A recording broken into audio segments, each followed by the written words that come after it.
All right, let me get everything ready here.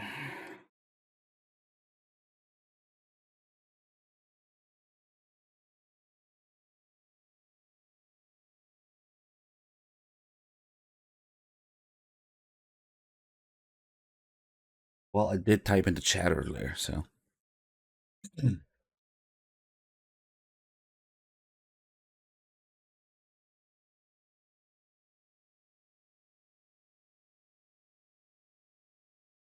Nice, we got another nut grab for MGS4.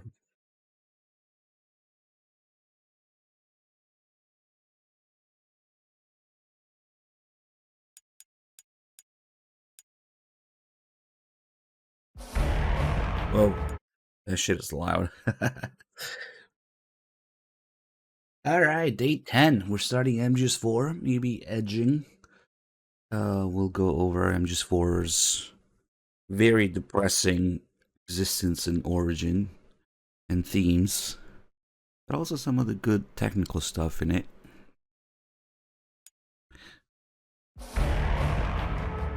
Now, this stuff is loud, but the background for the PS3 XMB when you select MGS4, this image, I think it's called Dissolve, it already gives you what MGS4 is about: dissolving, Snake fragmenting into tiny little pieces. Each fragment is, if you look carefully, it's an outline, silhouette of a bunch of things in the series. There's bosses, weapons, characters, vehicles, items, all that stuff. You can see Solidus there, Sniper Wolf, the survival knife for MGS3, to name a few. Bunch of weapons. I think I see the Mark 22. So MGS4 being in a lot of ways the dissolving of Snake and the undoing of the series. This image is very much representative of it. Everything is fragmenting. Yeah, there's probably Easy Gun in there somewhere too. I think I see the Hind also. Some of these are upside down. If you want to look for all the stuff in there, it's kind of fun. You can find a higher resolution version of it. Yep. MGS4, Kojima realizing that now he cannot pass on anything, and now he's old and tired, and he's had enough, but still feels the sense of responsibility to get it over with. A lot of that went into old Snake's character. Yeah, we'll go through all that good stuff. And the theme of MGS4 is sense. We had Gene for MGS1, Meme for MGS2, Scene for MGS3, and 4 is sense. Or rather, the realization that sense, all that's left after you take out the genes and memes, cannot be passed on.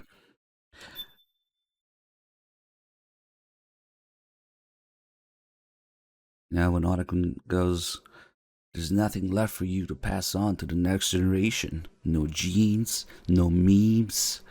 At the very end, that's how Kojima described it. Once you take somebody's genes and memes away, all that's left is the sense that cannot be passed on. We're already talking about the ending, which is kind of fitting because the very first thing you see in the start screen is the ending, actually. You just don't know it yet.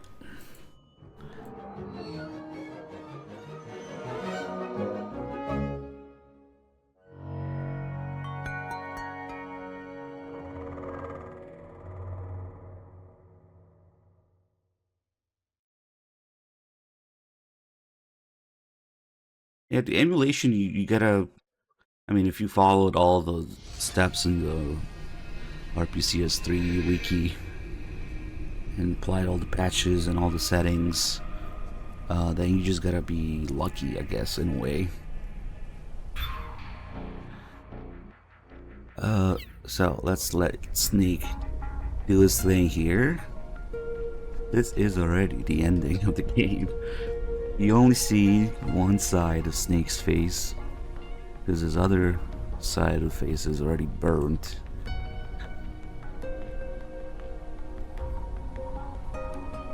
This is right before unheroing here.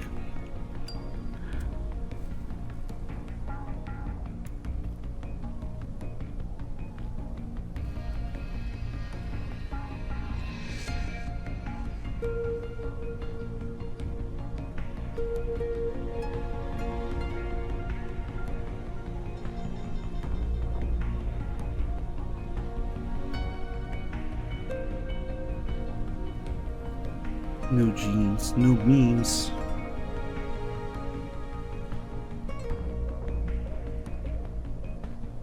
No MGS1, no MGS2. And MGS3 is propaganda now.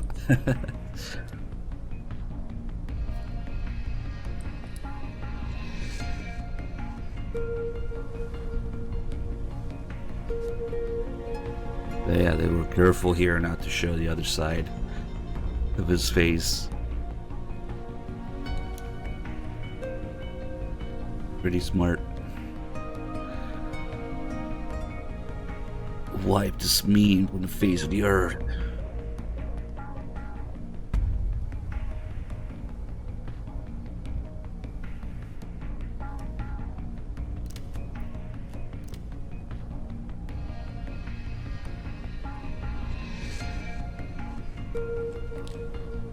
Ah, what a cheerful little game. Starts with Snake shooting himself. Perfect. Wonder how Kojima felt during this. The other side of his face is burnt. It's a spoiler. They don't show it at the intro. That's the burn he gets in Act 3.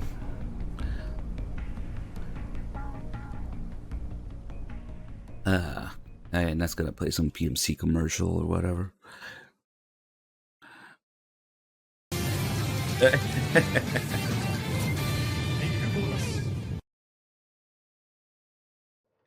Do you like what you see outside your window?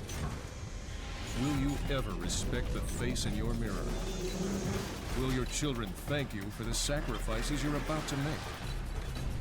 Our mission is to hear you say yes. Perfecting the world through conquest of technology. Oh yeah, but at that point, it's marketing, right? Werewolf, evolution, reinvented. That's like clickbait. Now you want to know why. They don't need to market it when you already bought the game and you're looking at the start screen. Alright, we'll do New Game Plus. There's a lot of extra stuff. New Game Plus. I'll do this.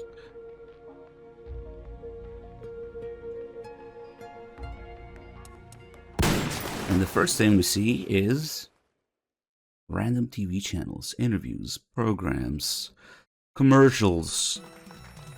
So, who is this guy? Who is David Hayter? I'm... Accomplished actor, screenwriter, voice of a generation. Meh. You have one question left. What are they staring at that pile of seaweed for? Believe me, he ain't lying. This guy doesn't Kojima's joke cooking around channel. about his food. Oh no. He is The food analogy dead serious. with the game And I'm that sure the chef talks it's about. You also see delicious. Kojima appear here Certainly smells for a second fantastic. on the right side. He's just standing there when the camera changes. There he is. Whole family. Oh yes. To the And people were mad because he hadn't made the food sooner. Or if you have a significant other that you want to impress, ladies, are you paying attention? You know what they say about a man's stomach. Well, better yet, why don't you just put down those papers and pencils, and I want you to follow along with us. It looks like it's ready. Oh, I can't wait another minute. Mmm. Mmm. wife last night. Oh, and did she love it? She was mad because I hadn't made it for her sooner. She was mad. Hmm. How could you get mad about food? Women, right? Sure. Well, no, I was just kidding.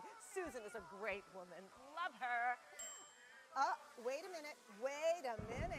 It looks like, yes, we are now ready for the ceremonial snake cutting.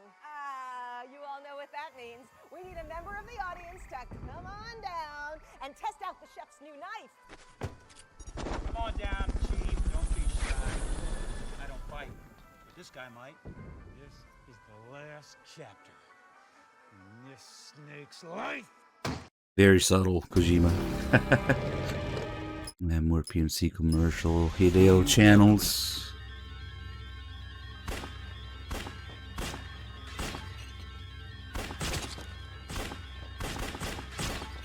That's perhaps the most telling of all these TV programs and commercials and stuff. The food thing. Guy with a Mark 23 here. The Booba. Oh, we missed the Booba. PMC Booba commercial. So the thing about the food, the cooking show there, you see Kojima make an appearance, and you see the chef guy talk about how his wife was mad because he hadn't cooked the food sooner. Yeah, and then this is the last chapter in this snake's life. Of course, people getting mad, wanting more answers for MGS2 after MGS3 being a prequel. And people ignoring the little explanation what the Patriots are in MGS3. Nobody saw that in the footnotes of the timeline. Kojima receiving literal death threats in order to make this game, and being forced in all sorts of ways. Professionally, yeah, the working environment in Konami, and then you have that kitchen. That kitchen is obviously gross, right? They're pretending to like it, but there's bugs, and the food is gross, and everything's dirty, and the chef guy is very rough and very dirty with everything. The cooking environment, you might say, is not ideal, but he had to make the food, just like Kojima. Kojima will go on to compare the game's development, his environment at Konami, to a battlefield a lot in this game. A tired battlefield. War has become routine, Kojima making Metal Gear has become routine. And Snake goes over all the MGS1, 2, and 3 themes here that are now under control. Genetic control, information control, emotion control. Kojima's battlefield is beating the dead horse. It's routine now. We gotta keep making these games.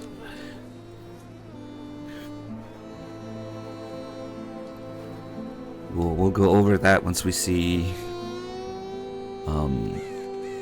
more of the credits later.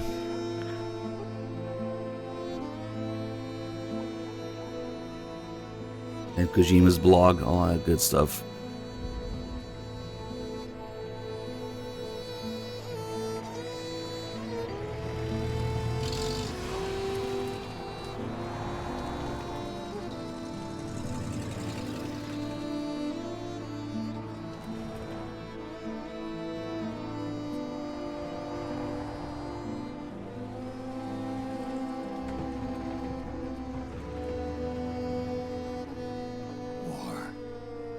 Changed.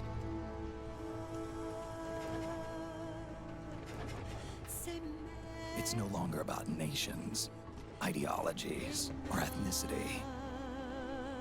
It's an endless series of proxy battles fought by mercenaries and machines. War and its consumption of life has become a well-oiled machine. war has changed.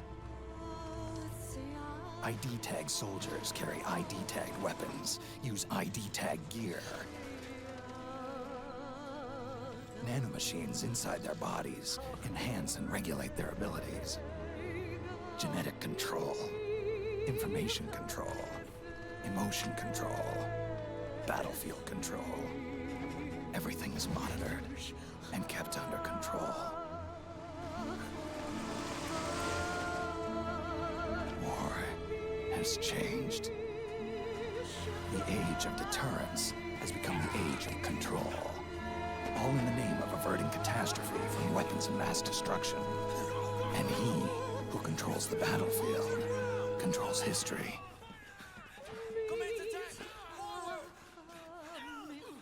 War has changed. When the battlefield is under total control, war becomes routine.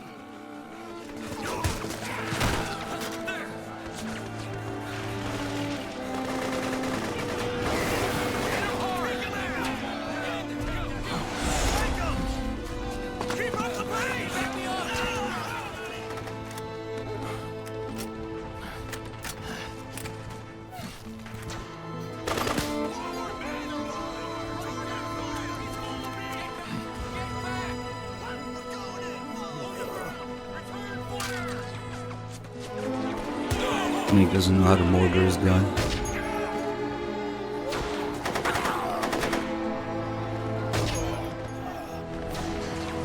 These guys suck.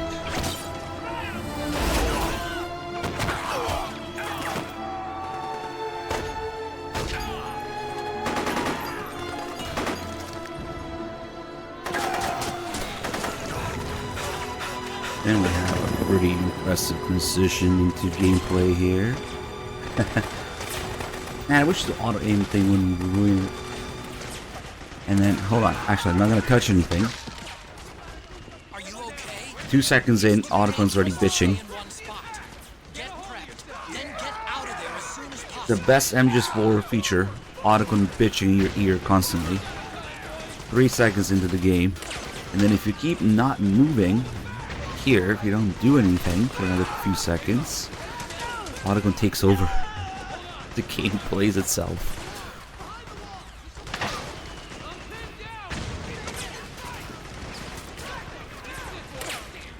Oh, I don't know how to play. Oh.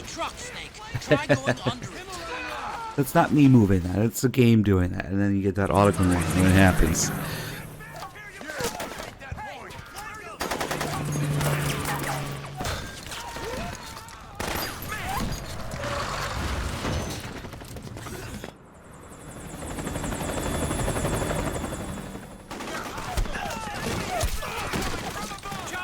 Yeah, the whole nonsense of in-game codec messages in listen-only mode started here.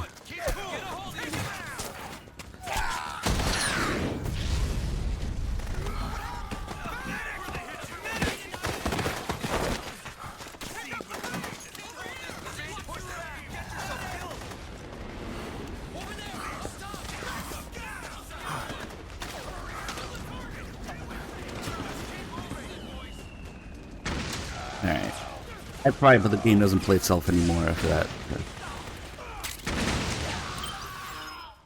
I'll pick up the gun. And we'll call Autocon a little bit here, but Autocon hasn't been formally introduced yet, so if we call him, all we get is the philanthropy logo. The fighting between the PMCs and the militia is heating up. We'd better practice those basic controls now, while there's still time. Use the left stick to move. Depending on how much you tilt it, you'll either walk or run. No, really? Keep practicing until you get the hang of it. And don't forget, the faster you move, the more noise you'll make. Pressing the crawl button changes your stance. Okay, that's just random controls. He's not talking about these guys getting slaughtered yet, maybe because we haven't seen geckos. Snake, the fighting between the PMCs and the militia is...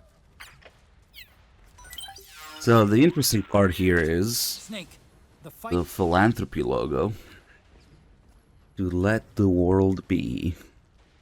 And then if we look at Snake's vest here, he's got the same logo on it and a patch. It's a little hard to see, but it says the same thing at the bottom. To let the world be. The exact conceptual opposite of what Snake and Otacon were doing in MGS2. Yeah, there's that call with Raiden when he finds out that Pliskin is Snake. Now, what are you and Otacon fighting for? You need to remember to spread the word, to fight for change. But now it's all about to let the world be. Exact opposite. And this game, in a lot of ways, is the opposite, the conceptual opposite of not just MGS2, but literally every character in the series. The theme of MGS4 being sense, which is what Kojima described as what is left after you take out a person's genes and means. You're left, so I'm just wanting to, you're left with sense that cannot be passed on. Snake feeling this responsibility to keep fighting, even though everything's a mess and he's falling apart. And he's not happy about it. It's exactly how Kojima felt making this game.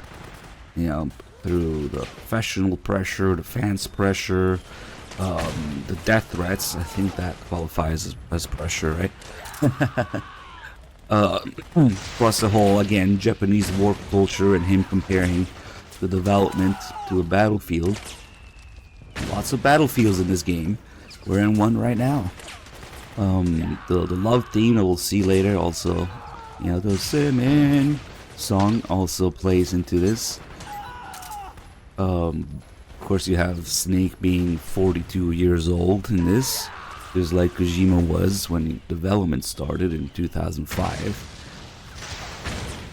And there's generally this sense of, we were talking about during MGS3, sense of responsibility or loyalty to something you would normally do.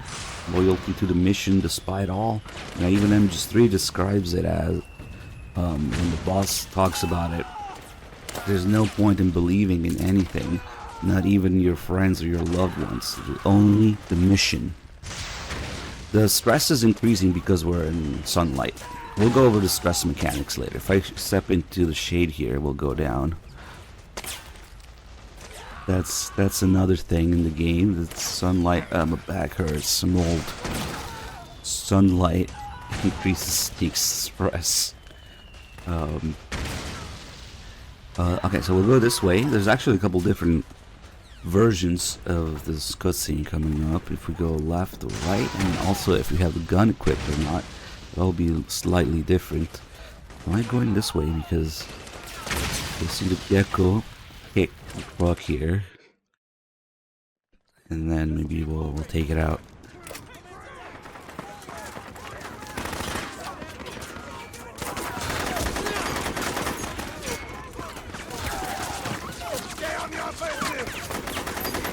Yeah, there's a bunch of rose calls about your, not stress, but the psych gauge, as they call it. Oh yeah, she talks about stress and the relationship between the two, and her calls change depending if you have low or high psych level. What? It is possible to emulate. With the right conditions, this game actually runs pretty nicely on emulator. It's reached that point now.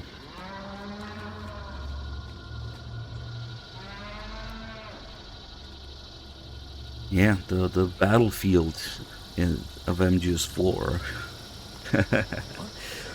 are Kojima's battlefields of development.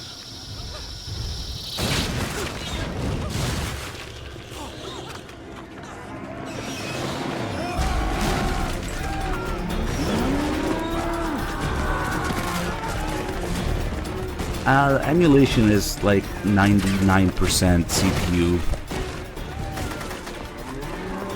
The X3D CPUs actually do a little tiny bit worse, but I've got a 5800 X3D and it's really good on it.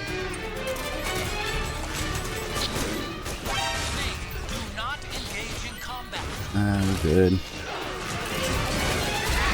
3 frames on PS3.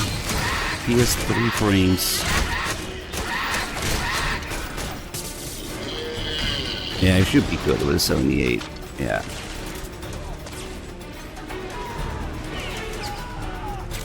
You can Google the RPCS3 CPU tier list. See where you're at. Oh yeah, the 78 obviously is really good. So if we fuck around here a little bit, these guys actually go away after a while. They don't keep respawning. I gotta see exactly. I think we need to trigger all these geckos and script the scenes. So yeah, like this, when you step here, this one appears. And if you shoot him in the back of the leg, it does a lot more to make him fall over faster, does more damage. And then once they're down on the ground, you just shoot here, that's the weak spot. You can destroy geckos with any weapon, actually. Sneak just doesn't know it in the cutscene, neither do these guys. I might have to trigger all these scripted gecko appearances. Not here. Oh shit, get in there. Oh nice, turn around.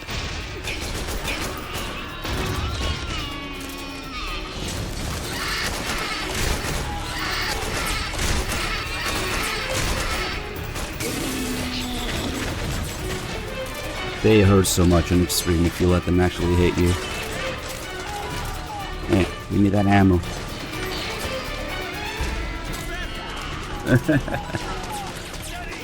There's the one up here.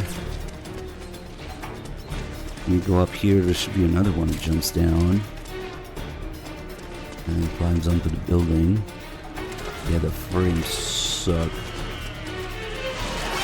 Oh, that guy getting wrecked. Maybe. Oh, hold on.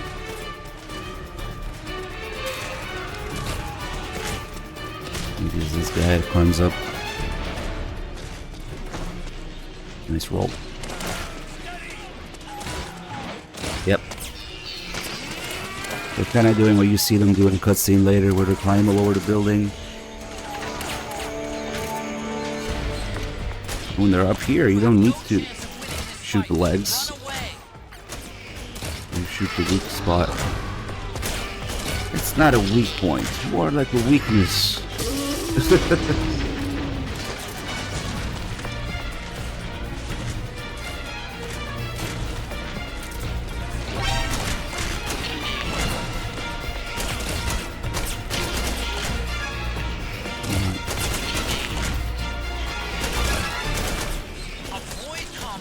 Shut up, Autocon. Holy shit.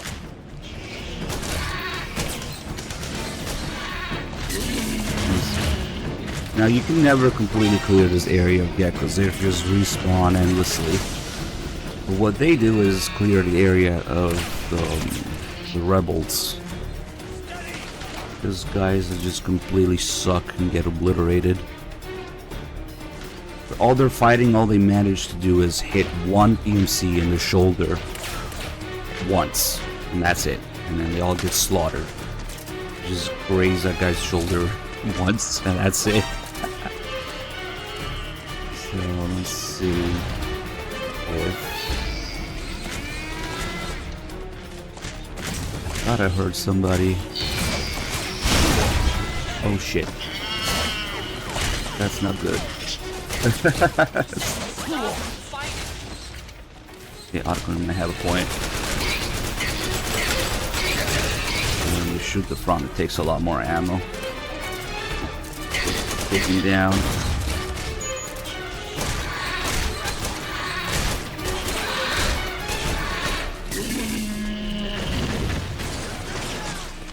Ah, there's still somebody around. Okay. This guy. This is the guy whose gun I stole. Maybe that's why he's still alive. I stole his gun, so he's not going out there. What is he doing? What the fuck is going on here? Why is it... What are you doing? You want to punch the ceiling? I guess I shouldn't have taken his gun. Hey, Top Ramens, thank you so much for the 5 years subs. Hold on.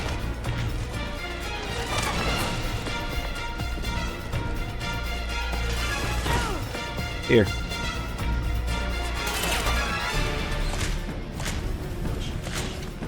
No. Here, Mr. Gecko, you can have this guy.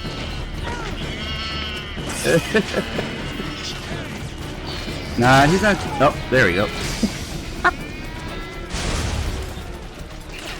He's not doing invisible gun. He's actually doing the fist animations. Okay, is that everything? Is that everybody?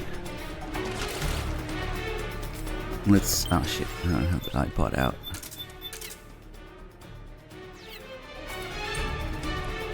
Unfortunately, the music doesn't change. It's always this fucking hectic Gecko theme. But we can play Sailor, for example, to heal faster and calm things down a bit. This makes your health regenerate twice as fast.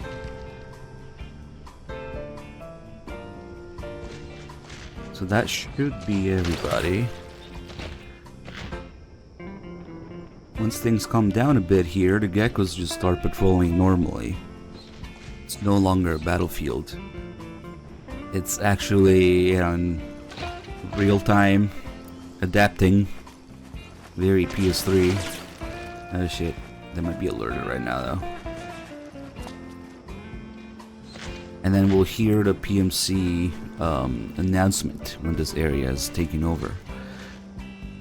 I can think of a certain game that could have used real-time engagement in an open world with factions fighting each other and then the battlefield conditions changing. But who am I to say? Who knows? Too advanced, I guess.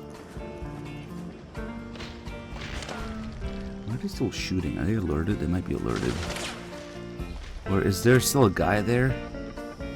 What the hell do we do now? Yep, there is. They can't get him. No, impossible. That would never happen. The geckos are dumb today. There's probably like one guy left. Alright, we'll go get him.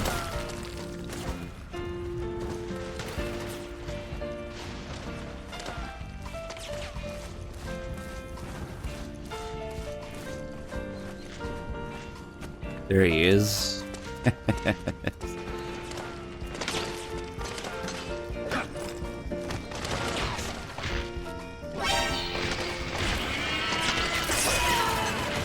Oh, that was good.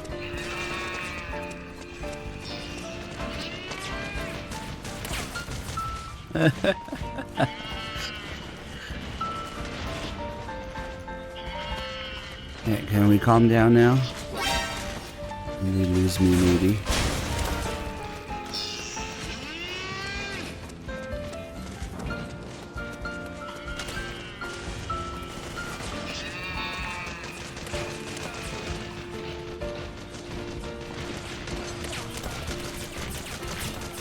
Oh shit. Might give me my ass in here. The alert system is not really implemented yet. They alert and they see you and they follow you, but there's no like alert and counter on the top. So actually these don't count as alerts. If it doesn't say alert on the screen, it doesn't count. Okay, let's see if they calm down a bit. Yep, I think that sound effect tells us that they're calming down. So we'll get. See, now they're just patrolling normally. going from the battlefield of fighting everywhere to just regular patrolling. It's kind of cool. We should get the PMC announcements now.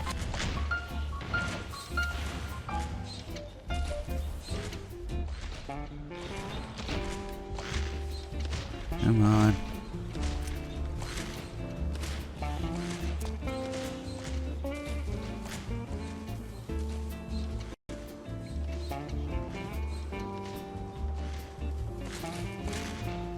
You can get this later in the game, but it's a nice little detail that you can get it here too. Ooh, is that another ration?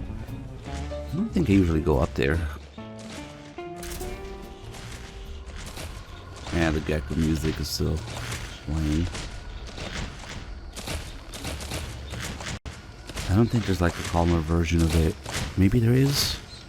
Is this it? Oh, this is weird, man. Is it? Oh no, okay. Still a regular version. Yeah, calm down. I don't know why the announcement isn't triggering.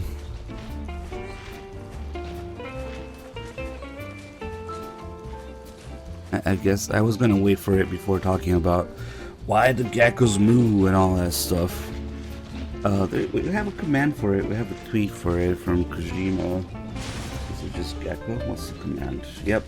Why the geckos moo? But if you don't wanna, oh, it's bad humans quoting things. If you don't want to read all that, basically it's psychological warfare. It's more of a Japanese thing in terms of the sounds they pick, so maybe it doesn't register as well in the West, but the geckos don't just move, they also sound like when they're walking around, they kind of have the flopping sound of horses, kind of like that. And then of course they move, and then they when they're like in search mode, they sound like cicadas.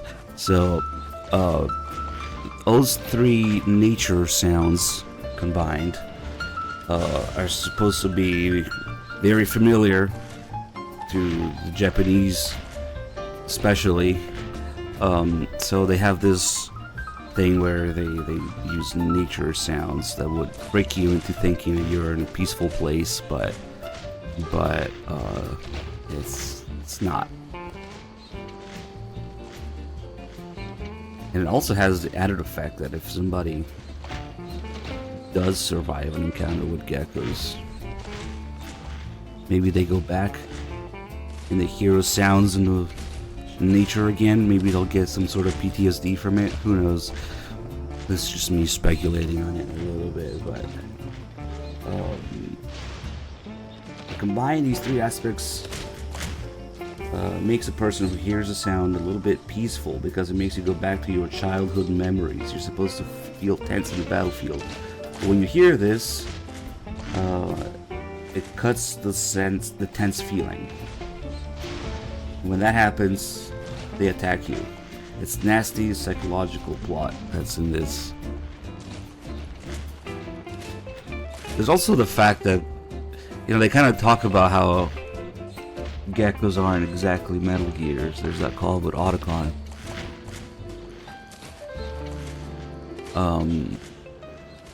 Because the geckos are kind of like mass produced now. They're smaller and they're a dime a dozen essentially. But before, the Metal Gears was a big deal. This ultimate weapon thing. Usually there's one big one that you have to defeat. Yeah, I know the race were mass produced, but I guess the Marine race is a unique one in that case. And it also makes me think of how, you know, the series went with having to keep making games when Kojima didn't want to. You know, this whole beating the dead horse and control of the battlefield, aka the development of the series. So now these pseudo Metal Gears. The tweet originally, Kojima referred to the geckos as Metal Gears, but there's that call in the game where they kind of make that distinction when they're not. But, you know, especially pre-release, what would people know about that? They just think they're Metal Gears or something.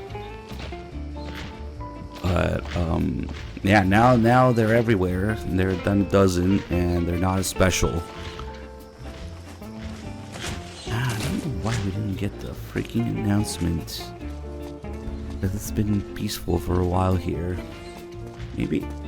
Because I know triggers where you step somewhere in the later areas. I've gotten here, oh, in this area, and it's just not working.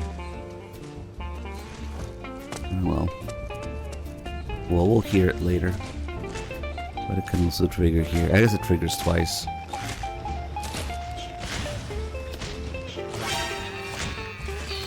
What's going on here?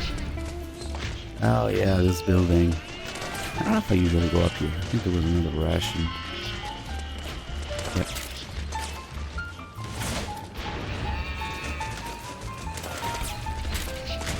Anyway, we can leave now, I guess. That's everything. That's a nice little hole to go through. That's a minor thing here, but if you haven't picked up a weapon, there is a weapon on the way. Oh shit. To the exit. Just in case, so that it's forced on you in the cutscene. Fuck, they hurt a lot on extreme. Well, some of them have rockets. Mostly 50 caliber machine guns. But they have rockets too. And grenades.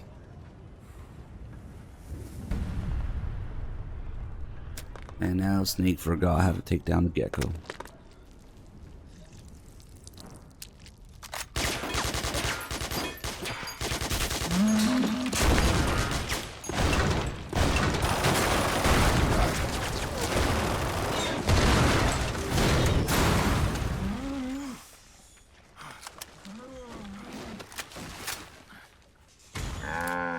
Well, something's about to happen here. The big reveal. This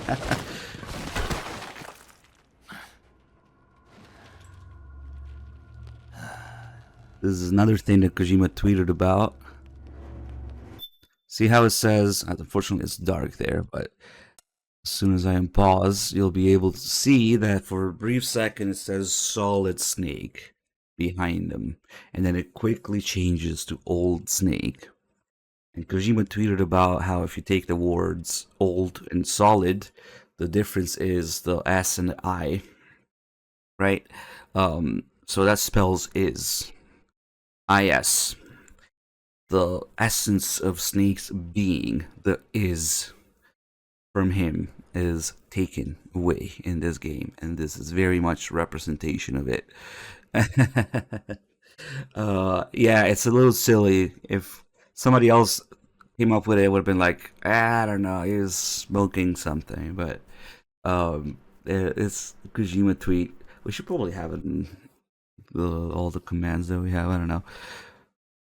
But going back to what I was talking about, the dissolving and the undoing of the series and the characters and their development and Snake's being, essence of his being is taken from him, taking the is from solid and turns into old. A little bit of wordplay there. Yeah, there it is. And then we can change to the motion actor with R2. When the voice actors are introduced, you can change the motion capture actor with R2. You can do that in MGS4 as well with Circle. And find out until recently.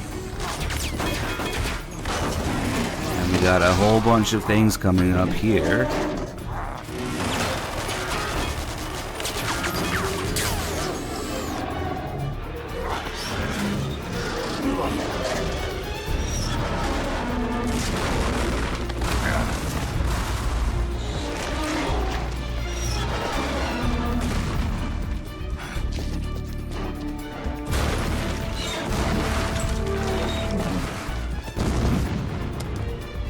That box. That box has a bunch of stuff going on with it.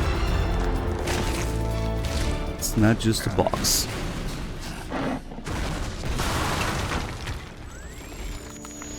Yeah, we're showing off the octocamo here, but more importantly, the box. The box says, no place to hide on one side. And the other side says, no place for Hideo. Another play on words. But maybe we should have watched the trailer. Fuck it, we can still do it now. I don't really care much about the first person here. We want to see the other side of it that says no place for Hideo. And then if you look carefully, there's a link to a blog right above that. There's a... It's an old link, but you know, there's mirrors now, there's Internet Archives, whatever. You can still find Kojima's blog. Hideo blog. No place for Hideo.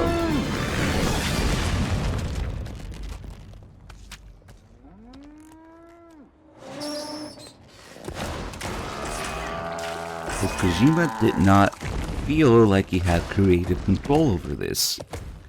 No place for Hideo means he doesn't get to do what he wants. Even when they did force him to make this game, they didn't let him do the ending that he wanted to do for it, so it's kind of crazy. Also lies, the octocamo doesn't do that. Two patterns at once, there you can see it clearly. KGP, Konami, Hideo blog, no place for Hideo. Maybe now is a good time to play that trailer. I should have played it because it adds so much to this very thing here. Like, and then you get the lyrics, the credit of the lyrics to the Semen opening theme, love theme. Lyrics by the man himself. Hideo Kojima wrote the lyrics to the love theme. And if you look at the translation of the love theme lyrics, they're basically about somebody in the middle of a battlefield who loses all hope and know they're about to die, and closes their eyes to the guns, the sound of gunfire. His heart is already dead, something like that. Those are the lyrics, and he wrote it. And I remember Kojima's Battlefield was the development of these games, MGS4 specifically, and in a large fashion. So when Kojima writes the song about a desperate person on the battlefield losing hope, that's very telling about the development situation. And the blog, the link to the blog that we just saw, describes this in more detail. Kojima going through his midlife crisis, making Snake is the same age as him.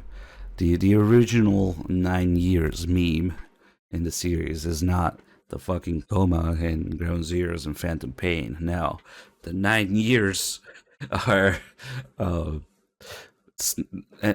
between MGS1 and MGS4 in the game universe. This game takes place in 2014 specifically because they adjusted Snake's age to be the same as Kojima's age during development, or when development started. So you have this overall sense of again, control of the series development. You know, when Snake goes through the speech at the beginning there, genetic control, information control, emotion control, that's MGS1, 2, and 3, and then battlefield control, MGS4. Battlefield, meaning the development. Now someone else has control over the development. Everything is routine now. Gotta keep making these games, and Kojima writes a song about losing hope on the battlefield. So safe to say he did not want to make this game, but perhaps it makes it one of the most interesting. Yeah, because there's a little bit of it in MGS3.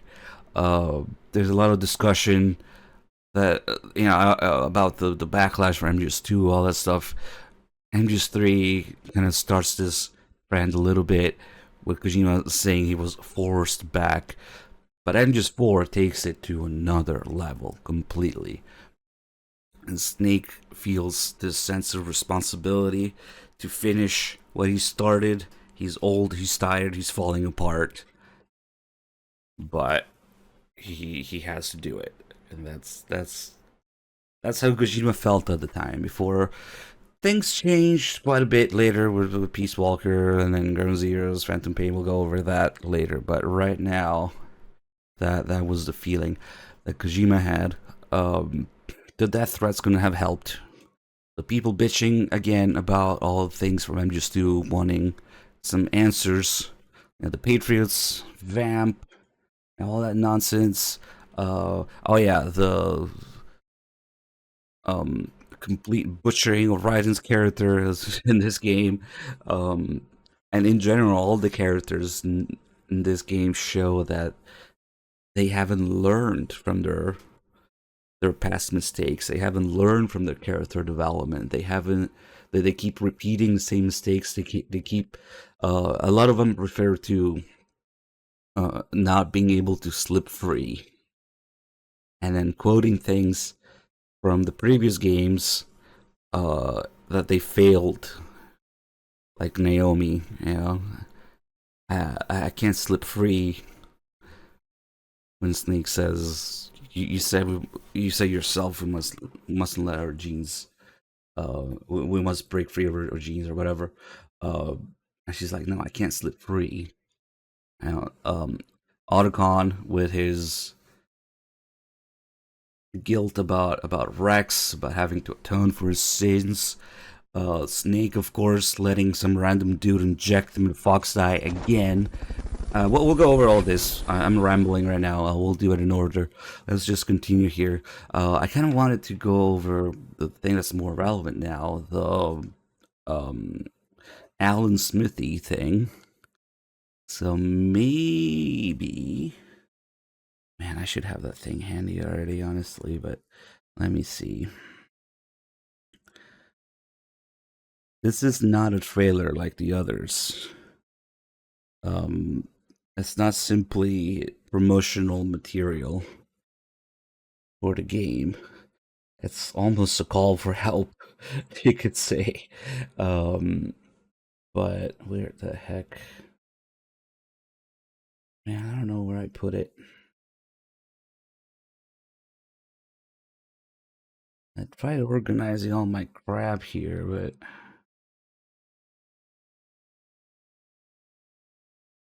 hold on a minute.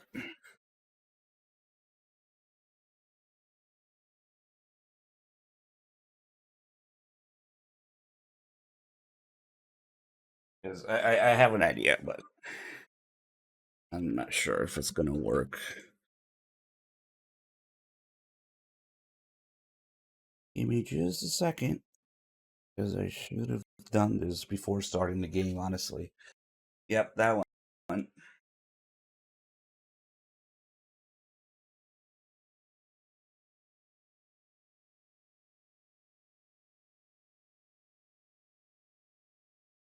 I have not tried switching to PS2 in this setup yet, so I might not like it. Because there's all sorts of splitters and converters and HDMI converters and more splitters and all sorts of nonsense in between. So let me just see if it works. I don't think it will.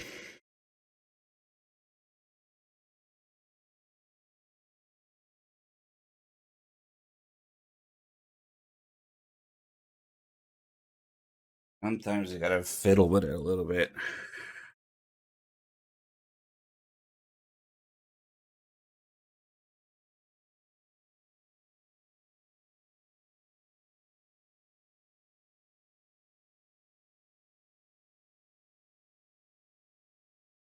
I think it might not like the splitter. Oh, it worked.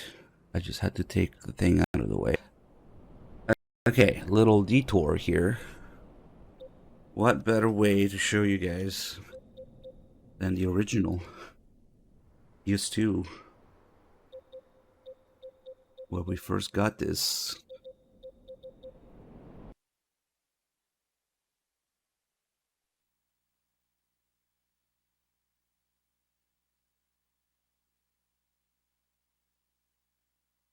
If we load up MGS3 subsistence,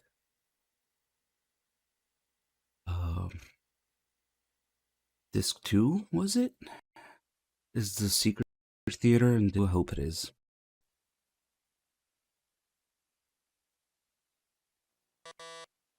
Yeah. There is a memory card, you stupid thing.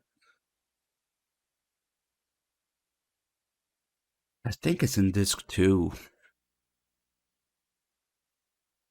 Yeah, rather than grabbing video, I'm just gonna do it on the actual thing that it came out on.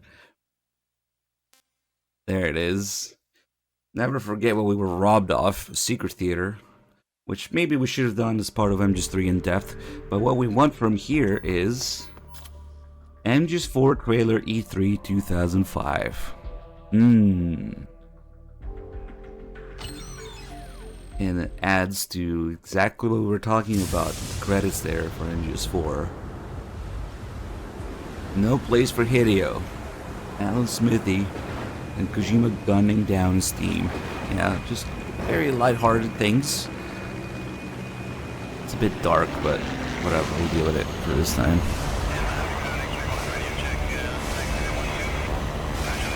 Yeah, maybe I can...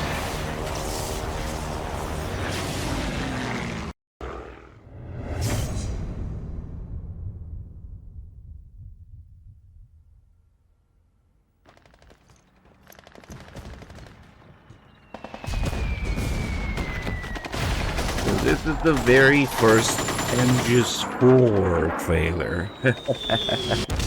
This adds to... It's perfect. It's MGS3 engine in-game with MGS4 themes, and the whole thing adds to both games.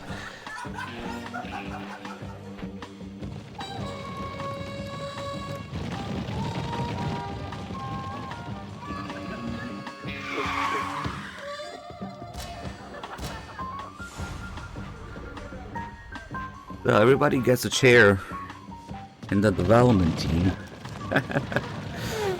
Of course, Kojima is big boss again. Yep.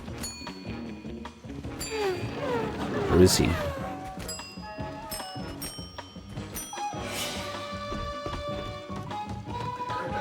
So, Toyota.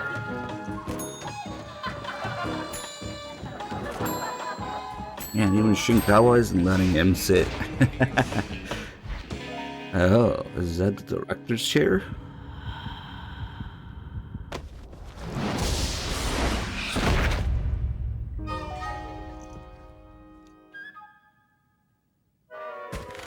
It's Alan Smithy. Is it gonna be Murata? Kojima's fed up with this.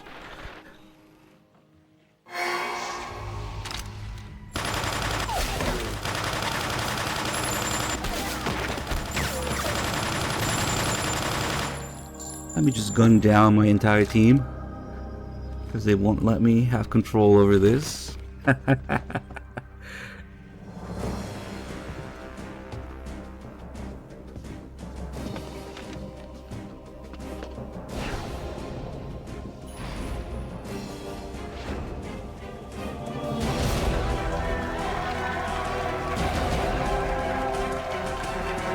No replacement for Hideo.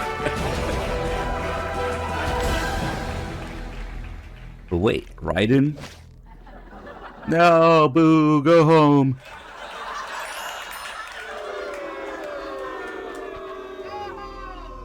Go home. You see the crowd booing at Raiden's appearance, of course. Of course.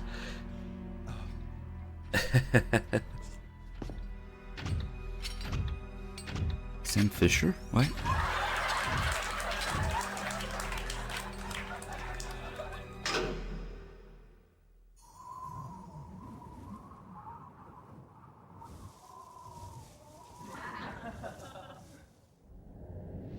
Yeah, that's supposed to be Solid Snake, but MGS3 sneaky suit and engine.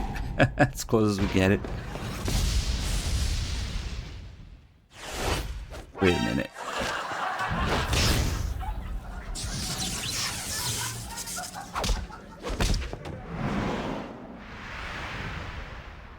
Go home.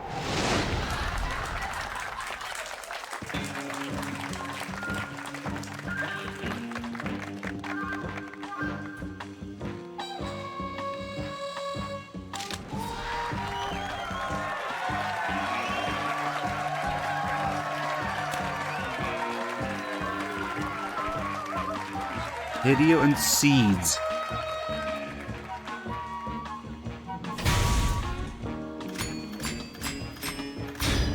Ah. Much better, right? But wait. He comes back.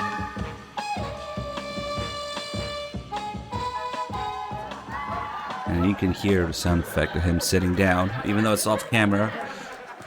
Yeah, Raiden is gonna be there in some fashion.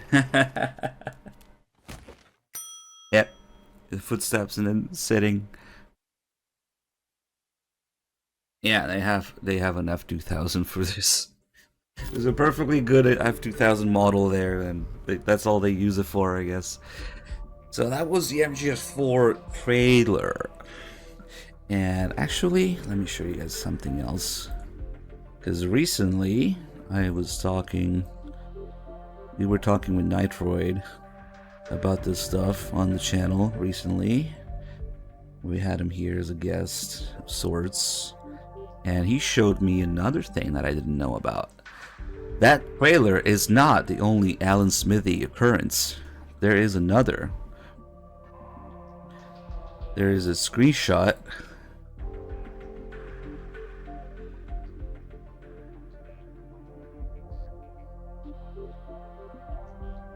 This, I think, is... where is it? This is an internal Konami meeting, I think.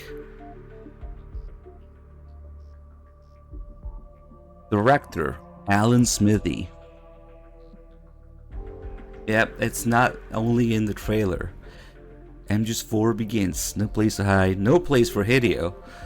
Executive producer, whatever, but director, Alan Smithy.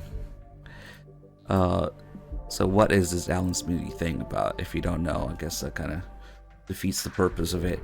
Alan Smithy is a pseudonym used for by directors, usually movies that want to sort of signal that they feel like they had no creative control over their work. Something that they're so ashamed of, something that they feel they had no control over, something that they want to disown.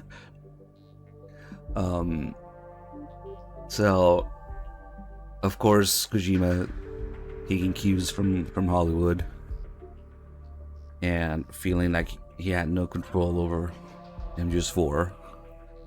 But Alan Smithy in the trailer and in that meeting, also that screenshot, it's pretty good stuff. I had no idea until Nitroid pointed it out to me and sent me the screenshot of it.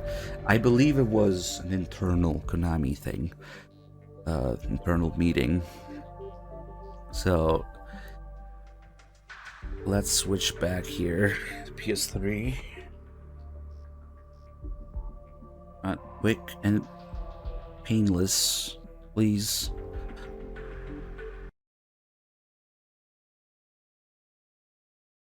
I gotta adjust the colors here.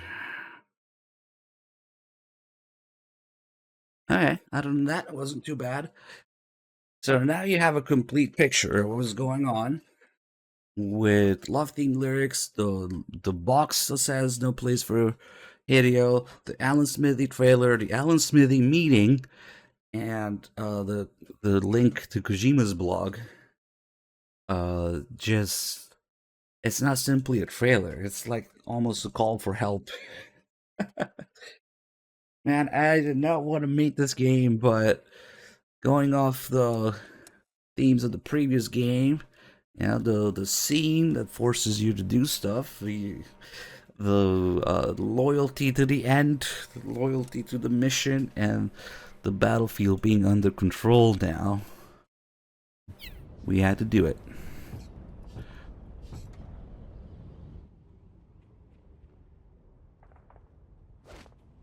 The key word again for MGS4 is sense. Sense is what you're left with after you take away a person's genes and memes, the meaning of their ideas, of their mind that cannot be passed on. You can, again, if you want to get started in digging into what's really going on in these games, especially after MGS2, we can start by looking up those keywords. Gene for MGS1, meme for MGS2, scene, SCENE for MGS3, and sense for MGS4. That's how to get started. I almost wish those words would be like on the game cover, you know, like on the title screen or something like that, because they go largely unnoticed. If you just want to pick up the game and kill the bad guys and save the world, rescue the girl and stop the terrorists, yeah, you're not gonna care about any of this shit, right? You just want the action, and I guess there's nothing inherently wrong with that, but it's very face value, surface level. It's kind of a waste to look at Metal Gear in that aspect, because there's so much more. You're like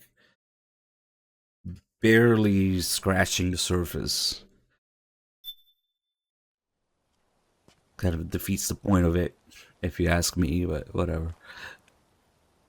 And then, since it wasn't the previous game, remember all the saluting, all the sense of loyalty, sense of duty? Yep, of course, Big Boss, Solid Snake would never fucking salute Big Boss's grave here, but of course, it wasn't the previous game. Of course, now he feels that responsibility and loyalty to the mission, right? We gotta do it. So, yeah. MGS4 is a bunch of characters doing things they would never do. Backtracking, backpedaling on their character development. Because Kojima realized he could not pass on anything with the series. Man, he had to be kicked out, for fuck's sake. Snake, we've got to go. This is...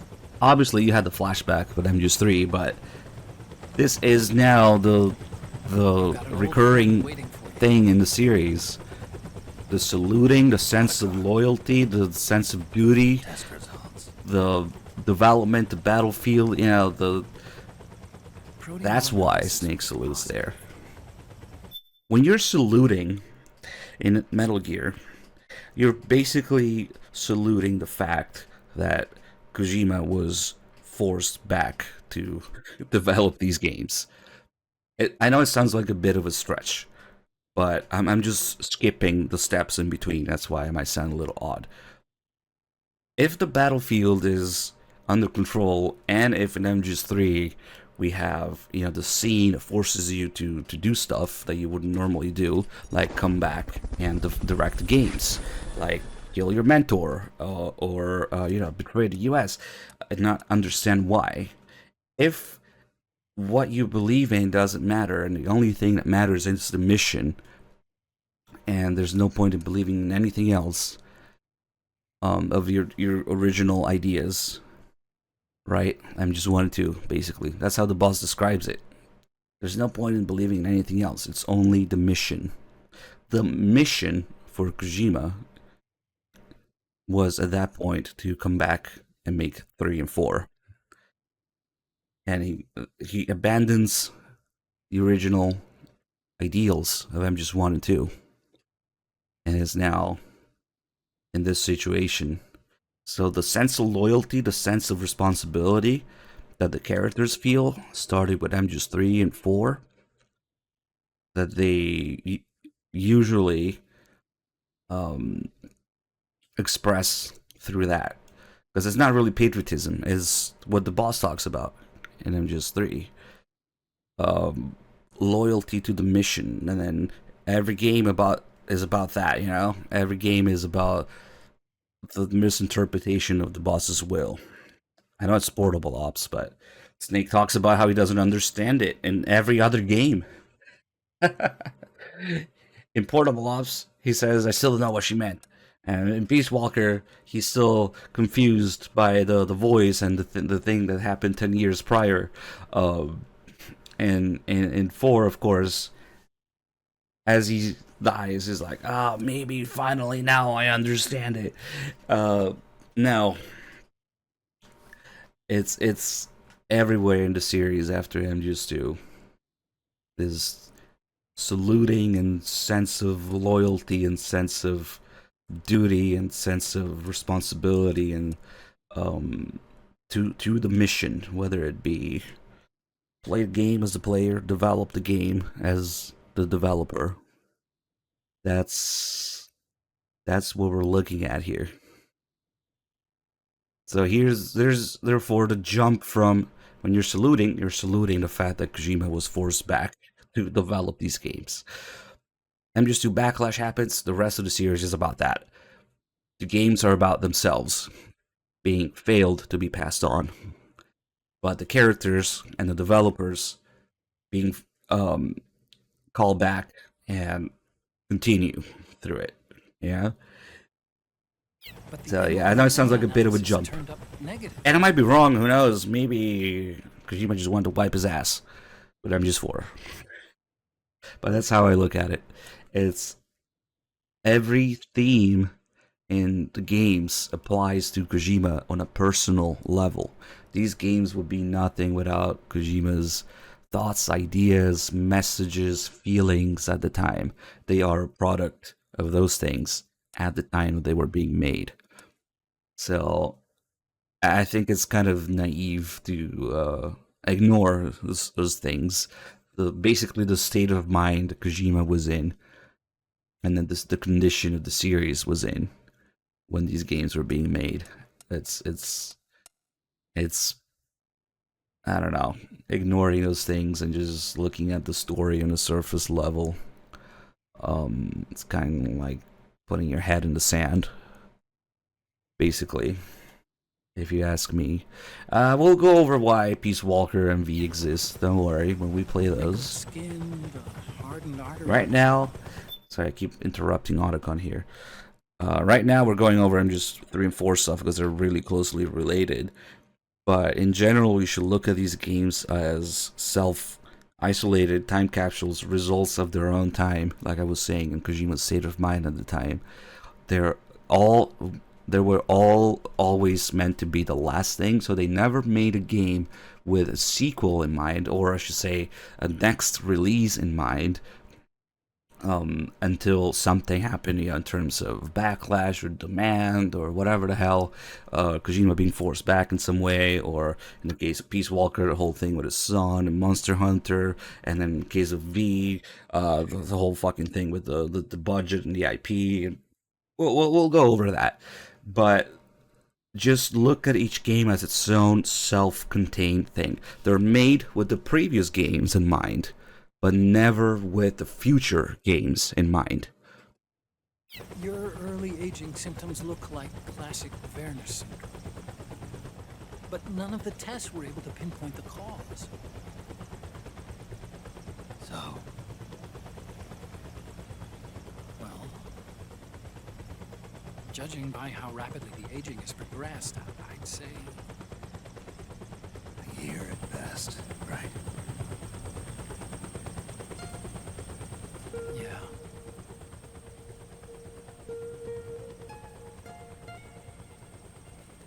It's not even as simple as the money, because if they only wanted money, they had other ways, which they did go with. It won't make any difference. I'm not an ordinary man to begin with. Not to mention Fox die. That's more Phantom Pain territory, the fucking mishandling of Japanese work culture and budgeting and money. We'll go over that. But we don't know where Naomi is.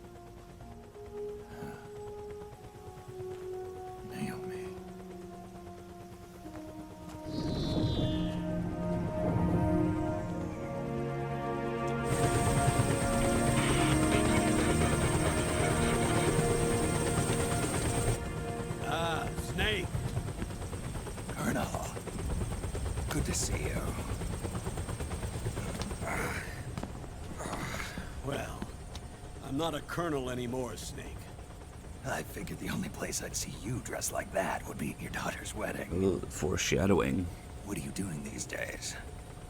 I'm working for an My organization butt. under the UN Security Snake, they Council. won't fucking let me retire. Analysis I and retired assessment like staff 4 of the times. PMC Oversight and Inspection Committee. Yeah, I remember the resolution. This is he bullshit. passed a It, few years ago. it applies to Campbell too, yeah? He fucking tried to retire like 6 times. Information. But he's still working because we need him for the games. Poor Campbell. In the Middle East. What?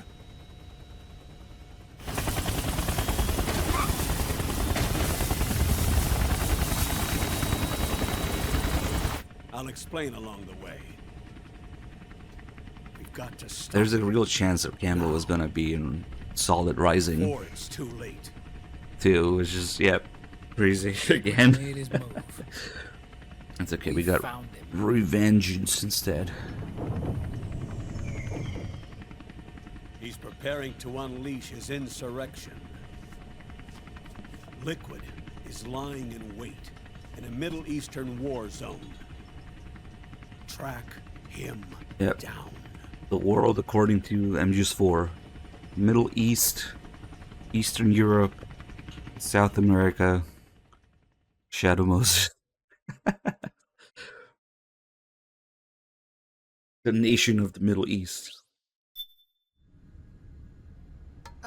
Only 2 eggs today? Solidus must have taken the day off. 7, 8, 9, 2, 5, 9, 0, 3, 6, 0, 3, 3, 0, 5, 3, 0, 5, 4, 8, 8, 2, 4, 4, 6, 6, 5, 2.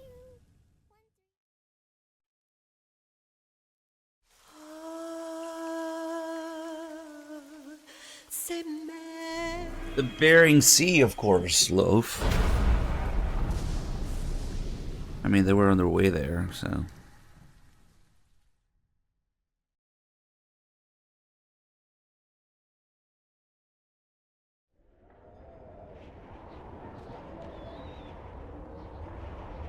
Never mind all that. The real reason MGS4 exists is because of Snake's ass. The best sculpted ass in gaming.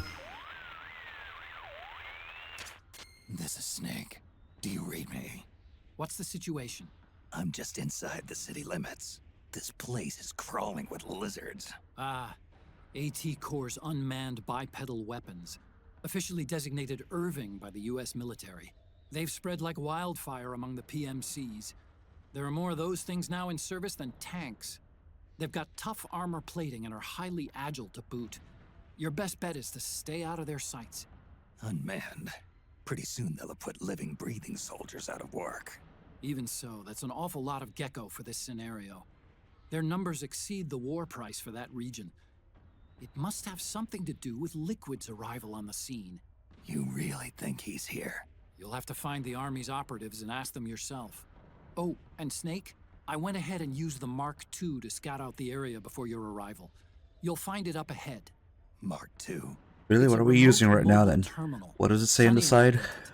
The Mark II will provide you with a map of the area as well as any battle situation data. You should find it before you do anything else. Okay, got it. The rendezvous point is marked on your map. I'll be waiting for you there. Now, after Act 4, they leave Shadow Moses and they go to wherever the fuck the JD orbit thing takes them. So yeah, they're not close to it, I guess, anymore. Yeah, to do things, it says Metal Gear Mark II already here on the menu and the codec on side there. So I don't know why the fuck they're talking about, oh, we have to find the Mark II. Snake's supposed to be using the Mark II as an interface. We already have it. I don't know what the deal is with that, but and then the other thing, when we saw Sonny's hands there briefly, that was the beginning of the briefing of Act 1. But then it skips back here. The don't know if they felt like there were too many cutscenes at the beginning of the game, but they just skipped a whole ass briefing with Campbell about Act 1. So you never see that if you just play the game, unless you go in the briefing menu. And something, yeah, that's a lot of, ooh, we must find liquid, ooh, PMCs, blah, blah, blah.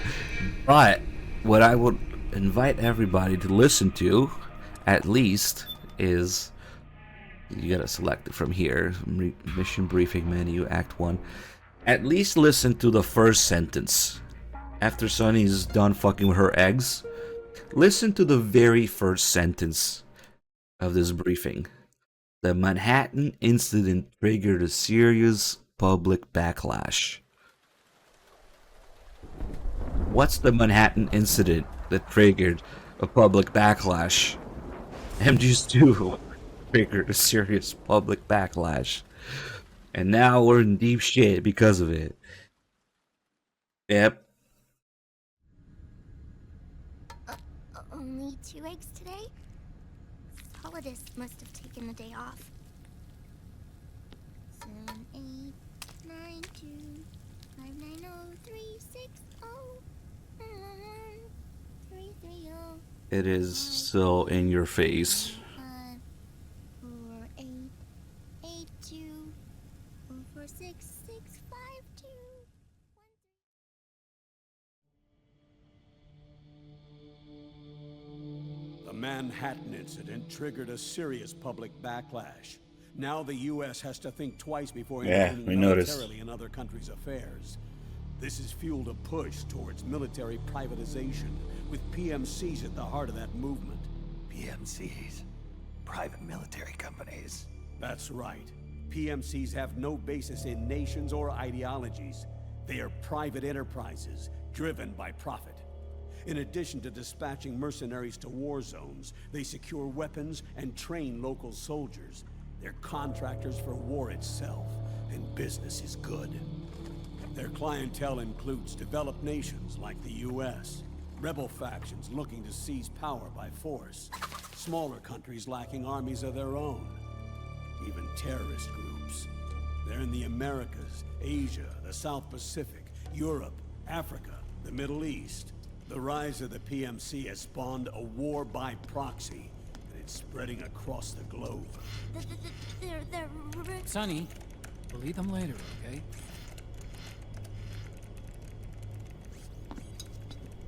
Every age has its mercenary. These PMCs are nothing new. We've been dealing with them since before the turn of the century. No, Snake. They're nothing like the mercenaries of the past. They're ready. Sorry, I'm a little busy right now.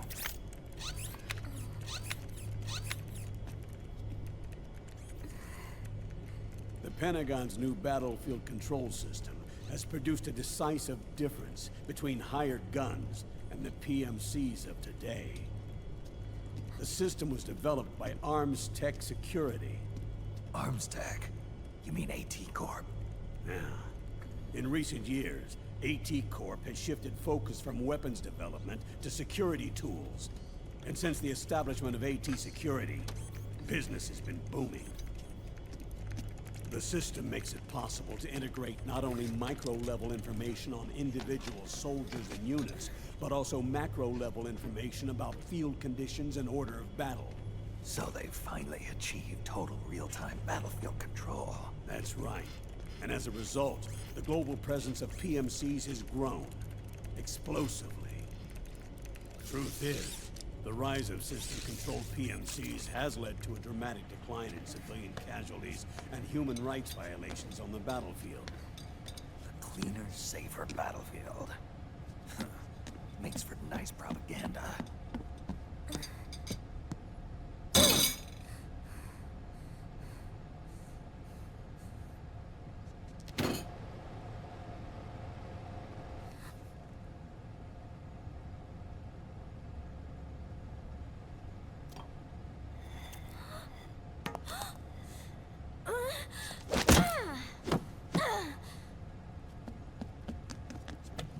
Snake!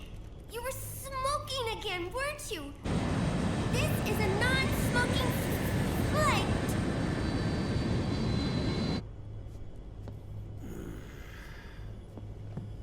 There's more. State governments and rebel groups can't match the maintenance price of standing forces.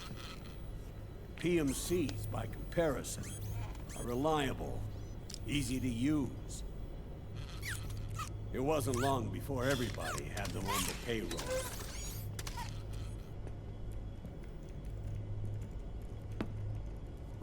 And, as a result, regular armies began to decline worldwide.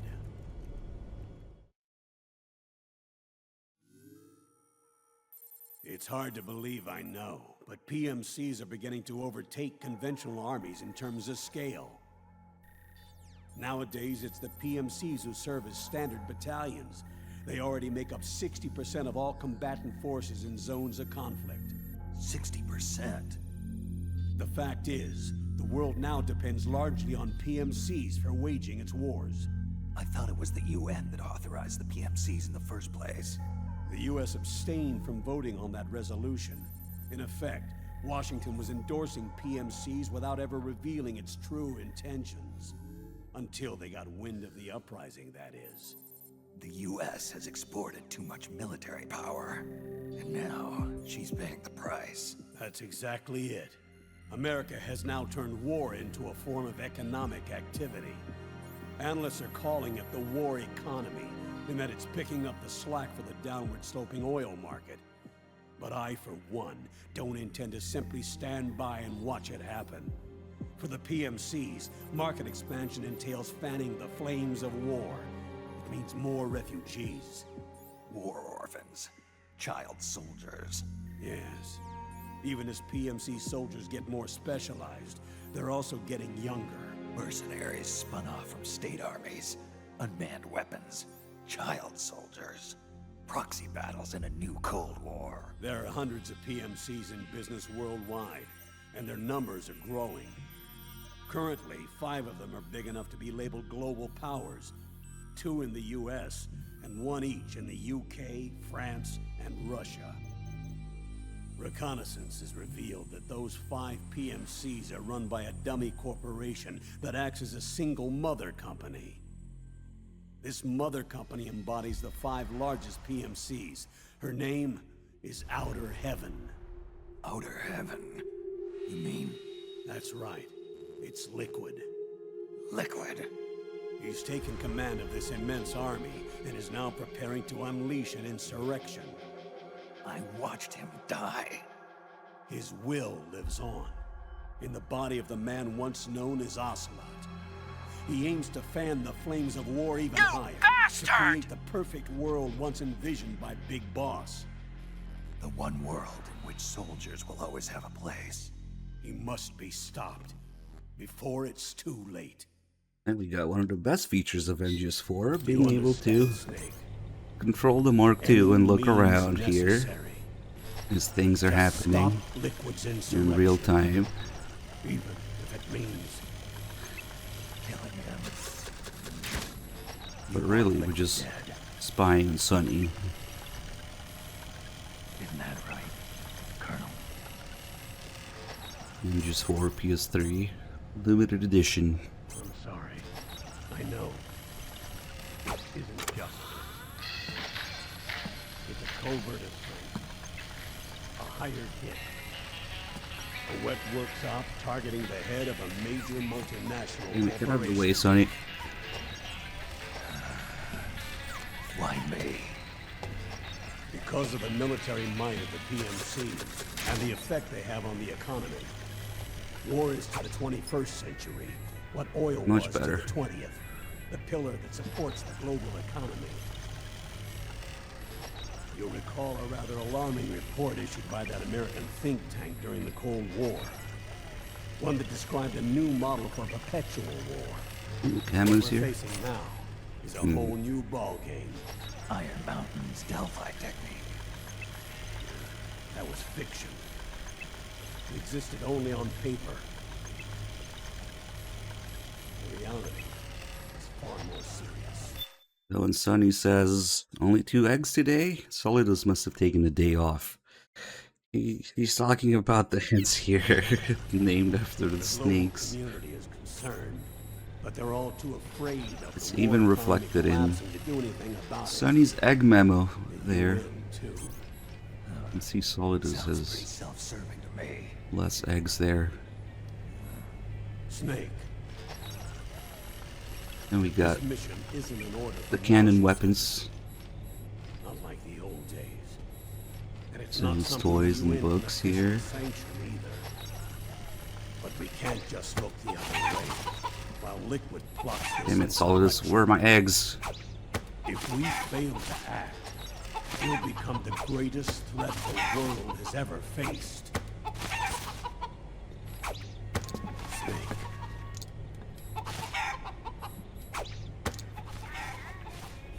You're the only man I can trust. Nice.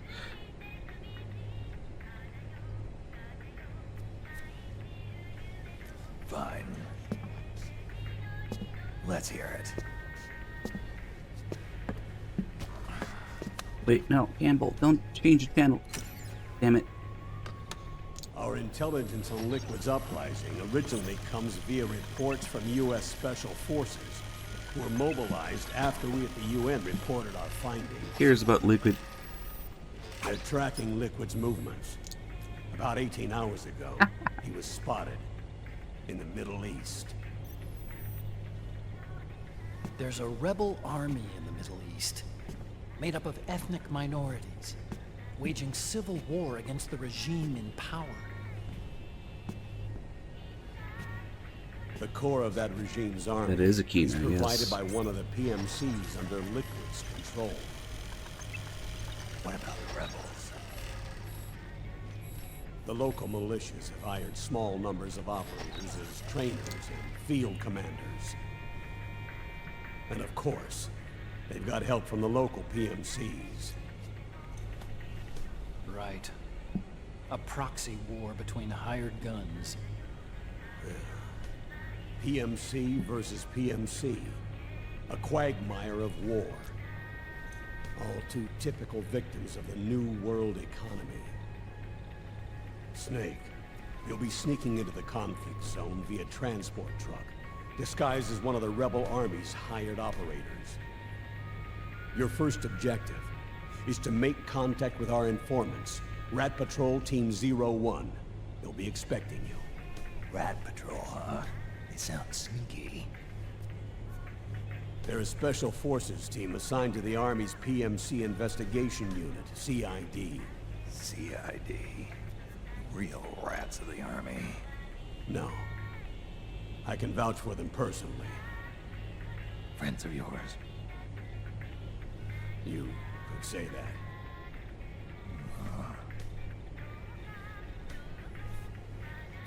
Transportation to the area will be provided That's under perfect. cover of the UN humanitarian aid mission, with support from the U.S. military. No, Sonny, don't look at the porn. You get no protection. Autocon sins are back No here. guarantees from anyone. And you must not leave behind any evidence of your involvement in the area, let alone that of the UN. Old men looking at porn, Sonny. Step away. If this ever leaked out, it would spark a global firestorm.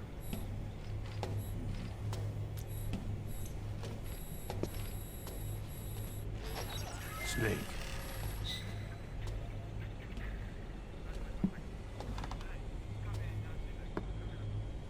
Ooh, we sub 1 hour now. Will you do this for me? Let the edging begin, I guess. Will you terminate Liquid? Oof.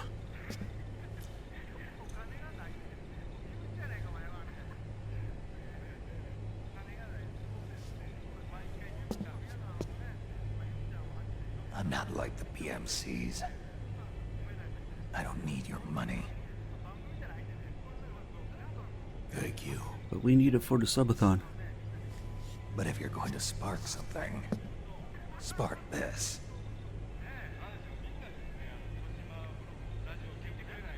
Fine. I'll start my own fire.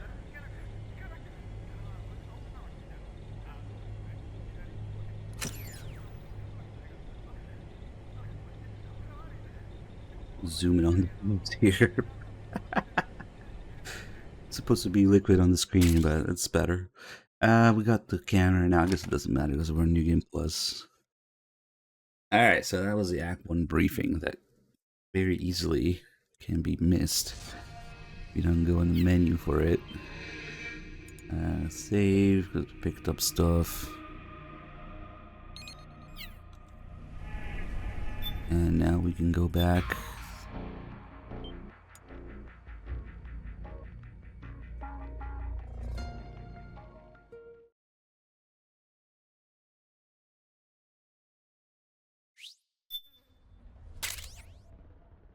Alright, so all the optional calls in MGS4, they're kind of lacking in a way, because now we only got 2 frequencies. One, and for the most part of Act 1, a little bit of Act 2. These calls are always in the same order, so we just get them. You can literally only call Otacon, and then later Rose, and that's it. And who knows if it has anything to do with the fact that the guy who wrote most of the optional calls is no longer involved. His name disappeared from the credits. There's some conspiracy theories out there about how Fukushima, that's his name, would be the magic touch to Kojima's writing that would, you know, leave its mark in the other games, but I think his name was only in the very first, might have been in the trailer that we watched earlier, and then just completely vanished from the series. And conspiracy theories aside, people thinking that the games are only good because Fukushima was keeping Kojima in check, but I don't know, that might be a bit of a stretch because there's a lot more going on. But what I do know is that he wrote the optional calls, and now that he's gone, there's no extra frequencies to call in MGS4. So make of that what you will, but the codec in MGS4 is a bit lacking. I don't know about the rest. That is a fact. There's no frequencies to call in MGS4. But yeah, we'll call Otacon at least.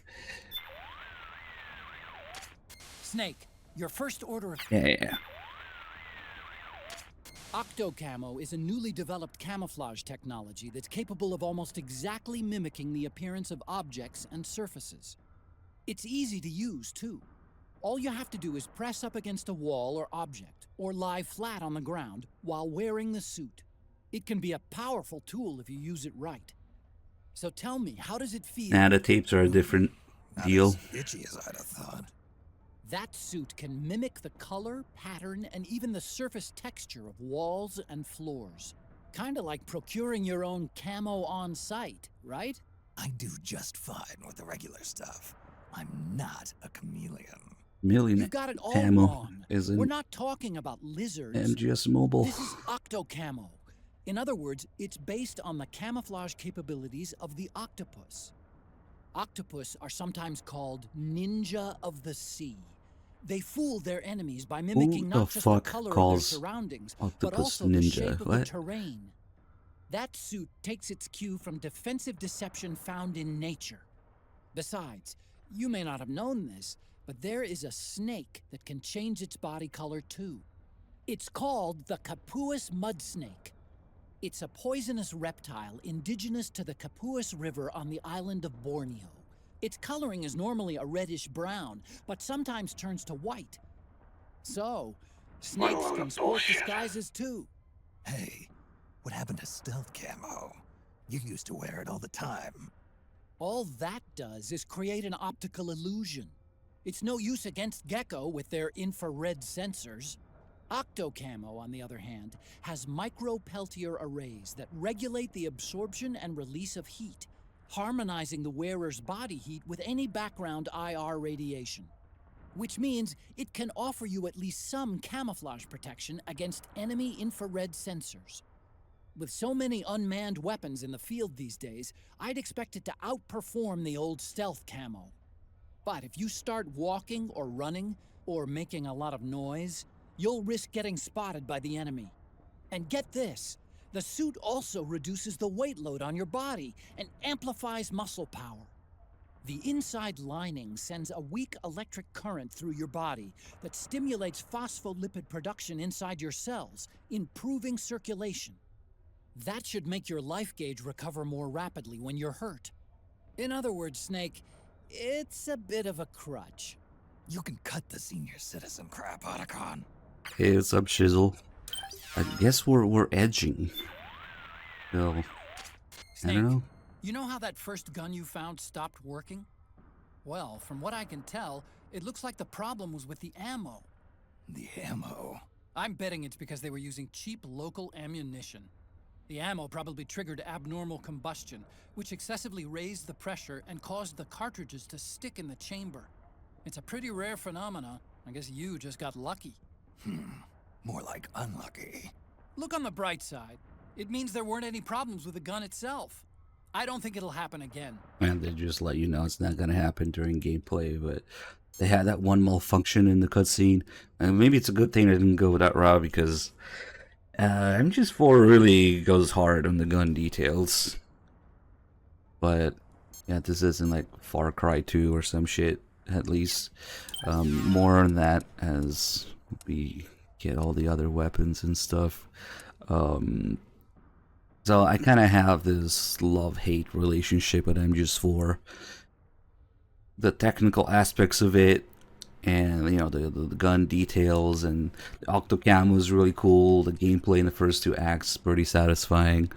But then you have the whole reason for MGS4's existence, and midlife crisis and depression, and the characters being undone, and Kojima just going wild, and some things that I guess you could oversimplify it as gameplay good, story bad.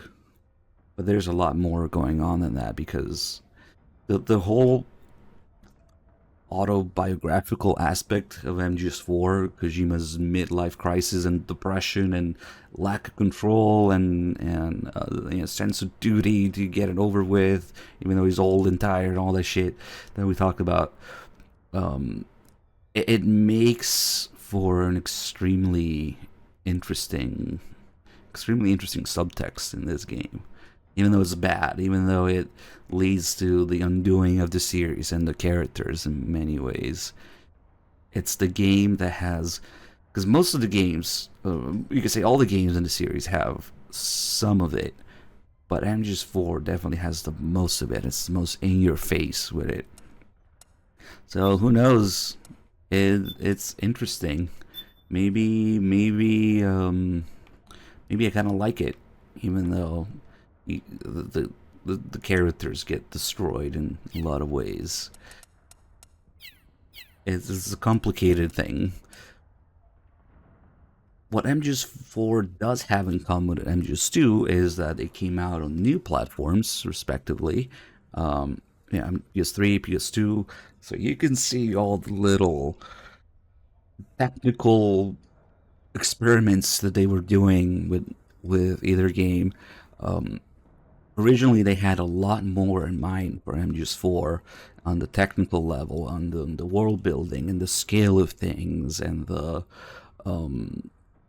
down to like not just physics but the chemistry of things. Kojima described it as, oh yeah, there's a tree in the world, you can water it, you can burn it, you can have all these extremely minor interactions and things down to the molecular level almost of the world and everything that's in the world, which is really ambitious. And honestly, it's kind of how I feel about open world games and how they should have been, but whatever, we don't have the technology for it.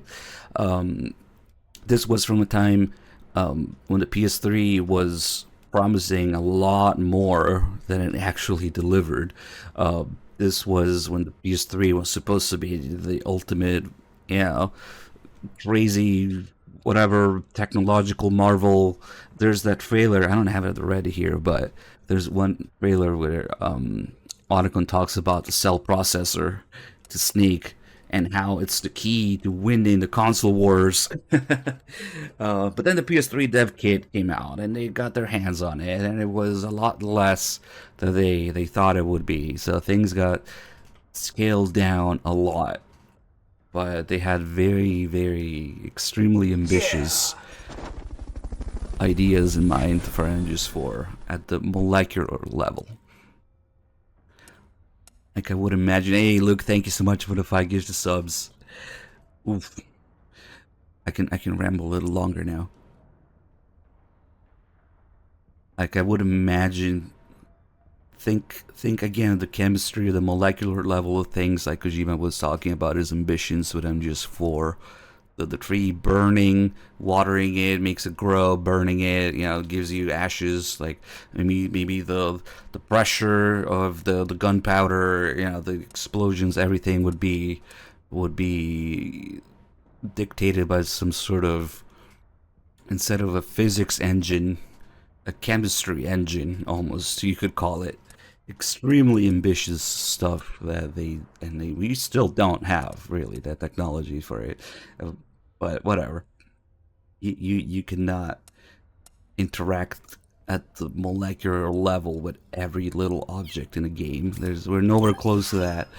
Let's get some more calls here. Otacon, those two-legged machines. They're not like the Metal Gears I'm used to dealing with. And then there's the rendering distance issue, yeah. Strictly speaking, though, they're not Metal Gears. What are you talking about? The gears you fought before were all basically designed and produced to serve as nuclear platforms. Ray was an exception to the rule, but even that was an anti-Metal Gear weapon designed to defeat the Metal Gear clones popping up all over the world. Its value was still measured in terms of the framework of nuclear strategy. It's been 25 years since the end of the Cold War.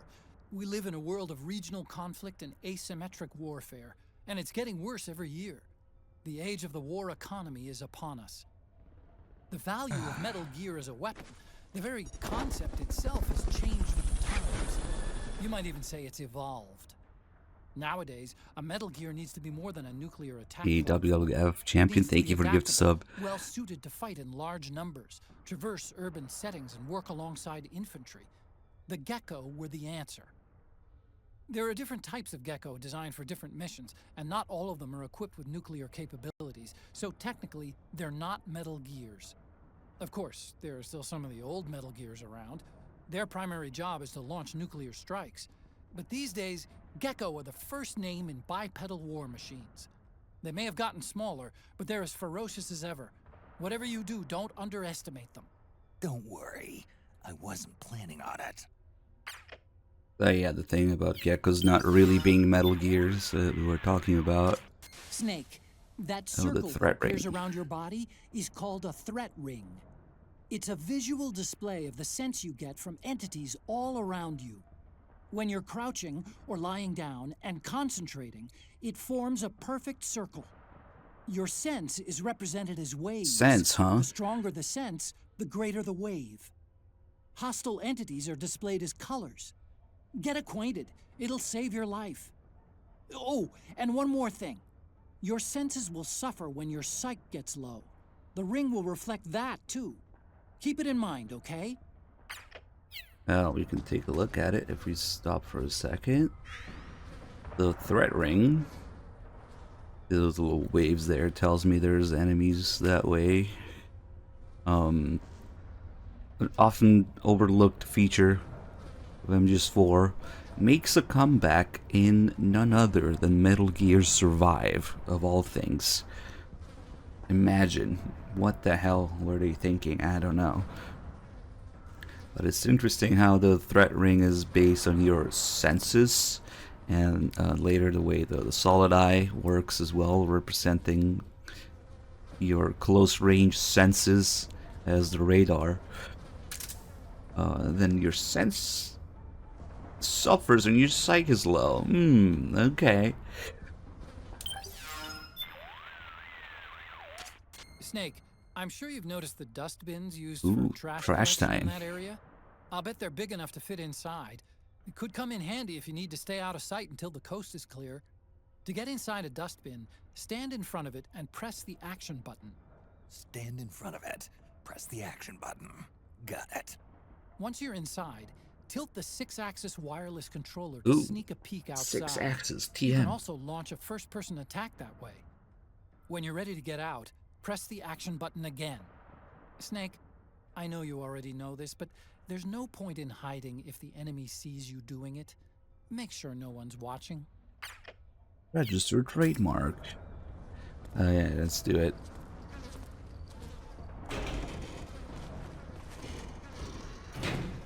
Going back to the senses. The smell, the heat, the trash, the scenery that you encounter in the game, the enemies' senses. If we stay in here for a while... Hold on. 6-axis freaking motion detection bullshit. It's not accurate at all. It's not doing what I want it to do. Kind of, maybe just use a D-pad. So now that we're in here and it smells, the stress is going up.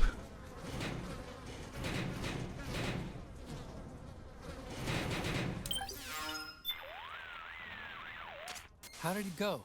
Did you manage to hide? Yeah, I did like you said. Looks like this is where they dump their household trash. Huh. How can you tell? 'Cause it stinks in here. Bad.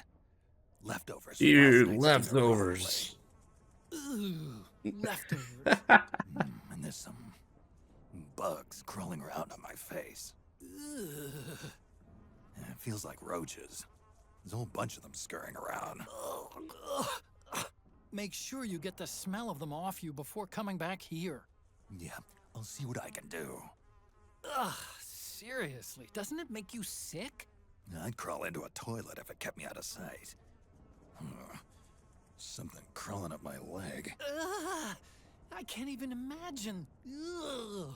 Ooh. You might want to get out of there as soon as the coast is clear. Yeah, not the best place for a nap. Ottoman's reactions to this are the best part. So now if we step out, we'll have flies all over Snake. And the stress is still going up. Because now we stink. The enemies will smell this. They will also smell the cigarette smoke if you have cigarettes equipped. And if we look at the pause screen here... Actually, you don't have to look at the pause screen. It's here in gameplay as well. We got that arrow in the top right. And we got the wind, speed, and direction. You might think that arrow is pointing at where to go or something. In this case, it kind of is because they're both north. But what the arrow is the direction of the wind. That influences things like when you're fighting Crying Wolf, she can smell you, downwind, and all that stuff. And then the rest of the game, I guess it's for when you're smoking cigarettes or when you stink like this after being in the dumpster for a while.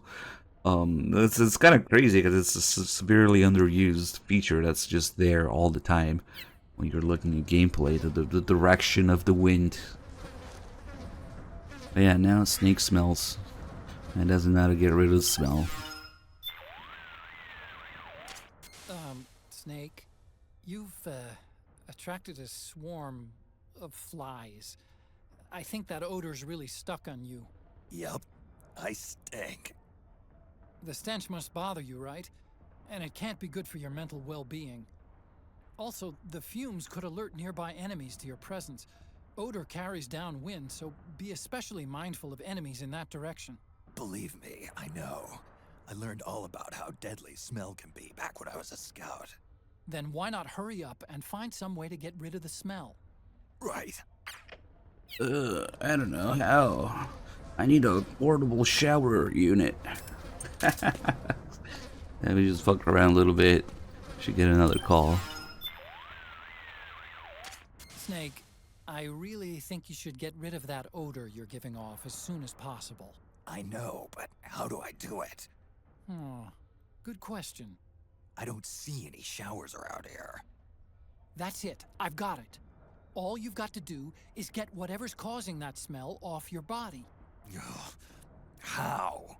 Well, by rolling around on the ground. Rolling around? Right.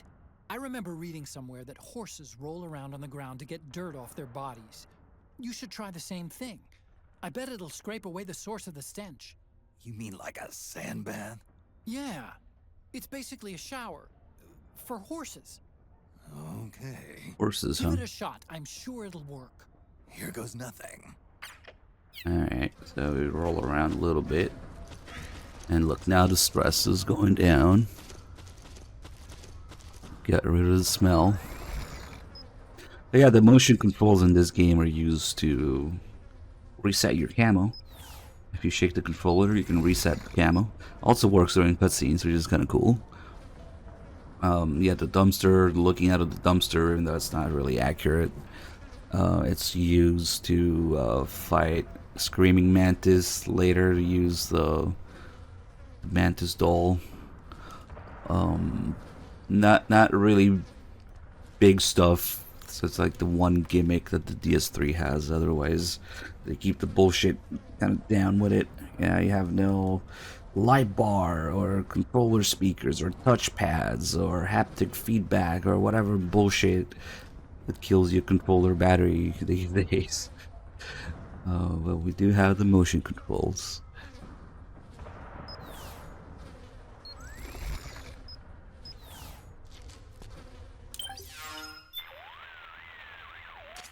I've got some intel on the PMCs deployed in that area.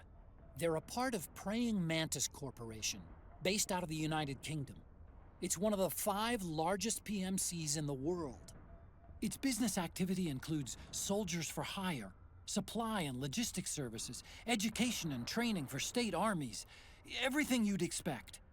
During the Iraq War, Praying Mantis contracted with the US government to send large numbers of its soldiers into combat zones, which is why the local regime opted to hire Praying Mantis, a UK-based company, and not their regular army to fight the rebels for them.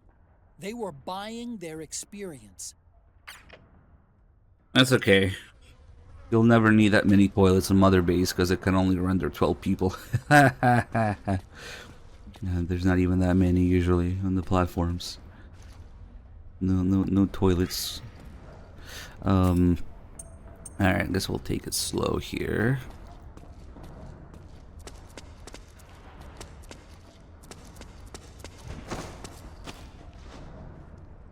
And then the other thing, I should get a little scene here. These guys getting out of the vehicle.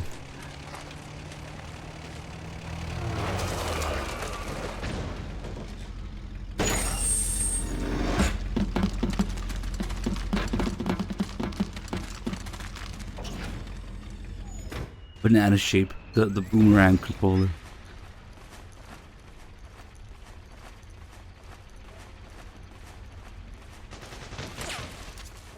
Avoid unnecessary combat whenever possible. In this war, neither side is your enemy. There's no point whatsoever in you getting into a fight. Got it?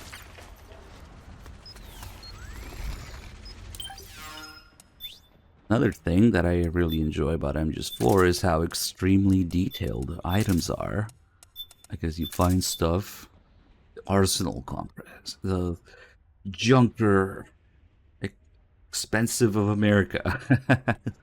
All the little references on the items, the arsenal thing here. And the cigarette, the boss. Snake smokes the boss. Little reflective wrapper on it. It's not the 1911. Holy shit. Camera is also really detailed. Man, if it weren't for the resolution being constricted by the PS3 nonsense, if you emulate the kind of low res textures, man, if they had higher res textures and higher res base resolution, MGS4 has by far the absolutely most detailed items in the whole series. And we'll see that with the guns as well, and the gun details. The iPod, of course, we'll go over this.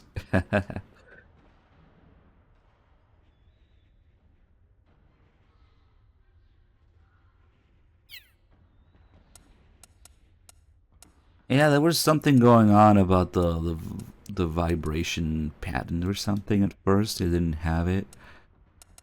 But then the S3 came out.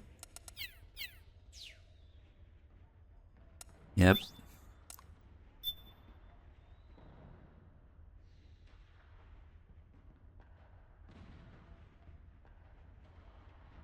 It's just everything is extremely, well, detailed. And the follower in the magazine is a little flat, I guess. But they got the right idea. The old followers in there.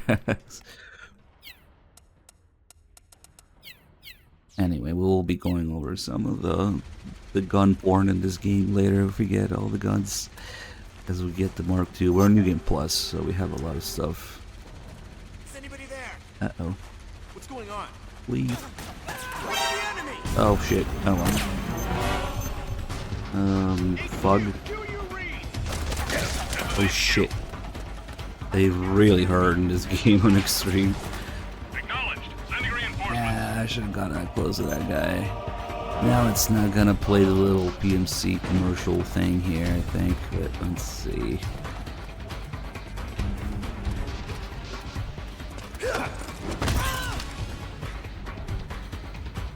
Ooh, might be a little ugly to shake off this alert.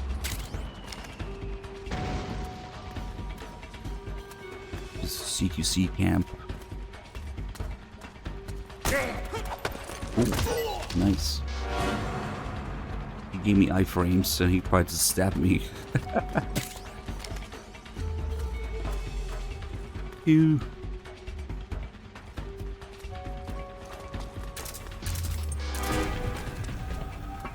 Where's he going? Yeah, there's no other thing to play now. Oh, he didn't give a fuck about that. God. Nice. Hold on. He's kicking my ass again.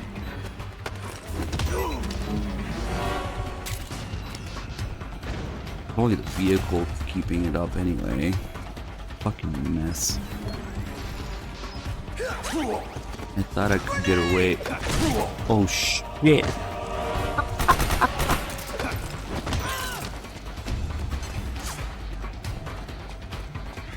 What a fucking mess. Ah, finally it's going down. Holy shit.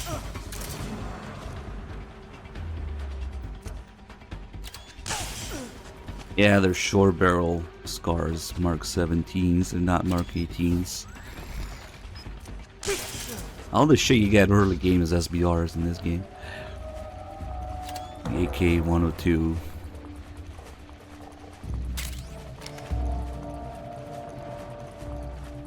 I don't know if it's 10 inches, but it's definitely short.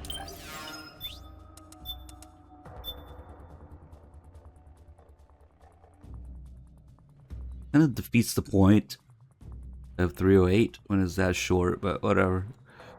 Or 7.62 NATO, close enough. Yes, 10 inches is very short, especially for 7.62 NATO.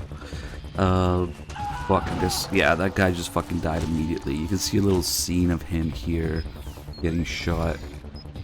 Yeah, there's nothing else going on. But yeah, obviously the stress goes up a lot during alerts. And when the stress is over 50%, it will turn red like that.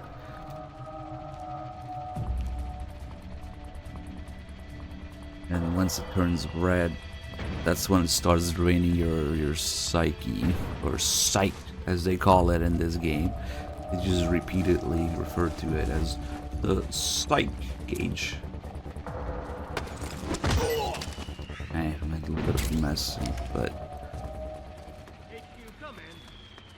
This is HQ.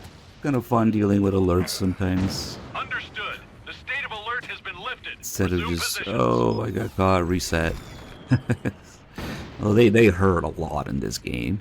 It's one of the big differences between MGS3 and 4 and Extreme, even though they're probably the two easiest games. MGS4, they actually fucking hurt. But you can also have more healing items. can carry 3 of each kind in extreme. These are the rations and the noodles and the regains. Actually, we should be able to find a regain here. This is HQ. How to open locker. Stab it. Acknowledge. Sending reinforcements. Use extra caution. The splash damage on the knife in single player, at least. It's kind of crazy like that.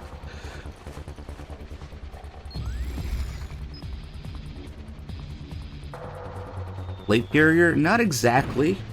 But, see, that's the thing about MGS4's gear and weapons and web gear, the vehicles, the weapons. They're all based on real stuff. So, just for the hell of it, I tried recreating Snake's setup here. It's all a bunch of old and outdated stuff, of course, these days, kind of hard to find. But since I did the rifle, I did the M-Forgery, I figured I would do the harness as well, and you can kind of get an idea. It's hard because they don't explicitly state what things are in the game, but people have done research. There's a little bit of information about it in the wiki, but the wiki is not. I mean, it's a wiki. Anybody can write shit in it. It's not 100% accurate. So I did a little bit of research, and unfortunately, the closest thing in real life is a bunch of. I mean, it is based on it, so it's the same thing. It's a bunch of Black Hawk gear, which is not exactly the top tier. It's like Chinesium, but if you go by all the little details on it, you'll see it's exactly that one. Yeah, the carbon fiber Mark II. That one's based on the amphibian. It's called the amphibian Mark II, with the integrated suppressor. Although it is a little bit longer in real life. It just looks like the bull barrel ones, but that's all they are, bull barrels, just like thicker barrels. They're not suppressors. But the amphibian is the closest one, yeah. And then for the rifle, yeah, you look up all the parts, all the different brands and things, and I put that together some time ago. Man, it was like 5 years ago now. Snake, press the crawl button while running to execute a roll.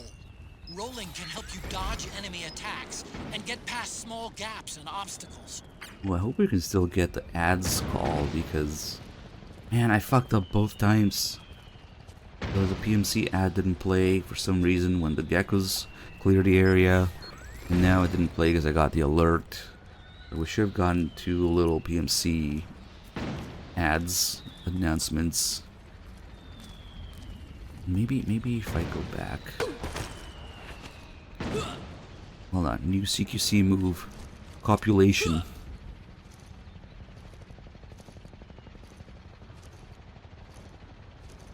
Don't fight it.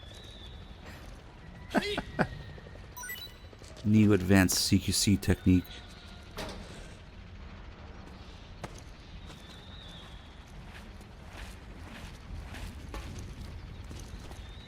And then we have the evolution of the Born in the series, which is, of course, MGS4. It's just straight up Playboy. I read it for the articles.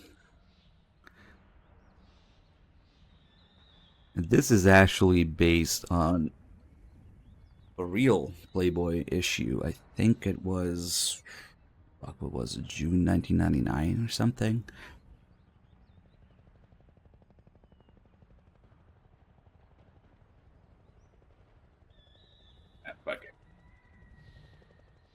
I don't know where I put it, but it's the same cover, but they changed the articles slightly to MGS4 world related stuff.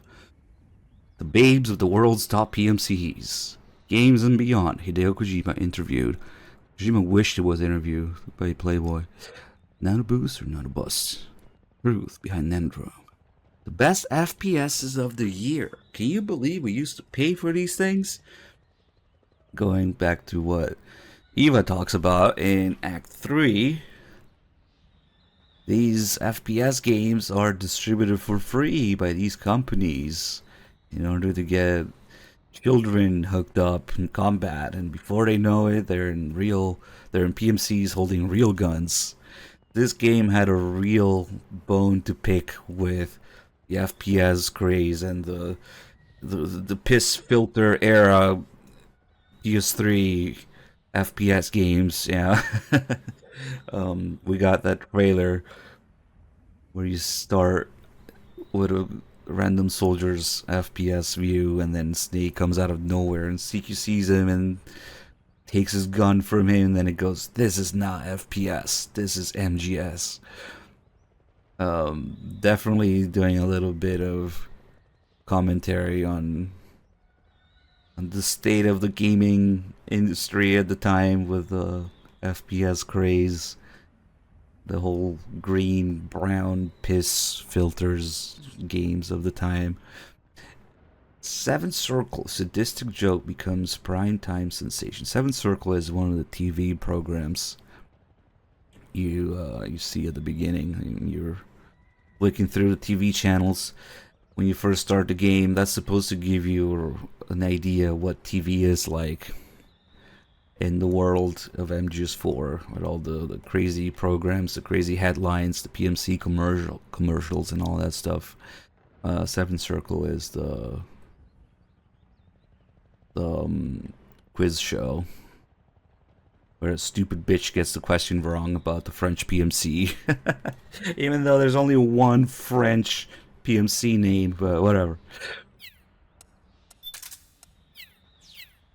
So these, actually, it's a good thing now we have little Psyche, of course. Looking at this will make Snake grunt a little bit, and then his Psyche goes up.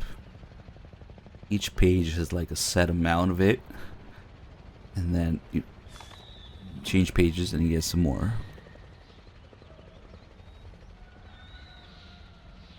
One of the many licenses they would have to renew to re-release this game, or maybe they'll just change it to some generic shit. Who knows? And then a little trick: once you're holding the weapon down, go into first person, press circle to go through the pages, and then if you don't want to actually use it, you can just unequip it and it goes away. That way you can keep it and put it somewhere else. Let's put it here for this guy downstairs.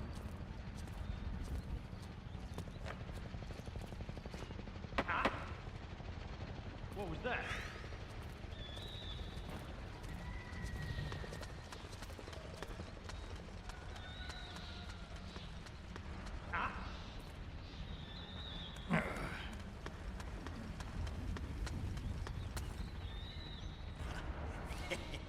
It's my lucky day.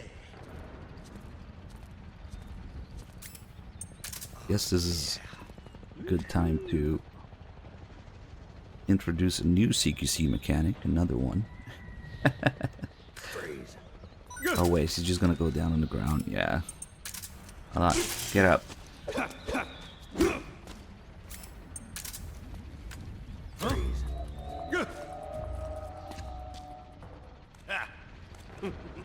That's all I've got. The body surge, which ends in nut grab, of course.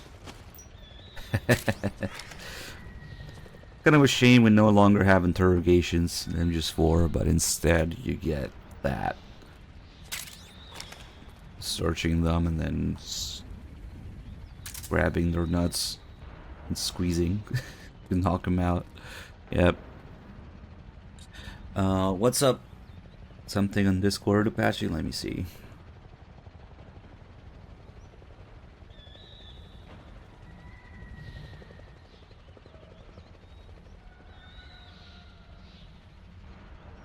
Oh, what the?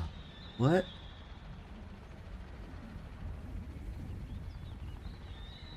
I don't know what I'm looking at, but that's interesting.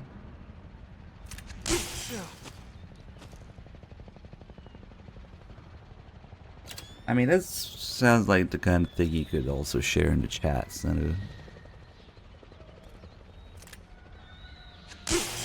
Damn it, does that mean we gotta play that game now? Anyway, let's put this guy away. Yeah, that's fucking wild.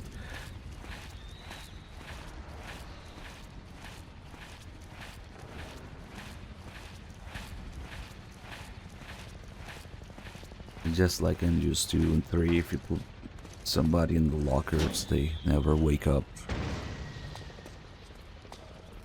Let me see if I can get that call. I might... Snake, I don't know. the PMC soldiers are using ID guns. ID guns?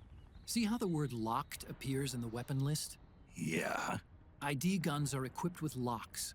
As long as the lock is engaged, you can't pull the trigger. Any suggestions? The locks are only disengaged when they recognize the nanomachine ID inside a soldier's body. Anyone not possessing nanomachines keyed to the system, or anyone who's keyed but not authorized to use that weapon, won't be able to pass the ID gun's verification process. So I can't use PMC guns? I'm afraid not. You're not registered with the system. And it's not just weapons either. Vehicles, buildings, everything used for military purposes is secured with this ID control system.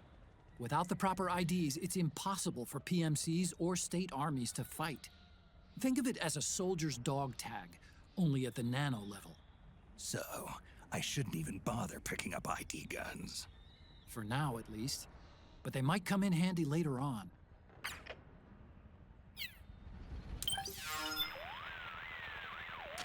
Snake, I've said it 100 times already, and I'll say it again. Okay, Do not let useful the call. enemy see you. If the enemy catches sight of you, they'll dispatch reinforcements to your location. You're on your own out there. No backup. There's no place to run and no place to hide. No place for That's Hideo. why You worry too much, Otacon. Believe me, I know what'll happen if I screw up. Okay then. Just be extra careful and stay out of sight. I kind of wish this call would change if you already have an alert. Because they do that in MGS1. There's a call with Campbell that changes if you have an alert already early game where he says something similar.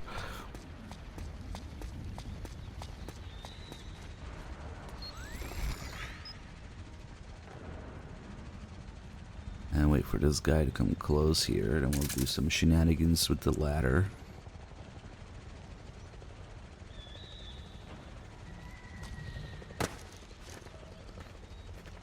It's a little silly thing how gravity works in this game. What was that noise?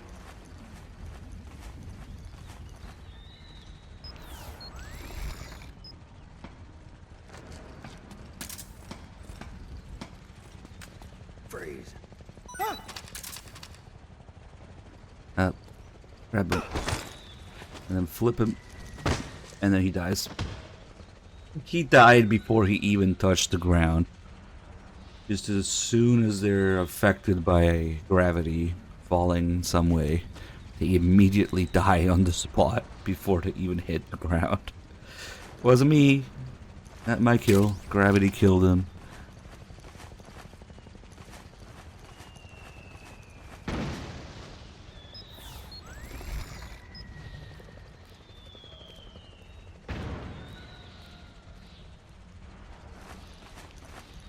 We got another little thing that I would have liked to see in a certain other game.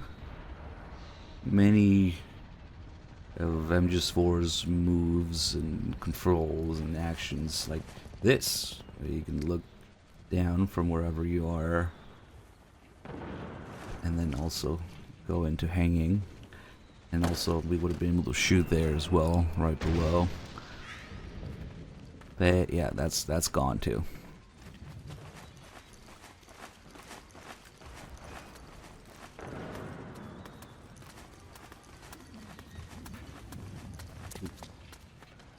Here. You can run for it before these guys turn.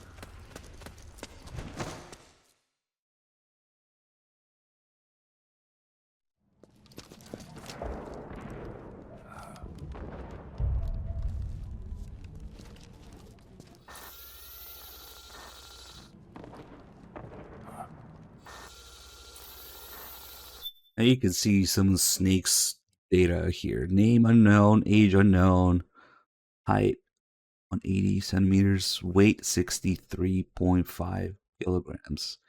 Eyes blue-gray, skin tone white, code name Solid Snake. Yeah.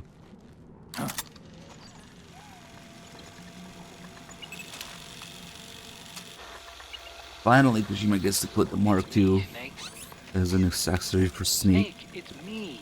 I wanted to do that since MGS1. Otacon. Sorry to keep you waiting, Snake. Snake thinks he's inside there or something. Gear Mark II. Metal Gear. That's right. Just like Rex. Or just like Snatcher, but we can't say that because nobody will get it. Although you see a flashback of the Snatcher Mark II there. It's a remote mobile terminal designed to provide you with operational support. Yeah, well, where are you? People shrink and lose weight in their old age. No, man. Where else? I'll be watching you through the Mark II. Wish I was good with gadgets. Hey, I'll be with you in spirit. Anyway, because you had to dress up as a militiaman, I had the Mark II bring you some goodies. Starting with this. See, Snake, we gave you a holster, but we couldn't put a handgun in it. An eye patch. There's reasons. I call it the Solid Eye. It's an all-purpose goggle that displays radar images and other data in 3D. You can also switch it over to light-amplifying night vision.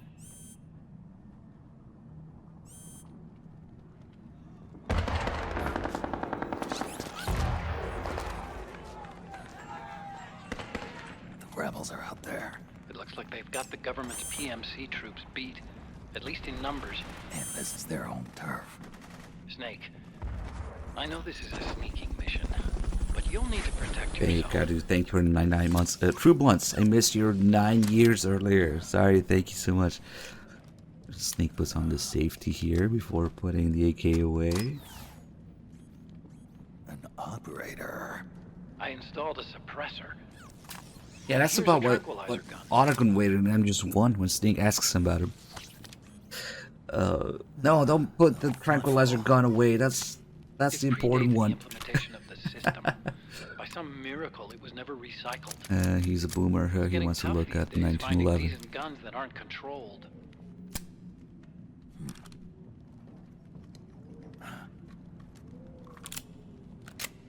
Nah, they're not. I mean, maybe in a way you could look at it that way, but You coming? Of course. I'll follow you wherever you go. Like this. I'll activate stealth so it doesn't attract any attention. If you need it, just bring up the start button menu. Got you it. can actually get both of those. I should have Informant both who said they here saw on New liquid Game here Plus. should be a little further up.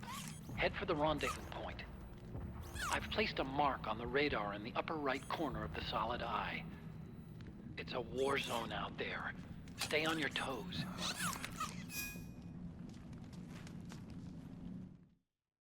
Much more modernized and not as custom, although a little bit. We should have both. Does Snake have some sort of 1911 as an MGS3 reference? MGS4? I don't know. They're very different. You can get the actual MGS3 1911 in this game. Legendary custom handgun used by Naked Snake. And it's 64. This one's a little bit more down to earth. Still expensive though.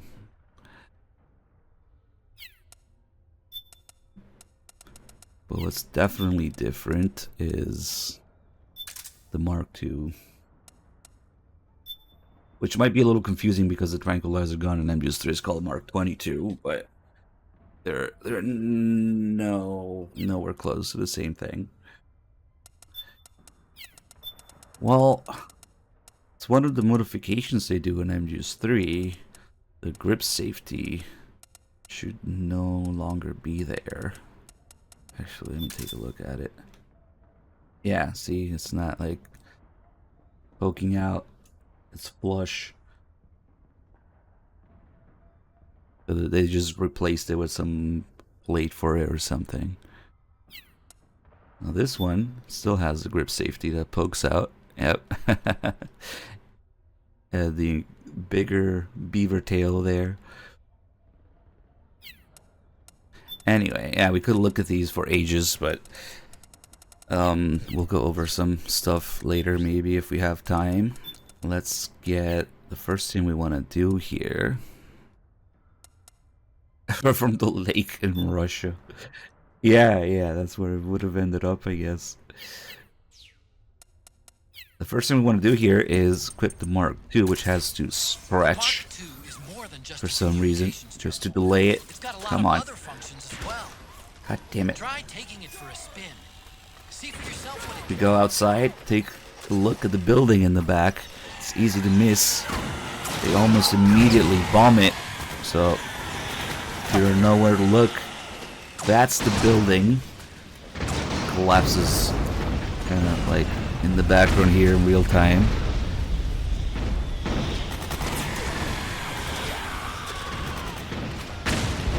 That's the collapsed building we'll go through after the Rebel cutscene. On the other side of the Rebels' hideout here.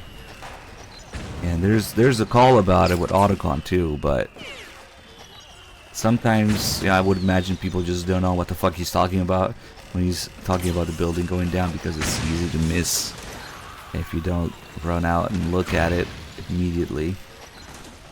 So now we'll sit here and we have a whole bunch of calls about the Mark II and the other stuff that's going on. And of course, Snake uses a DualShock 3 to control the Mark II. Down to the little holes in the USB connector and the player 1 light being on. DualShock 3 6-axis, one of the most detailed items in the game. There's even the label at the bottom, and it's a little hard to see. That's MIDI USB, it's not micro USB, it's even worse. Yeah.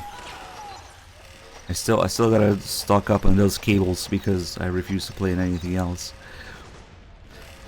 It would be cool if Snake actually mimicked your exact movements on the controller as you're moving the Mark II, but I guess that's asking a bit much.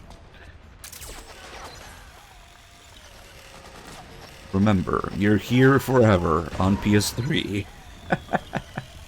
Who knows if they're even fucking around with this in the Master Collection Volume 2. It's all speculation and rumors at this point. I'll believe it when I see it. Them re-releasing MGS4.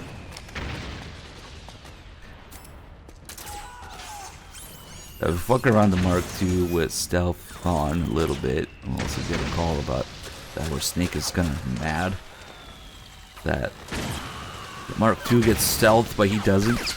If we spin around too much here, we'll get a little animation of the Mark II kind of losing its balance. Oh shit, I unclipped it. Ah, you can see it there. Nice. For a second. Yep. If it does it again. It tends to not do it more than once. Yeah, I don't know. The Mark II, of course, being another extremely detailed object. You can look at all the little markings on it. It's kind of a shame that the low resolution textures are kind of noticeable, especially if you emulate and the whole game runs 1080p or 4K or whatever, but the resolutions get left behind. Year of development 2014, designed by Autocon. Caution, do not open.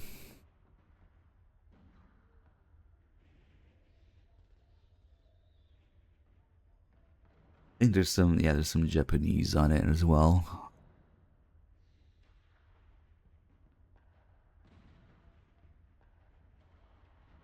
Press center and rotate right. Alright. Get the Mark II and the solid eye calls and all. It's a lot of stuff here. Snake, you've got to run. Yeah. I created the Mark II to provide you with mission support. It's outfitted with a full suite of support functions. It can transport weapons and items, assess your condition, conduct recon, provide map data, and analyze the state of battle. You can also use its menu screen to adjust camouflage settings and change equipment. To access the menu screen, press the Start button. I've set the Mark II to shadow you at all times. It'll be there for you to call upon whenever and wherever you need it. Tell me something, Otacon. What possessed you to name it Metal Gear Mark II? I named it that so I'd never forget that I was the one who designed Rex. But the Mark II's no weapon of mass destruction. It's a remote mobile terminal designed solely to support you. I want to show the world that technology can work wonders when it's used the right way. I'll bet that 50 years from now, robot buddies like the Mark II will be a vital part of our society. Even now, 30% of all snipers use robot spotters. I don't think it's quite what Asimov imagined, but we may already be living in the caves of steel. Yeah, but that's still combat applications. Snipers? Okay, Otacon. Yeah, we're getting there slowly. Let me give you a brief rundown on controlling the Mark II. I'm good. Snake, the weapons you pick up will be temporarily stored in your backpack. And that's okay. Not too interesting. Those guys really know how to put on a show. I'm sure it was old and decrepit already, but I've never seen a building go down like that.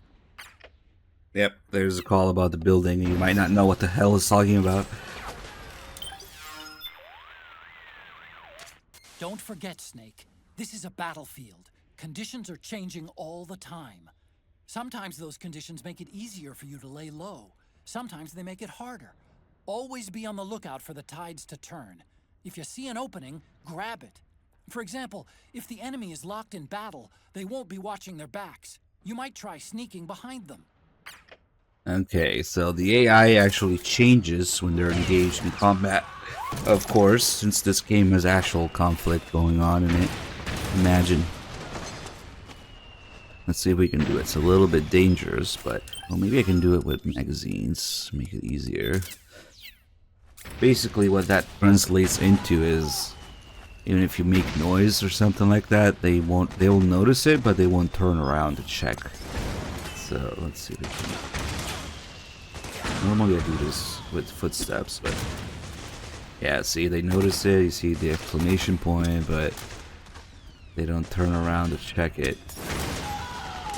They move their heads a little bit, but they don't really investigate it. Yeah, they're busy with other stuff.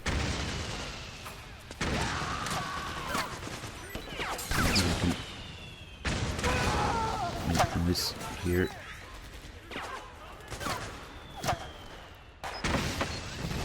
Yep, they don't really go investigate it all the way.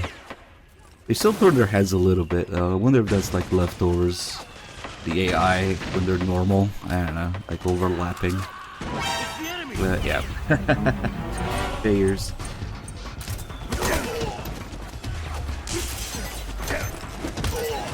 Oh, who the fuck is this guy? He wasn't there a second ago.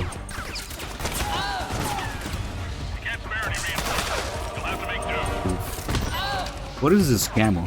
I don't usually see this camel.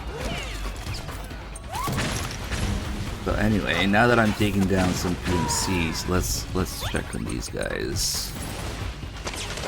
They're neutral, okay. They won't be friendly for a while, but you can influence things a little bit. Yeah, that was a weird fucking camel pattern there. Depending on how many PMCs you take down, like at the beginning of Act 2, the rebels start out hostile, but they just know once you take enough PMCs down, they change to neutral, and then doing certain things will change into friendly even. Originally, you were supposed to be able to align with either the PMCs or the rebels, but again, they had much bigger ambitions that the PS3 could deliver for this game originally. So they're just gonna tune the whole thing down a little bit, and now all you can do is help out the rebels a little bit, make them like you in certain areas, but you cannot work with the PMCs. Is it loud? Okay, we'll turn it down a little bit. They have all the battlefield noises, Senju Street, as they call it. There's a podcast episode about exactly that. Let's get the call about influencing conditions on the battlefield. Imagine. During manual control, the Mark II maintains a wireless link with you. Yeah. But the control signal range is deliberately kept short by an attenuator on the transmitter circuit. The distance varies by environment, so I can't give you an exact figure. But even under the best conditions, it can't exceed 50 meters. 50 meters? That's pretty short. Why impose a limit like that? Seems more useful if I could control it from further away. Of course, I need plenty of signal when I control it, but in your case, you have to be conscious of the danger from DF. You can't risk using a high-power electrical signal for too long. It's like holding up a big sign saying, "Hey, I'm over here!" So try and keep the Mark II close to you when you use it. Keep that in mind, and the Mark II should serve you well. Alright, we'll fuck with this now since Otacon is talking about it. I've go too far. Hey, Silver Wing, 69 months. Nice. Maybe you'll have a short stream today. I don't know. I'm just for edging. Can't go too far with it. Snake, Yeah. you're about to send the Mark II out of range. Watch out! Whoa. Snake, you've gone outside the Mark II's manual control area. If you need to maintain control, select the Mark II again from the item window. There's also a couple interesting interactions if we let the Mark II get abused. I guess it doesn't matter who abuses it. I already took these PMCs down, but I can have the rebels abuse it. Oh shit. Oh, we could just go here maybe. Hello? Ah, there's a vehicle.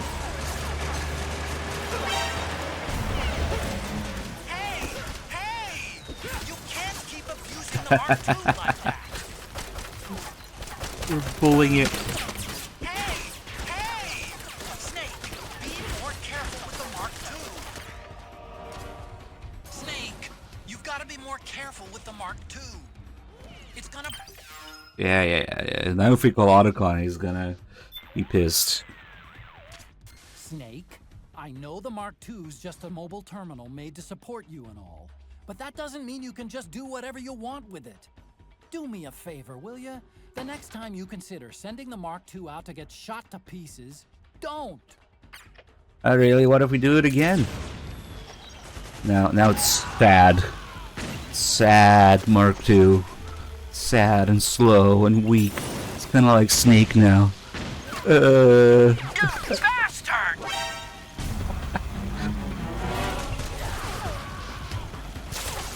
Hey! Snake, what are you trying to do to the Mark II? Hey! The Mark II can't take much more abuse. Call him again. Can't believe you're so abusive of the Mark II. Otacon? All the time I put into this technology. Otacon, are you angry? Just like act like there's nothing but yourself. That's the only thing you think about. Look, I'm sorry. I promise I'll be more careful about how I use the thing. Yeah, well, you better. He's just mumbling to himself there. How pissed he is.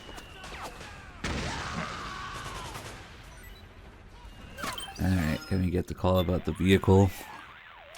Snake, this should go without saying. More Mark II stuff. Just so we're clear, you're practically defenseless while controlling the Mark II. So if you're gonna use it, you should do it from someplace you're not likely to be found. Right now, the militia and PMCs are at a stalemate. and just about the whole area is lit up with gunfire. Things are dangerous there, even for a guy like you. But if you could somehow tip the balance... I might be able to divert the hotspot elsewhere. Bingo! I'll bet you could shape battlefield conditions to make sneaking easier. Maybe by destroying a key weapon that one side relies on.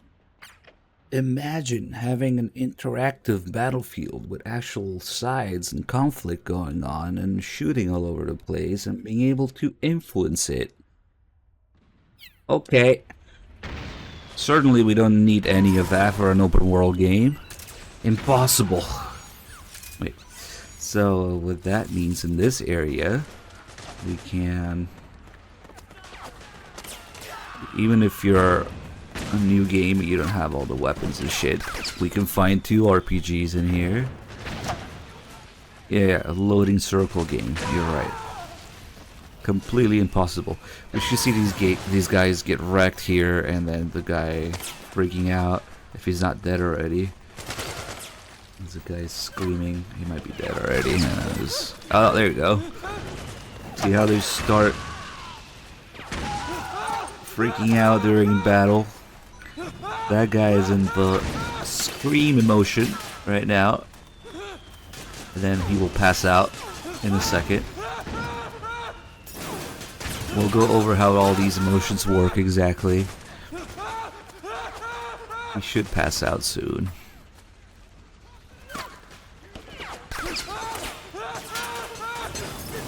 Yep, there we go. Foaming at the mouth. It looks like a natural reaction there. We'll go over the exact mechanics behind those emotions in a bit. But first, let's do what Otacon was talking about here. Find the first RPG here. And then we can get behind them.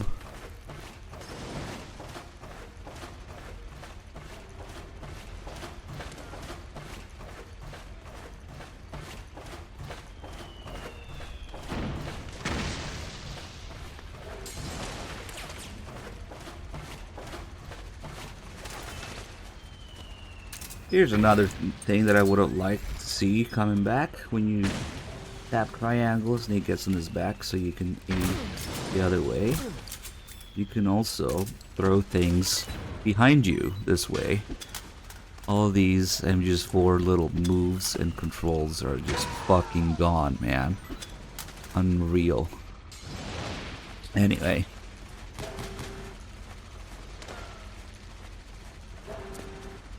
Unfucking believable. Just worse in every way imaginable. Anyway, never mind all the weapons and RPG ammo I have right now. You're supposed to find one RPG here and then use it on this vehicle, which will change things a little bit. Because now they were a stalemate, but now that we destroy the vehicle, these rebel guys will advance.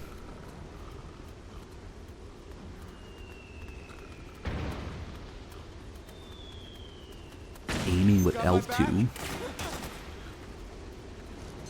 What?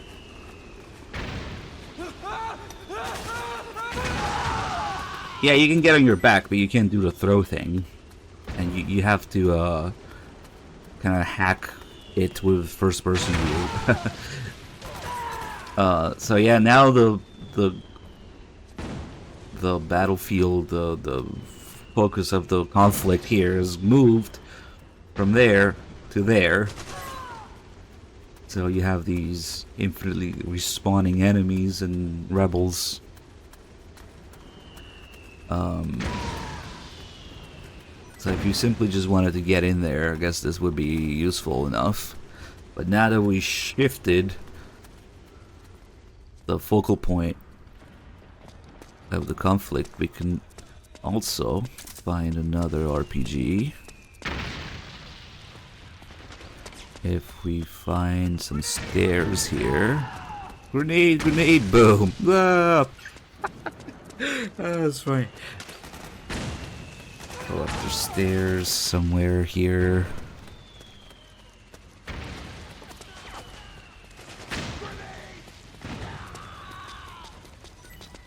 get this. I think this is literally the only place in the game where you get this animation of Snake balancing on the wooden beam here. But that's where you would find your other RPG. Also some noodles.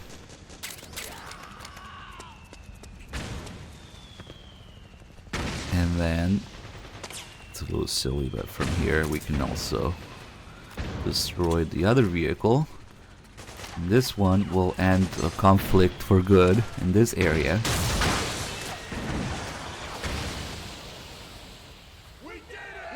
Yeah, we did it. Okay. So that gets rid of the PMCs completely in this area, which means these guys now take over the area, and now they really like me. See how their names are blue now? You've got a little bit of reputation system, I guess, with these guys. Some areas the rebels start out as hostile, and then when you take down some PMCs, they go neutral. So their names go from red to yellow, which we saw earlier, and then blue when they really like you. Now they really like me. I can just punch them in the face, and they don't care. Backdrifter, thank you for the 15 months. So now we can do a bunch of little things with these guys. Pretty funny stuff. Let's grab some rations. Wait, I think I already have rations, noodles, regain, whatever. So now they just kind of start patrolling the area normally, but they're friendly, so they don't care if I'm here. You can give them rations. Here. Hey, thanks. And when they like you enough, Hey, thanks. once you've given them enough crap, Here. Hey, thanks. they will start giving items back. There you go. It's not too useful right now because I think I already have everything on the save. But this is how you would get some of the iPod music in the game. Some tracks you can only get this way. You have to befriend these guys and give them shit. That was a suppressor. The item box kind of looks the same as a suppressor and music. Here. Hey, thanks. Here. You could use it. Ooh, crusty porn magazine. I don't know if I want that, man, but okay. Crusty used porn mag.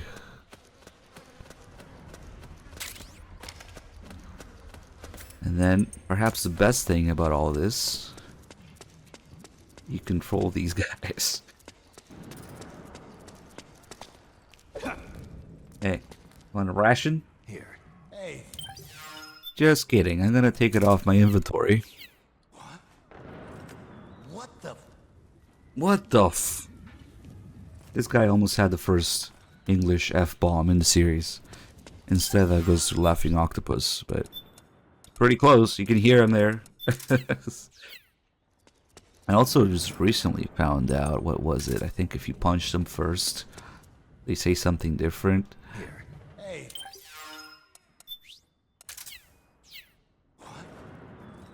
What the...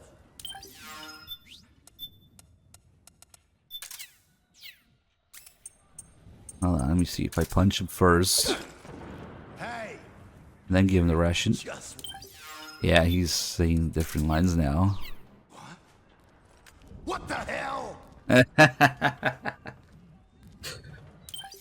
Okay.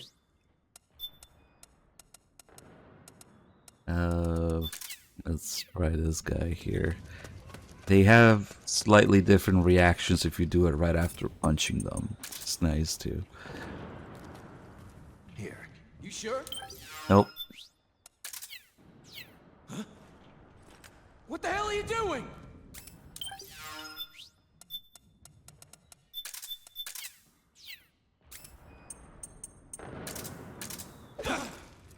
you mind explaining? They thought about it. You sure? Let's see, maybe he... Shit. Ooh, I almost double unequipped it. What the hell are you doing? Maybe this guy doesn't. Maybe I did it with the wrong timing. No, it's extremely detailed. All these little guys' reactions and stuff. Let me try this punch thing again. Here, just. Okay, yeah, change the line, so I should change this one too. Good work. You're as good as they said. Yep. WWF champion, keeping us afloat here. Thank you for the 3 gifted subs. Let's see what this guy says, and then we'll punch him too. I might not have heard the punch lines. Hey. Don't have to twist. What? What's gotten into you? See, that's the thing. MGS4 might have all the sad reasons for existing and the sad reason for the writing being the way it is, but it is still, above all, a professionally made piece of software. Extremely detailed, yeah. Which is still very much in line with the series. Until a little something happens, and the same cannot be said of a certain other game. So the whole 4 versus V debate, it's not even close, man. It's not even close. Hey! Here. It's mine. It's mine now. He's pissed off now. What? You tricked us! You tricked us! You're literally going from the best details and gunplay and gun details in the series to the absolute worst, complete dog shit put together the last second wrong. Just embarrassing, just embarrassment. Here. Don't have to twist. Let's go get some. What? What's gotten Yeah, sometimes people are like, oh, MGS4 story is so terrible, and MGS whatever the fuck, which is worse? You kidding me? Imagine comparing the technical marvel that MGS4 is to the complete dog shit rushed out the anus at the last second unfinished mess that the Fox engine is. It's just ridiculous. Let's see what we can get. Hey, Mazar, thank you for, oh shit, tier 3 sub, man. Thank you so much, man. 6 months. Let's see if we can get the solid eye call here so we can go over how the rest of these guys' stats work. Wait, wrong frequency. I see you found yourself an operator uniform. As long as you're wearing it, you can do what you need to do, and the militiamen won't suspect a thing. It'll be a useful tool in certain situations. But be careful. Hurt a fellow militiaman while wearing the uniform, and will blow your cover. As good as they said. Yeah. Hey, WWF champion with another gift sub too. It's only 0. Thank you again. I want to go over the rest of these guys' stats, but then we can do a couple other things to piss them off and see another one of their reactions. You gave the Mark II stuff When you have low health. Yeah. The Mark II doesn't have to worry about damage from EM waves because it's a machine, and its surface area is small enough that cost isn't a problem. The trade-off being that it can be easily spotted by heat-seeking unmanned weapons. Keep that in mind, okay? We're back in an hour. You need to rendezvous with our... Yeah, I know where to go, Otacon. Tell me about the solid eye. Snake, you need to... Oh, you're an asshole, huh? Alright. The device you're wearing over your left eye is the solid eye. 3D glasses, huh? I remember having a toy pair called Tobit Acid back when I was a kid. Tobit Acid? Okay. Never heard of it. The solid eye is a multi-purpose goggle equipped with a variety of functions. It has the same night vision capabilities as ENVGs, as well as a monocular function.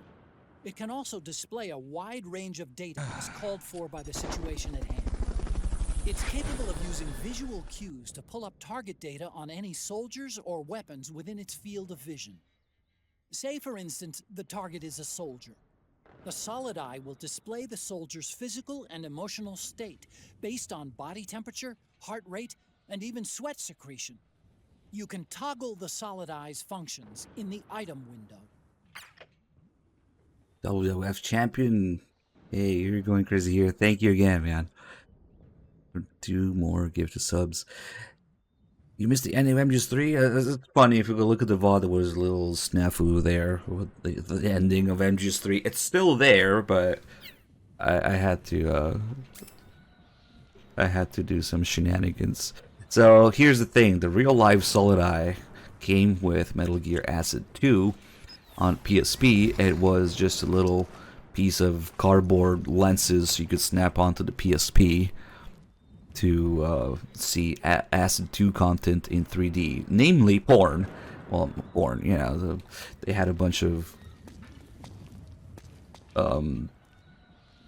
they have in Acid 2 they have 2 things mainly. They have MGS3 cutscenes in 3D that you can watch with Japanese voice acting and English subtitles, so you can watch in 3D, and they have just, you know, reviewer bikini ladies handling airsoft guns very unsafely, just little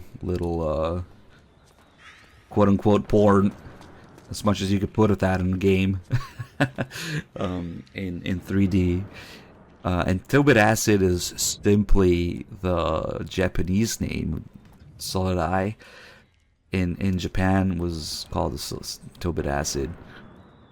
But that's the original real life Solid Eye, Metal Gear Acid 2.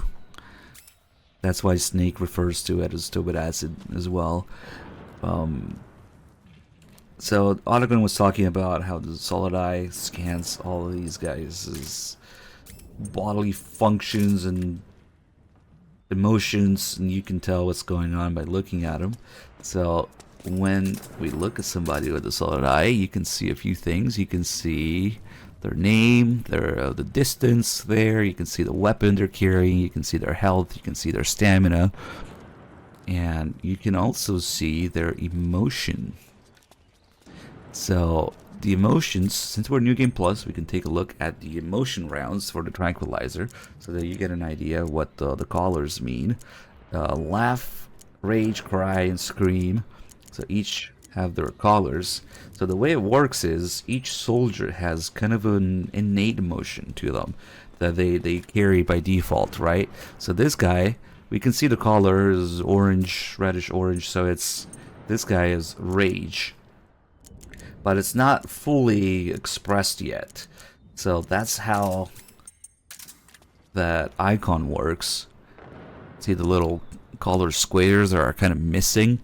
So any interaction that's like combat based, which is, you know, grabbing them, punching them, shooting them, anything like that, that is some sort of combat interaction, will make that emotion go up gradually. So if I grab him a few times here, you'll see that see, now there's way more color to his rage icon. I think it might actually be one little interaction away from going all the way. All the way actually changes the icon to this rage icon in this case. So if I give him a little punch, he's gonna start. Okay, wasn't one hit away, maybe one more. So, fuck. I didn't mean to stun him there. I wonder if that resets it. Yeah, it reset it. Let's do it again. Just grab him a bunch of times until the whole thing's built full. And there we go. Now the icon is full and it's changed. And he's actually raging. WWF champion again, thank you. So the emotions do different things in gameplay. Right now there's no enemies around. He doesn't have a weapon, but rage makes them mag dump basically on the nearest enemy. If they have a weapon equipped, when they're raging, they just don't care about shooting accurately, where they just mag dump whatever they have. Yeah, this guy found him. See how this guy's icon is yellow? So this guy, we know, is about to laugh. If I fill his icon here by grabbing him a few times. You mind explaining? So raging doesn't really do anything if there's no enemies around, but nice CQC range there. Laugh does a little something. Damn it. Okay, a couple more. We'll fill up. Come on. Come on. How close does it have to be? There we go. Now it's full. Laughing makes them commit friendly fire. Yep. He's missing every shot, but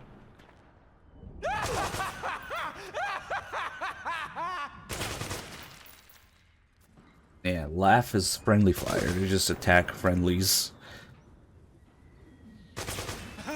He sucks. Wow, he passed out before he could kill that guy. Got lucky there. And at the end of each emotion, yeah, they only last a few seconds. They always pass out after it. And then they start foaming at the mouth. Like that. He just tried to kill you, bro. So yeah, laughing is a little dangerous here. Oh, it was you. What else do we have? If we look at some other person's emotion, I think this guy might be rage too. Yeah, orange. I don't think we see any. Remember that guy who was screaming during the fight here? That's because his emotion was already screaming, and he gets hit during the fight here, and that filled up his screaming meter, and that's why he started screaming in the middle of the battle. So it's a clever way to implement what might look like just a reaction to the actual fight that he was in, to make him look scared in the middle of a gunfight, because he already had that emotion. It just triggers there when he gets hit. And that the thing is, there are many ways to change and influence somebody's emotion in this game, because they have their predefined built-in innate emotions, but you can change them, of course, with the different rounds here. So if I shoot him somewhere that's not the head, What are you trying to pull? say it changed to blue. Blue is crying, so now his emotion is crying. So if I grab him a few times, it will fill that meter. What are you trying to pull? Come on. He should be very sad now. So sad. So crying effectively disables them. Crying and screaming. Because raging makes him mag dump, laugh makes him shoot friendlies, but crying and screaming effectively disables enemies. Kinda like a tranquilizer. So maybe if you're running low on regular tranquilizer and you're on New Game Plus and you have these emotion rounds, you can still get away disabling enemies with crying and screaming. And then of course he passes out at the end of this one too. Screaming we already kind of saw. That guy in the middle of the battlefield. Oh, his emotion is still crying after I wake him up. And then of course if you shoot him in the head, they do it immediately. You don't have to fill up the meter.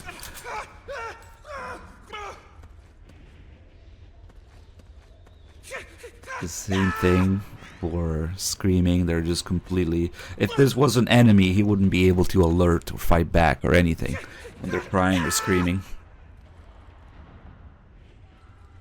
The laughing one, I don't know, man. I make enemies shoot each other, create a diversion, or just make them fucking kill each other for the hell of it. I suppose it would be a nice diversion if you shoot somebody in a group of enemies and they start fucking attacking the others. You know, they get distracted.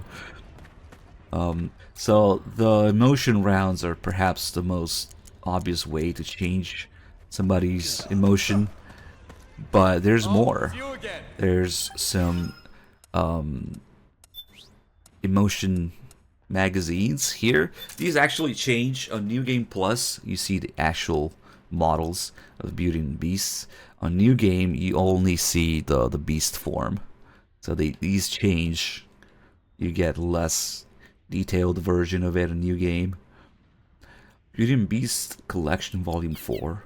I wonder if it has a different... It's gotta have a different cover. So in these, since we're on New Game Plus, we can see the models. So these, of course, see how they had the same colors assigned to it. Laughing Octopus yellow, and then Raging Raven is red, and then Crying Wolf is blue, and then Screaming Mantis is green. Same colors.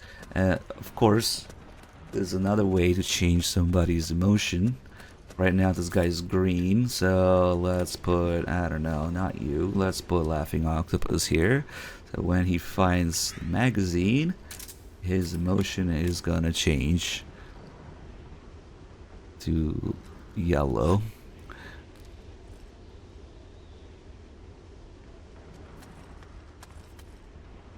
It's my lucky day. They react to it like it's born for a second, but when the animation's over, maybe it doesn't last as long. Yeah, there we go. Luckily they don't attack Sneak. Even while they're laughing, they don't attack Sneak. We'll go over to Negoshima in a bit. Yeah, I do have it. And then it eats the magazine.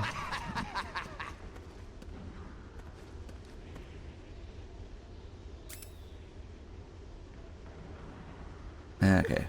Come on, pass out already.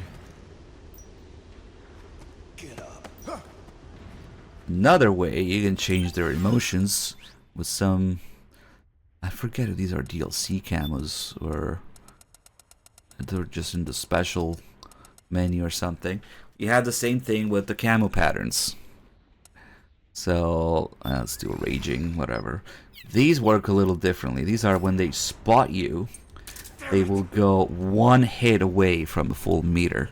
So, like if I let him see me with this, see now it changed to almost completely full rage. So, after they see you wearing this camo, if you do one little hit, it will go with the full emotion. Which is... It's unfortunate that you have to get spotted before and then they're one hit away from it. That's not too useful, I guess. Maybe during alerts or something, if you want to do the screaming thing. But then, of course, you have the big boss face camo for that, which is... It's essentially the same thing, but it makes him scream, and it makes him scream immediately. It doesn't make him... It doesn't make him only one hit away from it. But it's sort of interesting because it turns your lethal weapons into emotion weapons in a way, right? Because I can just... let's do... Crying, right? That disables them. I can turn this gun into a crying gun by getting spotted and then shooting this guy once with any gun. No, it was you. Oh, he spotted me after I shot him. Yep. Yep.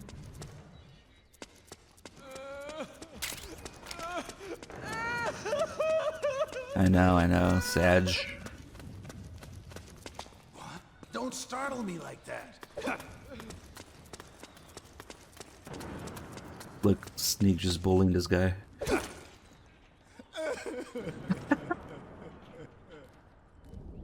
Damn, that's fucked up.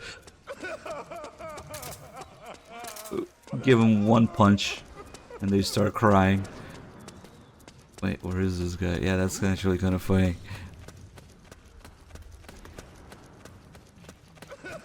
Give me your lunch money.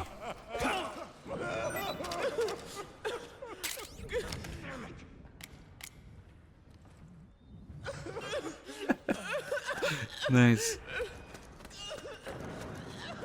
And then we have yet another way to change their emotions. Again, New Game Plus stuff like the emotion rounds. You have the different colors of smoke grenades. Now that we know what the colors do, well, it tells you here too. Green smoke induces the urge to scream. So you get yellow, red, blue, and green again. Yellow. The laughing gas grenade. There's not really any gas or sleeping gas grenades in this. There's mines, but this is as close as it gets to a sleeping gas, sleeping smoke grenade. They're actually really useful, especially as you might guess. The green and blue ones. Here, I already used some of the blue ones. Because green and blue disable enemies for good. But it's almost like having a sleep smoke grenade in a way.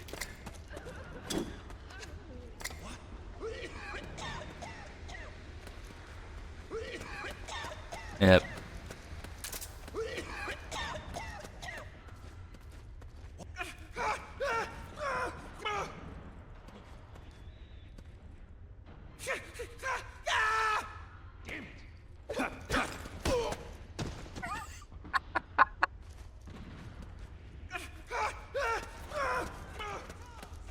There's another thing I want to show that these guys do when they really like you. Oh, I have the RPG, perfect. Whoop. I'm okay. It takes 3 RPGs to fucking kill Snake. Alright. Now that I have a low health... Oh, maybe I should change this though.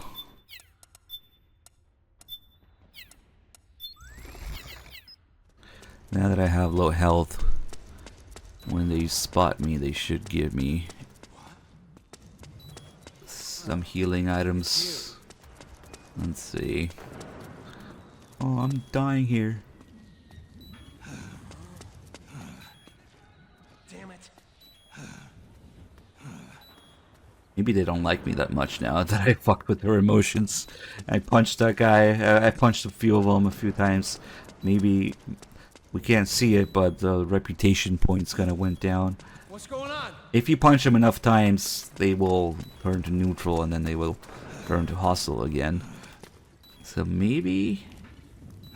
Yeah, maybe they don't like me enough to do it right now. Come on, I'm dying here. No, I don't think they do. Oh, they're neutral right now. Yeah, I fucked with it too much. Yeah, it's no wonder they're not doing it. See, the name changed back to yellow. So yeah, now they're neutral. Which takes us to the Tanegashima.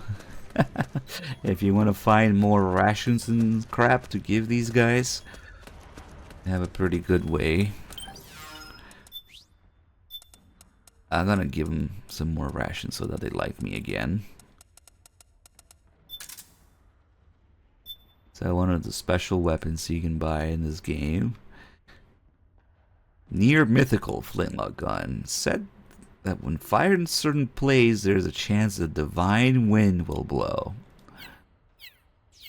So I think it's like, what, 25, maybe 33% chance. And you also need a couple things. You need big wide open area like this for it to work. So it works here, it works outside the palace where Meryl is.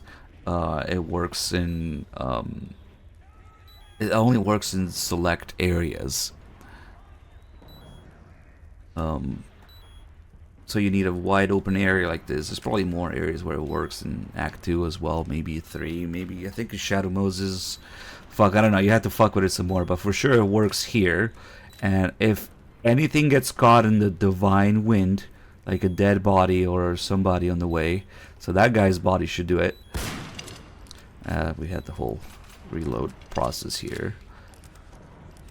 It's only like, it's not every time, it's like 33% chance or something like that. So let's see when, there we go.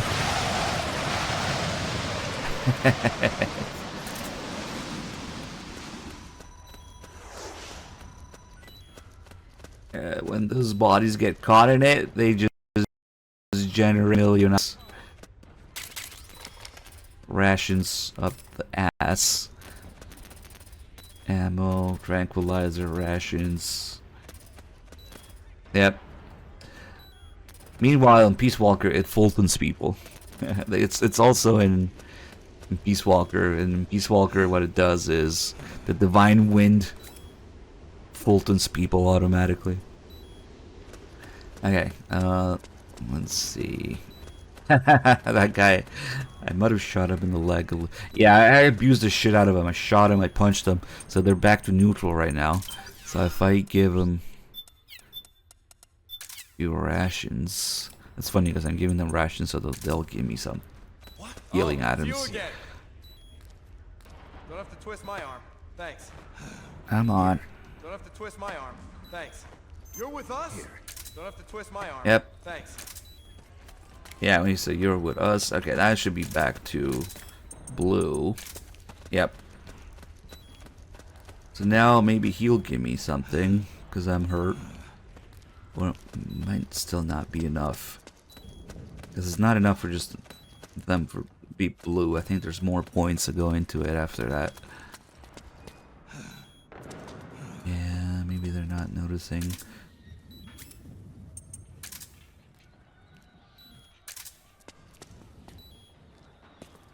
Might need a few more rations.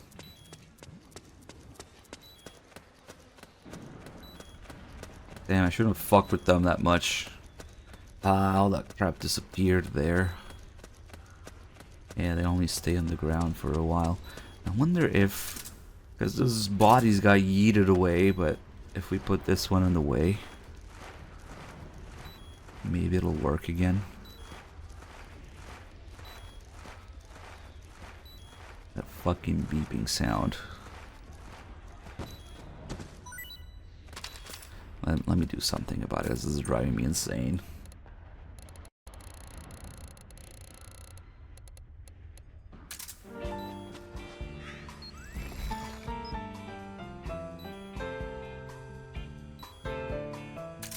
Okay. It's below 25%. Oh, nice.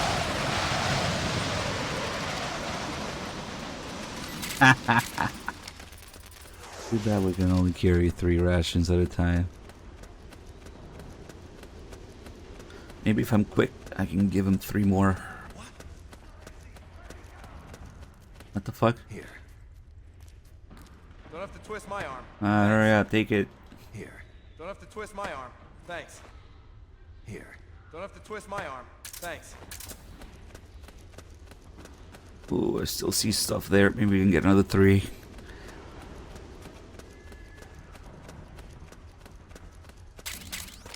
Okay.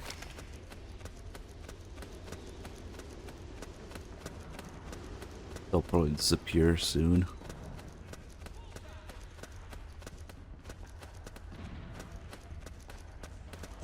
What happened? Here. Don't have to twist my arm. Imagine having factions and reputations and interactions with each side. Yep. Just imagine. And there we go. Now that they like me, they'll do stuff like that. They'll be like, "You're fine, man," and then they'll give you a healing item. Well, I don't know to what degree you can abuse it to get more. Because I already got one. Oh. Watch yourself. There you go. Noodles. Nice.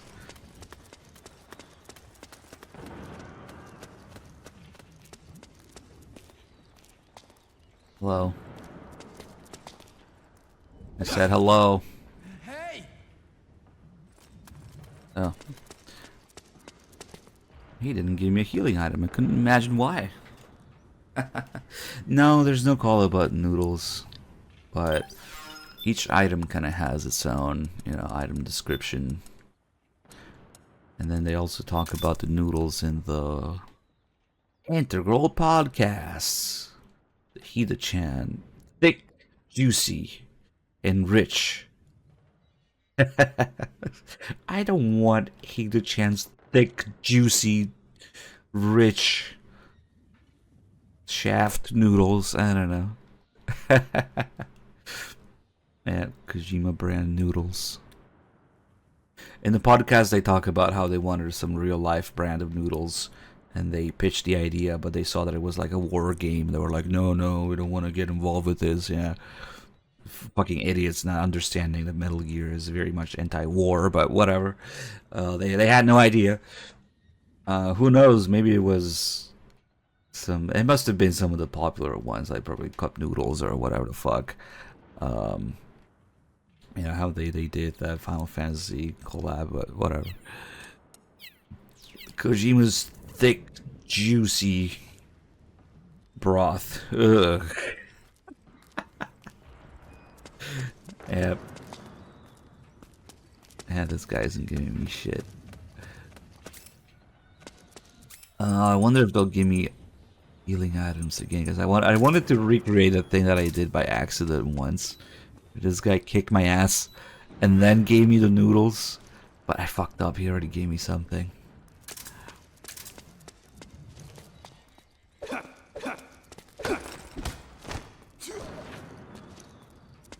What are you doing?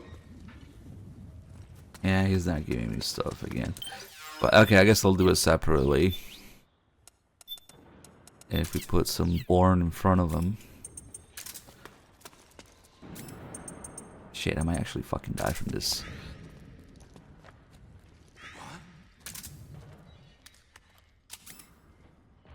What do we have here? And this works with enemies too. When they're busy looking at porn, you can block their view. And they'll get mad. Or alerting. So that's where you were. Oh, he didn't kick me though. Because I guess I was in the play dead animation. This is actually play dead animation. Might not be as obvious. Might just look like Snake is trying to stay down here. It's a little bit more obvious if you flip around. This is playing dead in this game, and it works to a lesser degree. You can make people come investigate you, but this guy already knows. Actually, it might be a good idea to switch to camo. Well, the auto camo just works with patterns, and the manual one you just pick whatever you want, which it's not too interesting until you get into the DLC camos that have special effects. Yeah, this one is just a regular one. It won't change this like this. See if he notices me.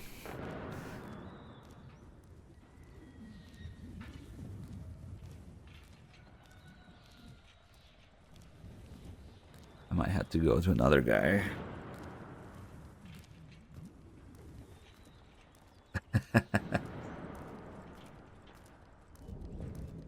Is he just gonna walk by? Yep, he doesn't give a fuck. He already knows.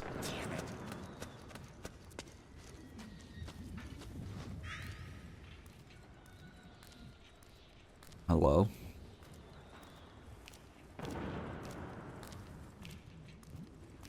Damn it.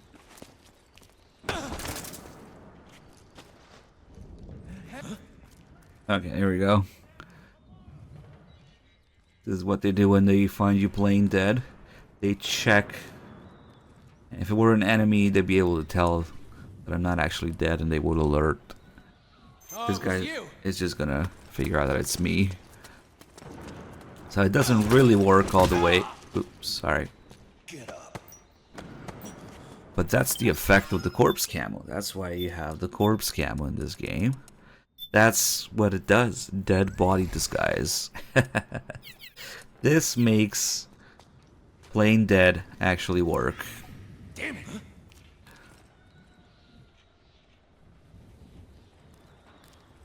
You can like get out on alert or something like this.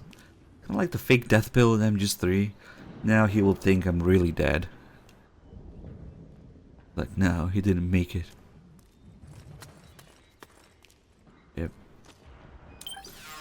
It's even funnier with the big boss face, which is really just all of this beef jerky face, but whatever. This just immediately scares enemies. They immediately go into a screaming when they see you, but it only works relatively close range. If they see you from a distance, they'll still alert normally. It's kind of a cheat mode item because it prevents alerts too. As long as you're close enough to somebody, they just immediately pass out. Well, immediately go into screaming. See, he hasn't seen it yet. At this range. Yeah, that's about the range at which it would work. So it's not too crazy overpowered, but still pretty decent range. It's one of the ways to do, for example, the frogs fight easily if you're trying to do a big boss run. I don't think it prevents it. It's just immediate, non-lethal way to take care of somebody instead of alerting. If you're nearby, if you're trying to do the frogs done lethally or something like that.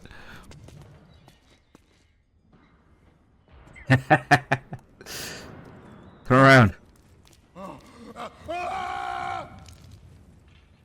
Yep. I think the frogs. So the frogs. That's why I was saying immediate, because the frogs, when they get emotions in one of the many different ways that we saw, the frogs don't have animations for the emotions; they just immediately pass out. With the exception of the B&B magazine, it actually makes the frogs salute. Because the B&Bs are like their superiors or something. They work together in some fashion. So when the frog sees B&B magazine, they go up to it and they start saluting instead of getting an emotion or passing out. But that's if they're sneaking, I think. I don't think they do it during the fight. And we got all this nonsense here. The suit. The fucking Assassin's Creed outfit, which also changes Snake's stance. And if you don't have a good reputation with the rebels, you need a rebel disguise. This also works as a rebel disguise, interestingly enough. Yes, of course, it had some sort of cross-collab thing. Some Assassin's Creed game has a Raiden outfit in it. Again, one of the many fucking licenses they would have to renew in some way or replace or remove content of if they re-release this game. The Ubisoft stuff in the credits, that's why it's there. And then there's a whole Assassin's what do they call it? Assassin's Solid emblem. You can get the assassin. That's how you unlock the outfit in the game. There's many emblems in this game which are basically your rank when you finish the game, and also you can get them based on your actions during gameplay. It's a little different in MGS4 because in the previous games you would get one rank, one emblem, one code name, however you're gonna call it, based on your total stats at the end of the game. But in MGS4 there's 40 of them, and you can get a bunch of additional ones. You can get more than one per playthrough, depending on little random silly shit you do in the game, like rolling or pressing against the wall or spending time in the box or searching people or befriending these guys or scanning people, like injecting people with a syringe. All sorts of random shit will give you, or looking at the Playboy gives you the bunny emblem, and they're all animals. They still have those emblems from the other games, which are combinations of alerts, kills, continues, and rations used. There's 8 of those. They're mutually exclusive because they're all different combinations. But there's 40 total, depending on little random shit you can do. And the assassin emblem you get for CQCing and knifing people, so essentially grabbing them and slitting their throat a certain amount of times. Makes sense, right? That's how you get it. Okay, there's a lot going on with little mechanics in this area. that I like to cover. Let's see, we got, there should be a couple calls left. The Solid Eye's night vision. Yeah. Snake, you... Snake. On. I designed your radar exactly to your specifications, Snake. The baseline map, the upper right of the screen, shows a visual representation of what your senses tell you, including sense you're not even conscious of. It compiles and amplifies data on surrounding temperature, humidity, sounds, and smells. Think of it as a digital expression of the feel of your environment. The feel? You mean my close-range senses? That's one way of putting it, yeah. The stronger a feel is, the more vividly it shows up on the radar. But if you're somewhere with a high baseline, in the middle of a combat zone, say, or a panicking crowd, it's tougher to pick up that feel. Granted, you tend to stick out more when it's quiet around you, and it's easier to slip by unnoticed in a commotion, but it also makes you less alert to threats. Living organisms, such as soldiers and moving objects like unmanned weapons, give off strong feels, so they'll show up clearly on your radar. The radar also displays the strength of the ripples you yourself send out to others. The more you stick out, the bigger and brighter your radar presence will be. On the other hand, keeping quiet, staying still, and using octocamo to blend in with the environment makes your radar presence smaller, indicating that you're less likely to be detected by the enemy. So what this actually translates into in gameplay is that you can see how effective your camo is, for one thing. The big circle there, if I get some camo index, it will get smaller. And then if we get a face camo, we get even smaller. And then since we're out in the sun right now, we get 10% less camo index. But if I go here in the shade, we get 99, so we have an almost invisible circle there, 90% if you're moving. And then you can see the guys there. If you cause some sort of explosion, or if there's combat going on nearby, I should get... I'm not sure how it works exactly. But sometimes you get a bonus on your camo index, 10% more. That's when the number turns blue. Maybe the RPG doesn't do it. I think grenades might do it. Of course, you see the grenade. Whoa. There we go. We got 10% more camo index for a second there because of the confusion, because of the noise and stuff that was going on there with the explosion. It might have been the barrels that does it. It definitely does it when there's combat going on. You also get 10% less sometimes in certain situations, and it turns red.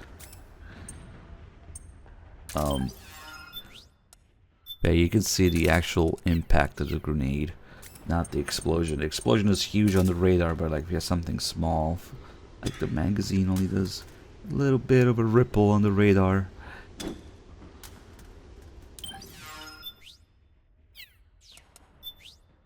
And it kind of tells you how far your camo is effective.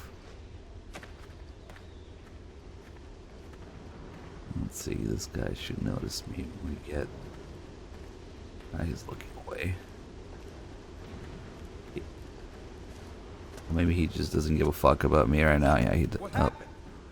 Okay, he's dumb. I don't know. There'd be another couple calls here about the militia and the operators and whatever the hell's going on in this region. Militia fighting against praying mantis are mercenaries belonging to a small-scale local PMC. Most of them are from around here, but it was more than ethnic ties that motivated them to pick up their guns. The country suffers from chronic high unemployment. There are lots of households increased just knife barely damage. scraping by. Kids that grow up in that The environment Assassin's don't have Creed the chance thing, to get nah. decent education. And there aren't enough opportunities for them to go abroad and find work either. PMCs are one of the few options they have to earn a living. And for that, they go out and risk their necks. It's not a respectable trade by any measure. Still, for some reason, I can't bring myself to condemn them for Rate it. of fire. It's complicated, you know? No, I don't think it increases knife damage. But fuck it, let's check it. I've never heard of it increasing knife damage. And the way the knife works in this game, if you stab someone with it, it immediately kills them. It's one hit.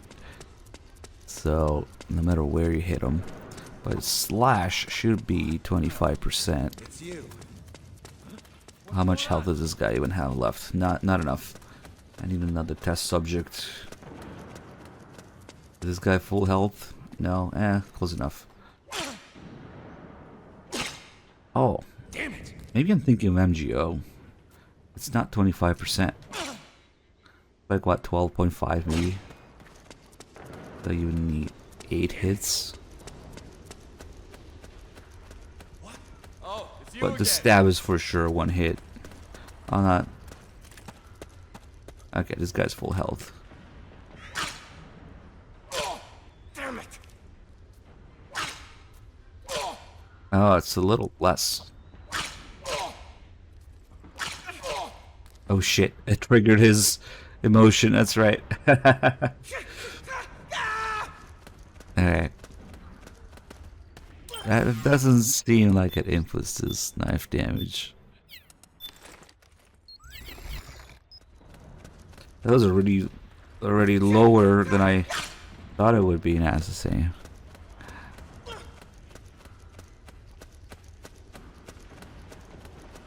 Ah, yeah, I might be thinking of MGO knife damage. I think that's 25%. 4 hits. Not quite done yet in here. This region was the site of irregular proxy wars fought between the two superpowers. Now that it's over, the ethnic conflicts that were simmering beneath the surface have erupted into full-scale civil wars. Even today, the political situation is fragile. The land and its people have been ravaged and exhausted by years of constant warfare. With food scarce and the economy near collapse, the country's barely being kept afloat by aid from developed nations. And despite all that, the current regime is still hiring PMCs to put down the anti-government militia, or terrorists as they call them. I know security's a big issue, but come on. If you've got the money to buy bullets, you should be using it to buy your people bread. That's how a lot of people would put it, yes. Just eat the gunpowder. Makes sense to me. Like Raiden. Best of the Wars, thank you so much for the Prime sub. Glad you enjoyed the stream. Oh lord. Notice the camouflage. I think we're done with the Snake, interesting calls here. I wasn't able to get the PMC ads call. Damn it. Snake. We should be able to get an Act 2, because there's another one there. And I can't believe I fucked that up both times. Somehow didn't get those little PMC Battlefield ads to play. Or nanomachines. Pretty dark in there. Switch the solid eye to night vision mode. Oh shit. I slashed those guys up so many times that now they're neutral again. You want some noodles? Hey, I owe you one. What are you doing here? Okay, now they're blue again. If they're neutral, they will stop you, investigate you for a few seconds. And if you don't move, they'll let you go. If you move, they'll attack you. An alert. But, yeah, it was one little noodles away from being friendly again.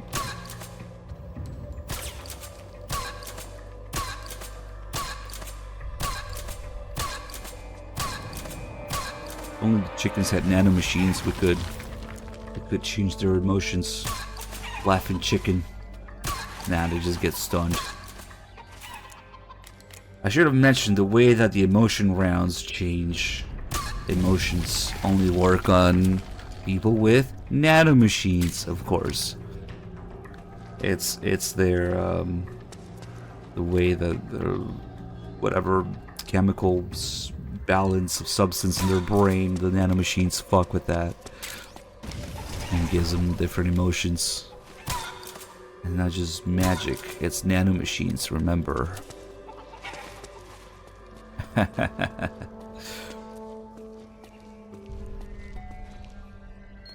they need reinforcements up top. You ready to roll? Yeah, I'm good. Great. Let's go. Right behind you. See, there was an explosion, so I got 10% more camo there. What are you doing here? I don't want these guys to spot me, not because they're alert, but because it will interrupt their dialogue. It hurts. You're gonna be okay. It's not that bad. Just hang in there. Oh man, it hurts bad. Get you patched up. Just hold on a little longer. Damn it! What the hell were those freaks? What's that? It's four. Weird looking. What are you talking about? Well, the entirety of the Rat Patrol just works differently than regular enemies. So you can't really appreciate the difference there. Yeah. Okay, take it easy. Just don't try to talk. Hang in there. I made him friendly and then neutral and then friendly again and then neutral a couple times so we were fucking with it. I was showing all the little things you can do with these guys. Now they got no health, no stamina.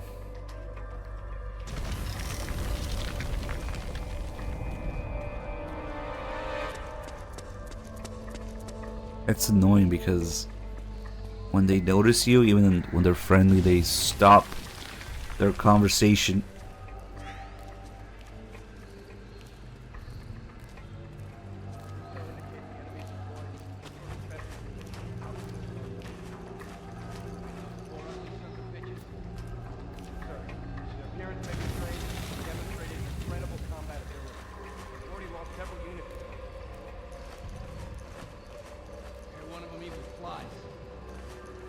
One of them does indeed seem capable of flight.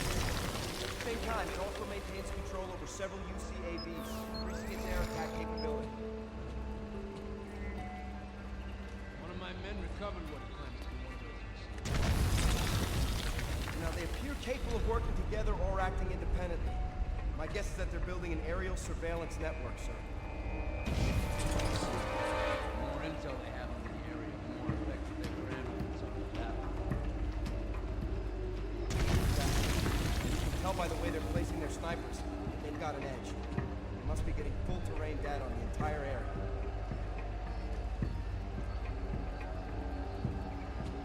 In other words, Oh, I wonder if you can still get the operator call.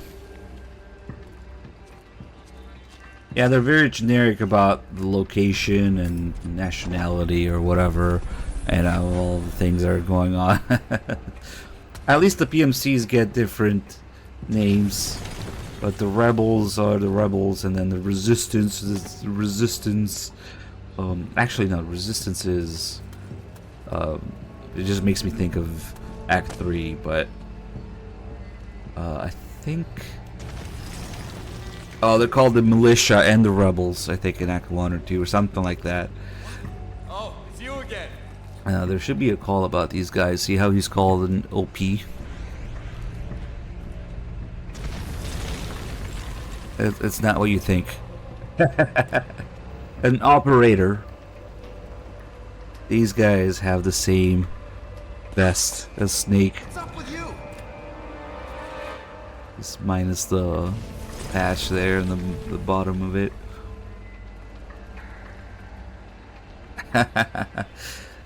There should be a call about these guys and how they direct things in battle and how they get taken out, things change, like the chain of command collapses and stuff, and how they were hired by the local militia.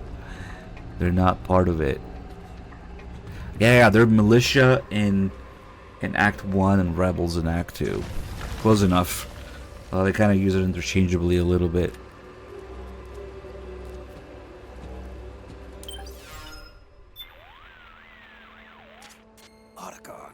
Yeah, I heard it too. A special forces unit with advanced gear. Who are they? Some kind of mercenary hired by the PMCs? Anyway, if you do run into those guys, don't get caught off guard. And Snake, remember that guy said one of them has UCAVs under his control. Right. One of his men picked up some pieces. That must be what they had in front of them. Looked the same as the one that bombed that building. They may be small, but they bite. Hard. You better be extra careful they don't see you. Here you can see the next area coming up, and that path that they have marked there is the actual path that they take. You see the rebels take that path coming up. They go this way, and then there's a barricade. Nice that we have a laser pointer for this. Yeah, that's where Johnny shits himself. The shit barrel around here. Oh yeah, it should be there. And then you see the spawn points. That's where they really do spawn from here. You go that way, there's a barricade, and they go around. Oh, they even have the snipers circled. Yeah, the snipers in the building. And then the path that they take to get to, that's the palace. The barricade. Yep. They're all marked. And you actually do see these in the next area. The spawn point, the barricades, the path that they take, the sniper in the building. Nice.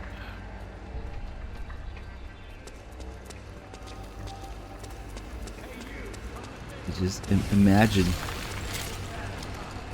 seeing things in intel and then it being there in gameplay. Impossible.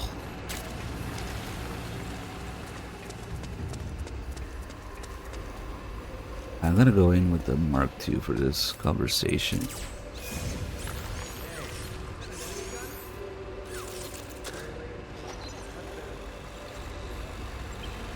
Always hard to hear this generator here.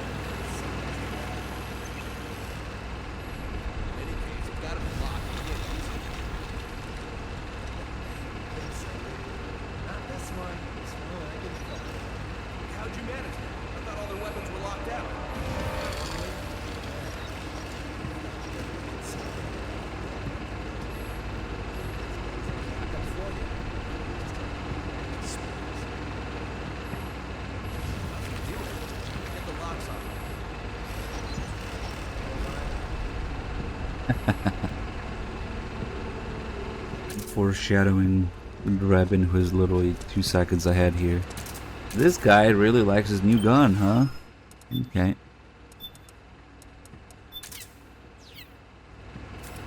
I sure hope nothing happens to it.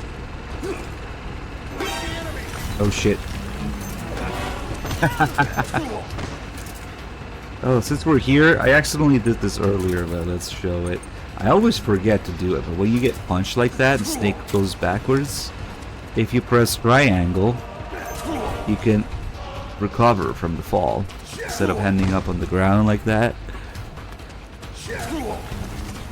I almost never do it because I forget to do it, but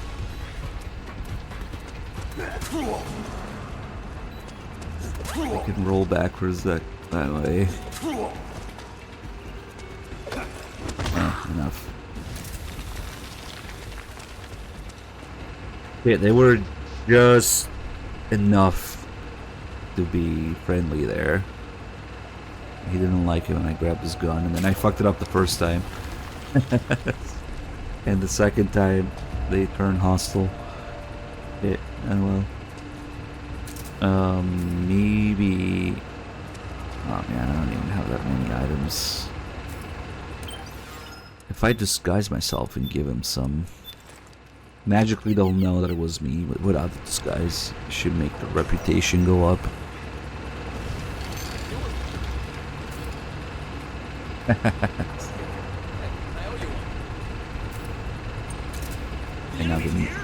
Another neutral again. Forget about that guy. Take this regain. Oh fuck.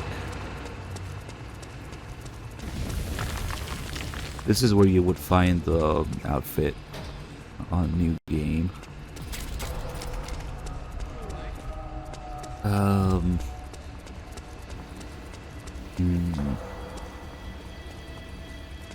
it's you again. Okay. Certainly can't use the Nagashima in here, it's too narrow. And I don't have any rations left. I kinda wanna make him friendly. Again. There should be a ration here. Who knows if that's enough? Oh, isn't there noodles in here too? Oh, maybe I already picked it up and gave it to them.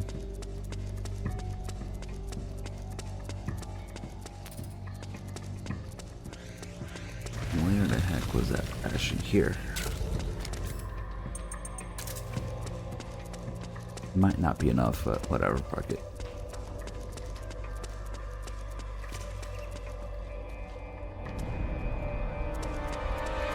It was... Yeah, I already put all the stuff here. Regain here.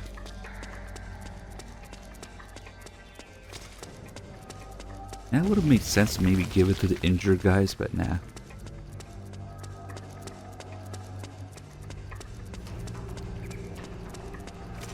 Oh yeah, there's another regain at the end. Or... What happened? Redmond. Here. Don't have to twist my arm. Thanks. And there's still neutral. Damn it.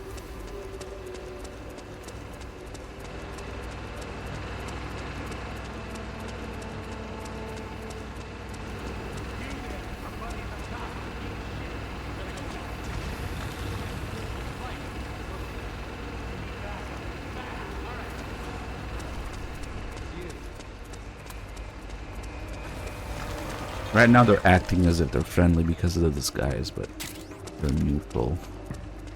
Let's see if maybe one more ration does it. Just picking up rations from their own hideout and giving it to them. Hey, thanks.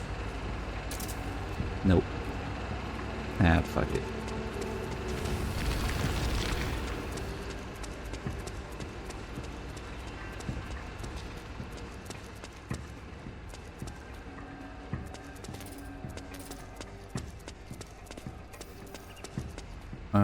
We'll just go to Redmond now.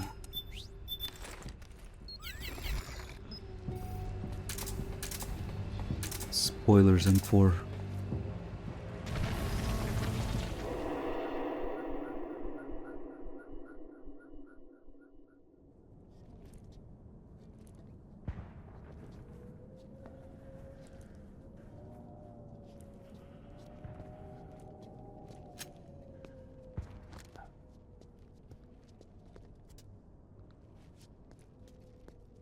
I sure hope Snake has learned from his past mistakes of letting random people inject him with fox dye.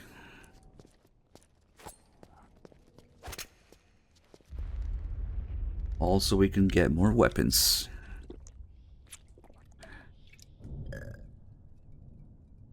Oh yeah, I'll go over that.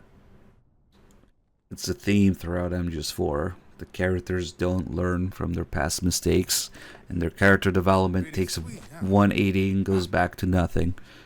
Because MGS4 is the undoing of the series. So it's very much on purpose. Who are you? Neither enemy nor friend. Voila. You're not with the militia, and you're not PMC. I'm a weapons wholesaler. All shapes, all sizes. But there's no need to worry, because all my shit's been laundered. Laundered?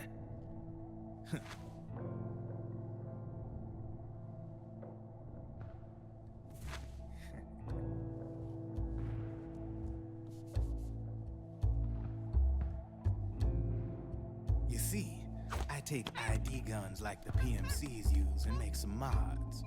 Then you can use them without having to match IDs. In other words, I'm a gun launderer. You can call me Drebin. Drebin? Yeah, they use that for all of us. There are more of you. All over the world. Not that I ever met any of them personally. Me, I'm Drebin number 893.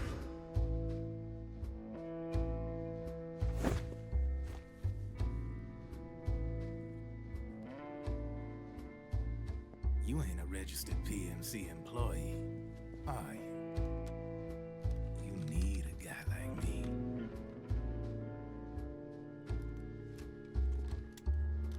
Consider it a welcome gift. Take it.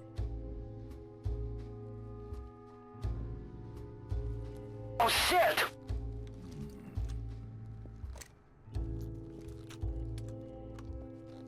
The M4, the official carbine model used by the U.S. Army, developed from the M16 service rifle. This one's a top-of-the-line model, real popular with the big PMCs. High precision, not like that government issue shit. It's, free-floating, of course. Relax, that barrel's clean.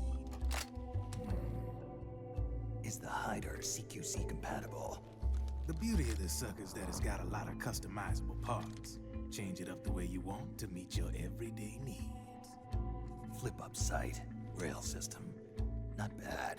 Yeah, well, you know, I get a lot of noobs around here. And if you need them, I got a wide selection of aftermarket parts as well. The frame's pretty rigid. No rattle. Go ahead, give her a squeeze. I can't pull the trigger. Really? That's weird. What's weird? Wait, I got it.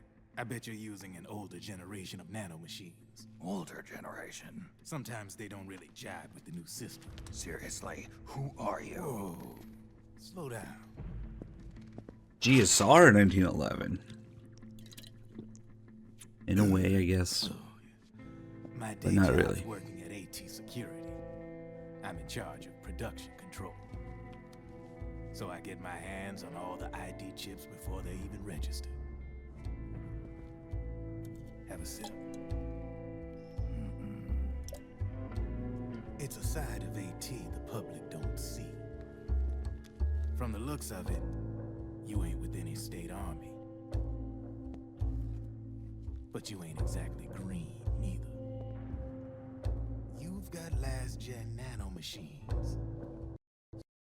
So I'm in former U.S. for what you're here. But you want to be well-equipped, am I right?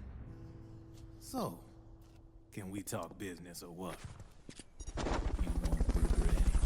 Nah, the narc soda is not real. That's a police not reference. Narc drug. What's your take on Emoticon? I don't particularly like the guy, but it looks like we'll need his help with those ID guns. Sonny's been doing a little sleuthing for us. Drebin, a well-known gun launderer in war economy circles. He's a businessman who deals mainly in selling black market firearms to small PMCs and local militia. Somalia, the Balkans, Lebanon, Darfur, Chechnya, Timor, Peru, the Punjab, Kashmir, Colombia. This guy really gets around. How's he pull it off, anyway? You can create a non-ID gun by replacing the ID recognition chip with a counterfeit version. This enables you to bypass the ID recognition process and How about use the no gun. chip at all? The problem is that there's still a record of the chip being replaced on the system side. Drebin's an employee of AT Security. He must have connections on the inside erasing records for him. You think the Patriots are involved somehow? I'm not so sure. If the Patriots were running the system from behind the scenes, then a weasel like Drebin would be a real pain in their collective ass. Can he be trusted? Remember, Drebin's a green collar. He makes his living off the war economy. He doesn't let emotions get in the way of business, and he never gets his own hands dirty. The only thing he trusts is money. I share your concern, but what if we keep him at arm's length? Use him only to get intel and the supplies we need. Keep it strictly business. All right. So, we ready to make a deal or what? Okay then, let's talk business. This is a war zone. There's product coming in here by the truckload. And you'll be picking up a lot of guns in the field, I'm sure. Whatever guns you don't need, I'll take and buy them off you. That'll earn you points you can cash in for services. Like what? I'll launder your ID guns, no more locks. And I can also sell you the guns I've got in stock. Let me show you.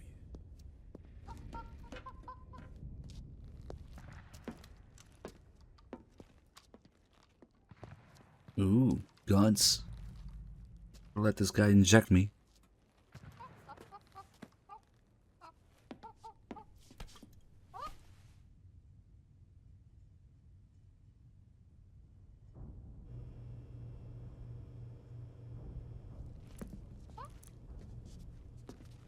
To ensure you can use non-ID guns, I'm gonna have to suppress the old nanomachines you got in you. Otherwise, they'll interfere with the system. Here, stick yourself with this. It's full of suppressor nanomachines. Relax, it won't hurt. You're scared of needles or something? And then the monkey makes fun of him for being scared. Getting peer pressured by the monkey. Accept it. What could go wrong? See? No sweat. Now you can use non-ID guns, no problem. Hey, be nice to our guest. Step outside.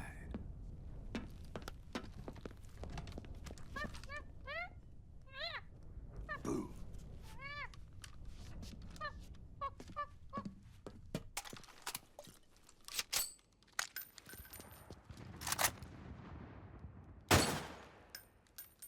There you see? No problem. From now on, when you pick up an ID gun that says lock, you just let me There, you see? We're deaf now. You name it, I can launder it. Of course, it'll cost you. The going rate depends on the war price at the time.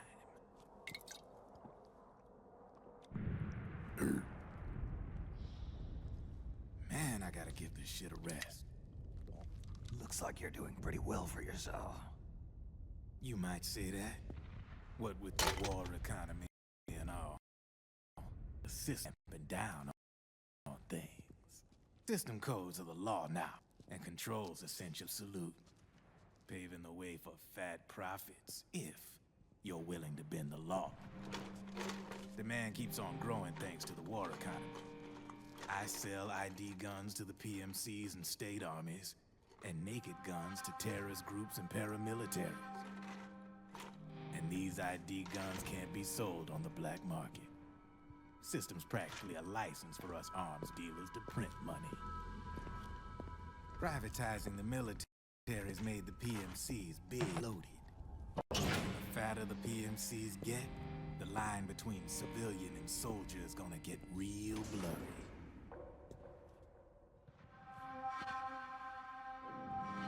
Sooner or later, the whole damn human race is gonna be green collars.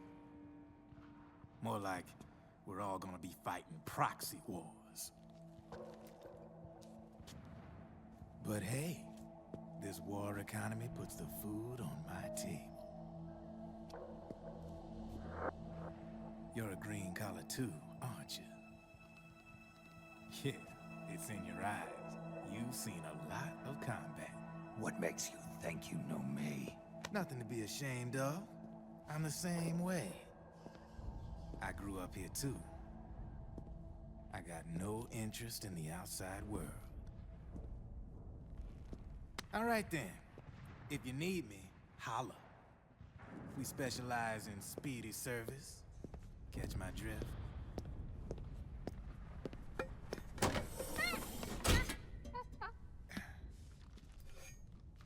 I have you. So yeah, Snake lets random stranger inject him again. Of course, in order to get him, what, more guns. So this is a little bit of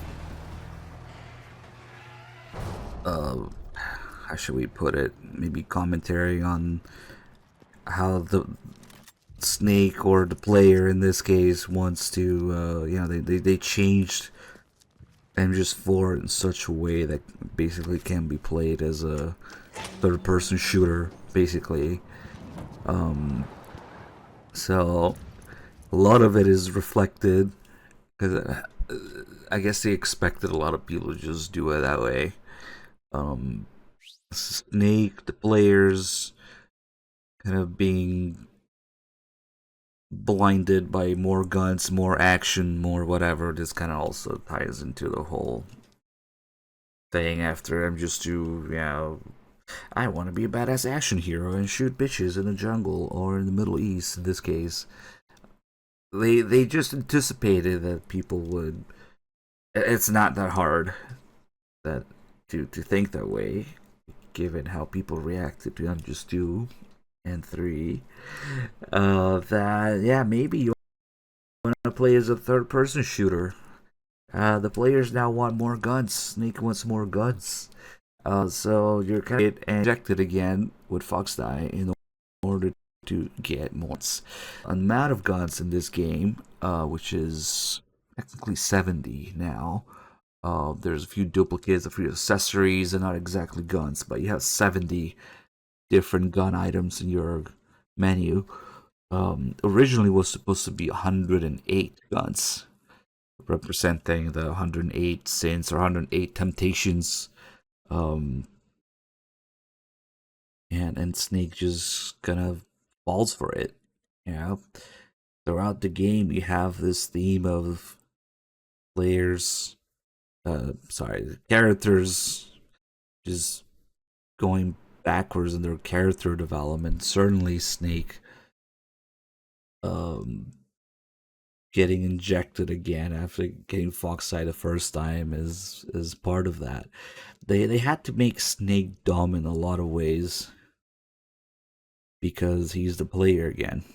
Kind of like one of the main reasons that he wasn't the player in MGS2. Now he has to stop and be confused and make dumb gameplay driven decisions and receive explanations and ask questions every 2 seconds again. They took MGS2 Snake and just completely destroyed just for Snake out of way, of course, really falling apart. Being forced into the player confused role again.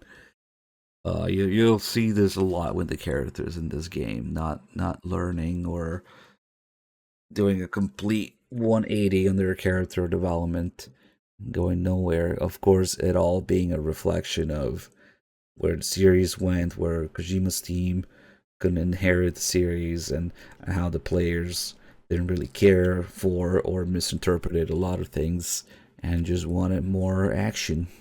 Kojima realizing that he couldn't pass on the series. And I just think that I ramble about all the time. Sense. Anyway, with Rebin, you have a couple interesting things. His name, of course, and the fact that he refers to non-ID guns as naked guns. Being a reference to the Naked Gun movies of Frank Drebin, of course. Which is kind of a unique thing, is usually Kojima doesn't really reference like comedy or silly movies like that, but and then turns it into something serious. Like usually there's a reference to something funny, it will be a funny reference. But Drebin is kind of serious about the whole thing, even though his name and his definition of naked guns, they're all come from the Naked Gun movies.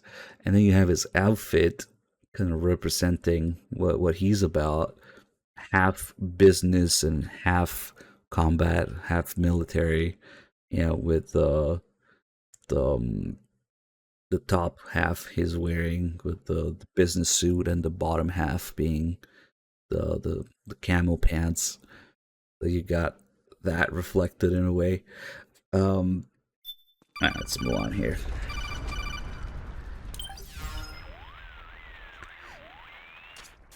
I know what you're thinking, but Drebin does have a point. The world depends on war, on the war economy. Can you imagine what would happen if war just disappeared overnight? Otacon, you and Drebin both mentioned something about a war price earlier. What did you mean by that? It's a kind of market price, one that fluctuates according to demand, not only for PMCs and military industry, but for the production, distribution, and energy supply networks that support them. It's been growing by leaps and bounds, and investors are really starting to take notice. As the fighting in any given area becomes increasingly intense and prolonged, the war price goes up. No doubt Drebin's rates are linked to that war price. The longer and bloodier a battle becomes, the higher service prices are going to get. To put it another way, the quieter things are, the better the bargains. Snake, we'll use the Mark II to deal with Drebin from here on out. He's what you might call a street vendor. The Mark II can act as a kind of delivery boy, connect you with it. I'm adding a Drebin menu item to the Mark II's weapon menu. Whenever you pick up multiple units of the same weapon, any extras will automatically be sold to Drebin. Any ammo that's inside gets added to your cache. In other words, you keep the ammo, and the weapon itself gets traded to Drebin for points. I see.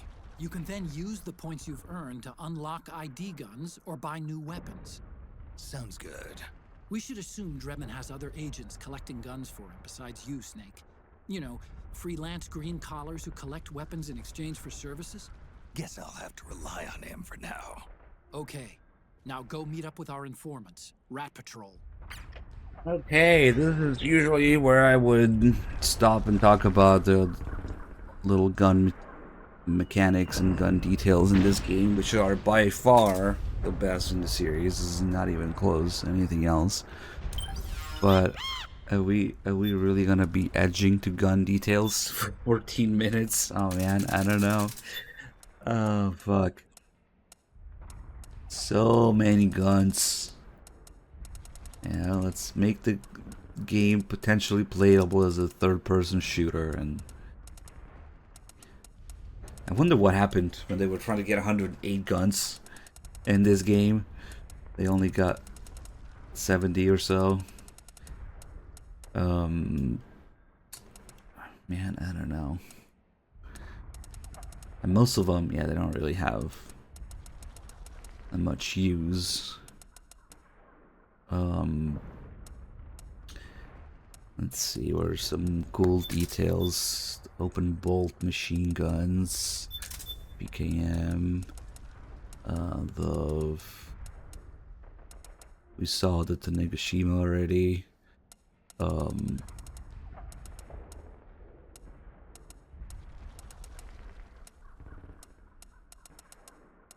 The airburst grenades, it's a nice one.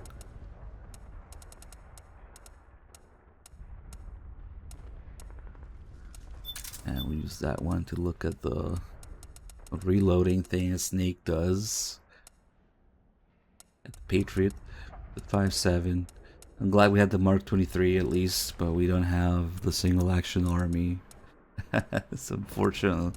It got replaced with the race gun, which is really weird.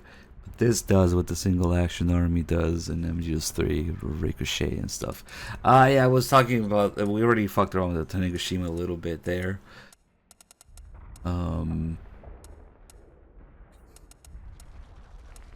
So if we look at, let's see. Fuck it. EM60 as well. Snake, Go up hurry and get here. to the rendezvous point with our informants. First, you'll have to get to the other side of that collapsed building. The only way across is... Does FN not like their stuff in games anymore?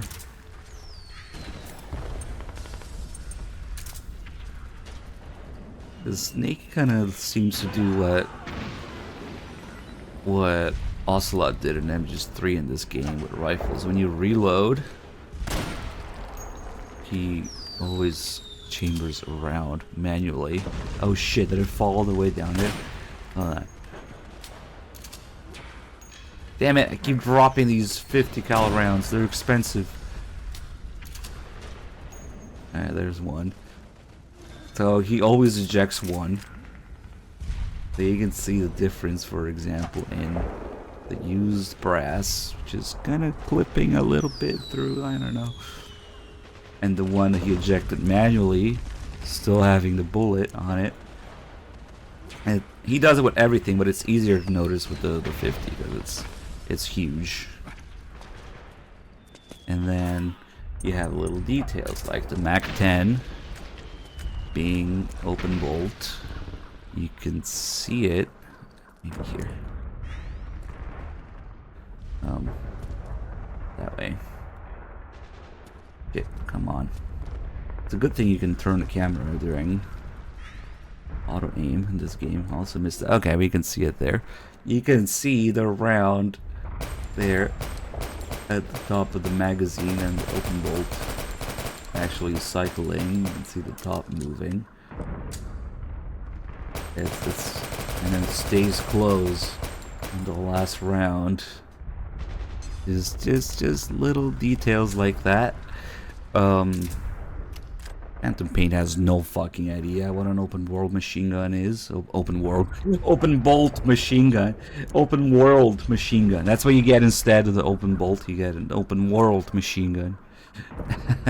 You get all the brass and all the bullet sizes. If you had here, also if you look at it when it's ejected, you look at all the bullets being to scale with each other. You know, the exact size, exact brass, and the bullet and stuff. They're all different, and this is reflected when you fire them. The 54R actually has the rim on it. You know, the little things like that. The 9x19 and the 18 being different, being a little fatter. These are just completely lost. Holy shit, Mr. Kitchenzilla, thank you for buying us more gun porn time. Thank you so much for the 10 gift of subs, man. We were cutting it pretty close there, huh? I wasn't looking. Fuck. It must have been pretty close, because, yeah. This does a silly thing where it calls 50 BMG, 50 BMR. Browning Machine Round. I don't know why it does that.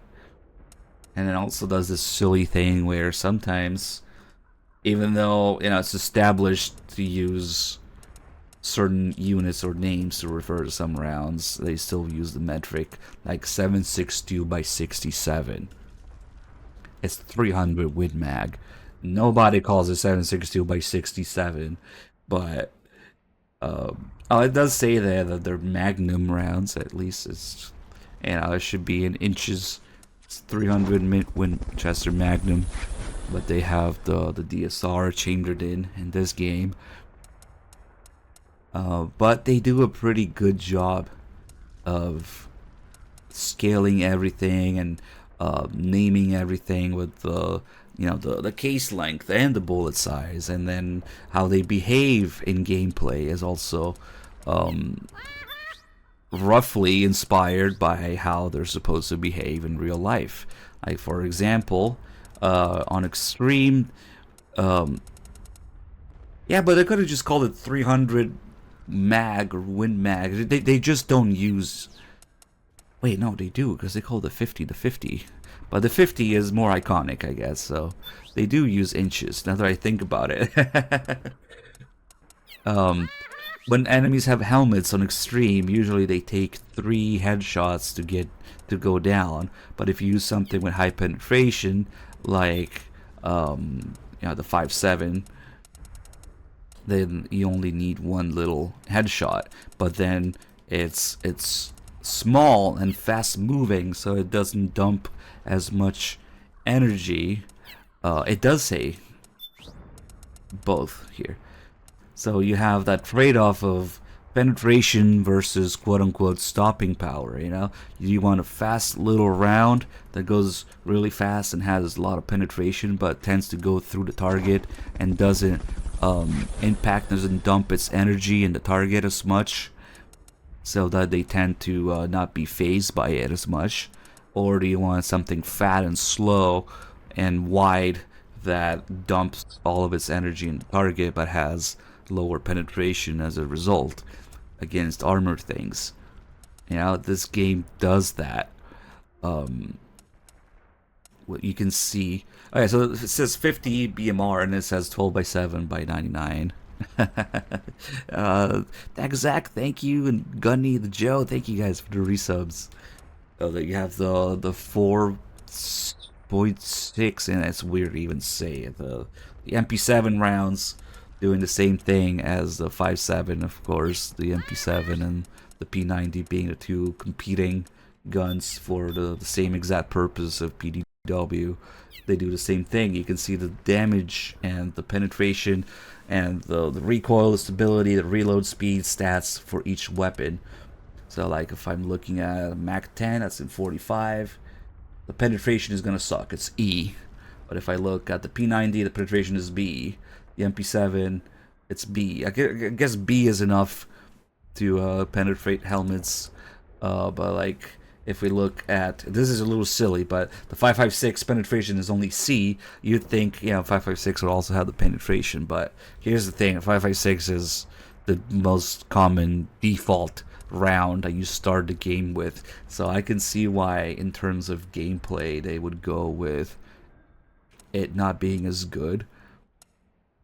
They kind of sacrifice a little bit there. But then you have like the M14 and 7.62 NATO, the DSR and 300 Win Mag, the SVD and 7.62 50. They just completely fucking obliterate all of these details. It's insane. After this, not in Peace Walker though. Peace Walker has similar details and similar ammo behavior, even with the PSP limitations. It still behaves that way with the stopping power versus balance. Yeah, they had a box of MP. They got those Tommy built ones now. The, what do they call it? The T7s. But yeah, one of the biggest memes. Yeah, HK will never care about the civilian market as much. So there's no MP7s, but there's PS90s. Yeah, the whole thing of it is kind of moot. Straight like 9mm. You'd think with guns there would be millimeter, but the MP5 and the Glock 18. Anyway, so we were looking at the open bolt implementation for the Mac 10. You can see it there. And we have, for example, for the PKM, Snake puts his hand on the back there, on the hole in the stock, instead of grabbing the front. And oh, do we have steel case ammo? Oh shit, I think it might be. Maybe it's just the lighting. Hold on. No, it's steel case. Look at it. Nice. Steel case, of course. 7.62 by 54R. Actually, wait, hold on. Is it really? No, maybe it's... I don't think there's steel case in this game. No. Maybe... Nah. But it kind of looks like it. A little bit. Like that when it's on the belt. Maybe it really is the lighting. Ah, it kind of looks like it. Or maybe not. I don't think that the belts disintegrate on the PKM, do they? They just reuse the same one. Same animation.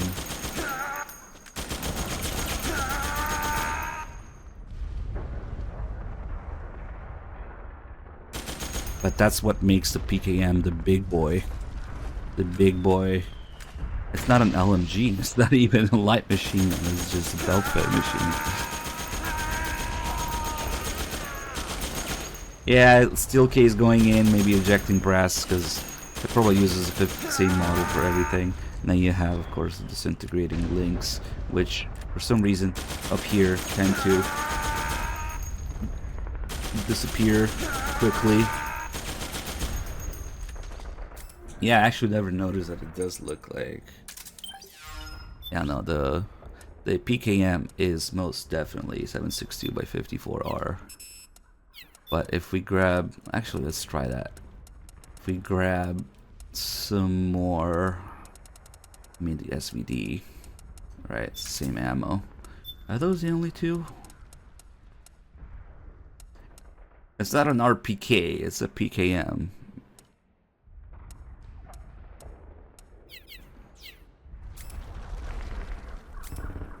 Let's see what it comes out as the SVD as. Same ammo. Yeah, I guess they just have that. But, yeah, but the Moist Nugget is a tranquilizer one in this game, so it's not the same. It does tell you anesthetic 762. The thing that's interesting to me is the size comparison, how they went out of their way to really do that with everything, like classic 9 versus 45, right? Dump a bunch of 9mm brass there. And then the 45.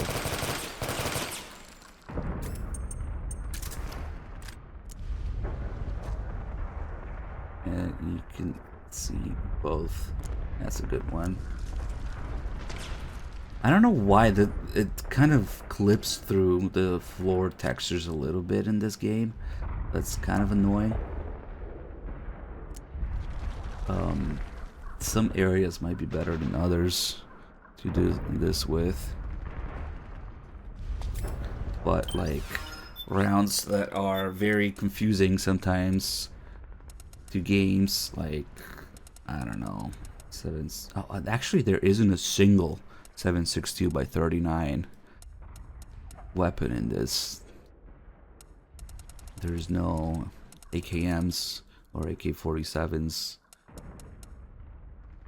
but like, I don't know, 5.56 and 5.45. The AN-94 has its slanted magazine to the side a little bit to accommodate for the 2 round bursts and the long recoil system with the whole barrel going back. It works, it's implemented. Not even MGS2 had the magazine to the side for the AN-94s. One of the most random additions. I don't know why. Why do we have this but not the single action army? Yeah, the fucking pulley in there with a dual chamber sort of thing in it. I should say something in here. 2-shot burst mode, firing rate of 1800 rounds per minute. The idea being that the second round would leave the barrel before the recoil from the first round does even hit the shooter, so it wouldn't affect your aim.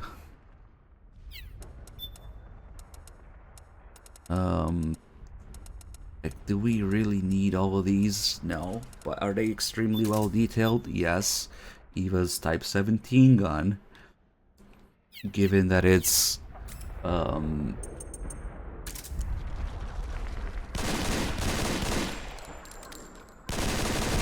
fed with the script clip there, you cannot reload it unless it's completely gone. If you try to press circle while there's still rounds in there, it doesn't do anything. You can only reload when it's empty. And then, man, there's some machining marks on it. Look at that shit. Like, it's unfortunate when you zoom in, you can't move the camera. It only zooms in on the in the middle, but Yeah. The machining marks on it in the middle panel there. Like, we talked about the magazine and the AN-94.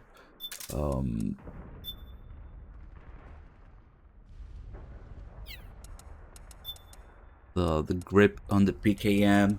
Oh, I was gonna go over the airburst grenades here. These you can adjust. If you look at the position of any given target, like that barrel is what, 13 meters away, you can adjust the grenades to go off before that. So I guess 5 meters is the closest it can go with the D-pad. You adjust it and then it just goes off in midair. It goes up to 100. If you adjust it to 20, it will just go off there. You have, we're about to see it, Snake gets the default XM8, right? But Meryl's team, they all have different variations of XM8s. They have the compact, the long barrel one, the grenade launcher one. They have all the different versions of it. Johnny has the compact. Snake just gets the normal one. Back when this thing was supposed to be the shit modular design of the next century. Yeah, we were talking about the dual chamber and pulley thing in the AN-94 earlier. That's how it achieves that rate of fire that doesn't let the recoil be affected by it. And yeah, this is a weird thing that Ocelot uses for some reason. Single shot hand rifle. It's like modeled in a 1911 frame, but much beefier. Single shot 4570. The like Snake loads it in the back there.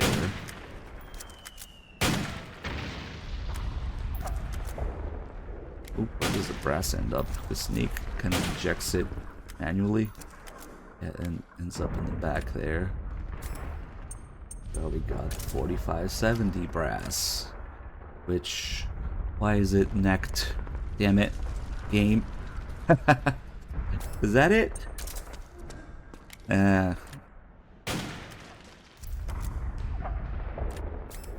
Isn't 4570 a straight wall cartridge? Come on, man. They even got it right here. Damn it, I'm trying to show details. Yeah, they got it right here. But I guess it ejects a rifle round. They got the right spirit. Yeah, they just missed a few things. Oh, let's take a look at the 50 AE brass. Unfortunately, we can't do the thing that Meryl does in MGO. If you have both Desert Eagles, she switches between them seamlessly instead of reloading.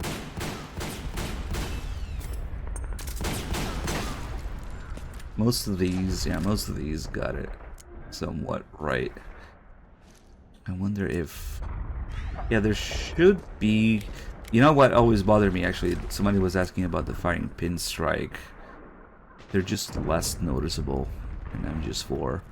But there's so many guns and so many different models of brass coming out. It's just crazy that they bother with most of this stuff. Oh yeah, let's see if you can see the difference between, say, 300 Win Mag and 7.62 NATO. Let's see, let's dump some of this brass there. Okay. Sniper rifle, you can't do auto aim. Okay, which one is it? Damn it. These might be the same, even though it's supposed to be a little longer. Alright, let's just do one of each.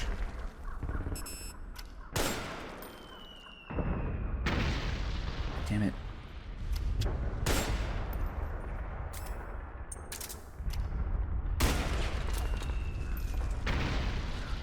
Maybe they do look the same.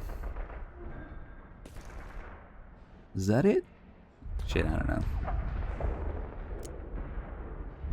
It looks like they would have the strike on it. It's just It's not as obvious, because that's the thing. In MGS2 and 3, it looks more like it's got a clean hole through it. Yeah, it's just supposed to be a dent. And MGS2 and 3, the fire imprint strike is more noticeable because it's got a little hole in it. Looks like it goes all the way through. But yeah, that's more like the little dent in it. Yeah, no, the Mac 10 one is really mind-blowing, man.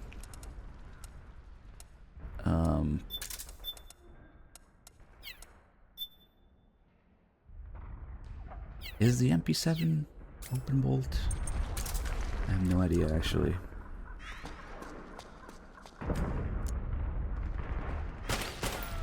That's that way, that's right.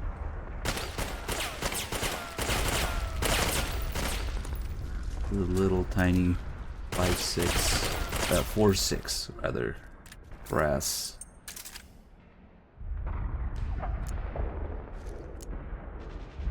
I mean, I wouldn't fault them for using the same model for, say, 4.6 and 5.7 or 9x18 and 9x19.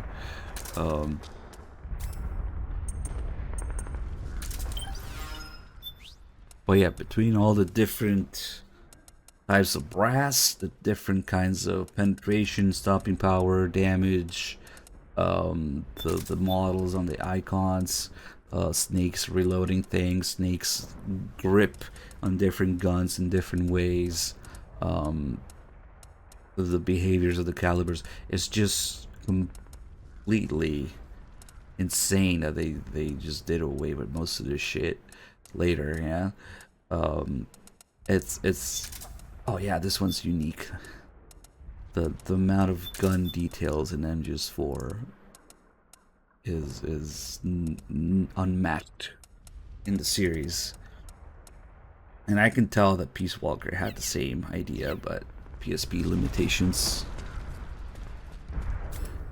I don't know, man. I built that M4, yeah, so probably. One thing that I found a little disappointing is that the switch on the Glock doesn't actually flip. They have the compensator on it, and they have the switch on it, but I don't think the selectors actually change in game. But there's that one cutscene where Snake shoots Vamp in the face. Yeah, the switch is still there, same position. That cutscene where Snake's shooting Vamp in the face, he switches his M4 from full auto to semi-auto. Yeah, yes, there's a video on YouTube of me building the M4, but it's embarrassing. I was fucking noob. It was my first time ever, and I had to fucking neuter it for California bullshit laws, so it was quite involved. I guess that's another pretty big detail. The build of the M4 in this game, if you're not familiar with how it works, think of it as building a bike or building a computer. That's exactly how it is with AR platforms. You pick out your frame or your base, and you know, each part is manufactured by different brands with different properties, different needs, different applications, different price points, of course. You know, it's a combination of you can get it to do and look in any way you want. So looking at this build, they put together a bunch of parts from different brands. It's not like a standard build. I guess that's why it's called M4 Custom, or maybe they call that M4 Custom because, you know, you can attach shit to the rails. I don't know.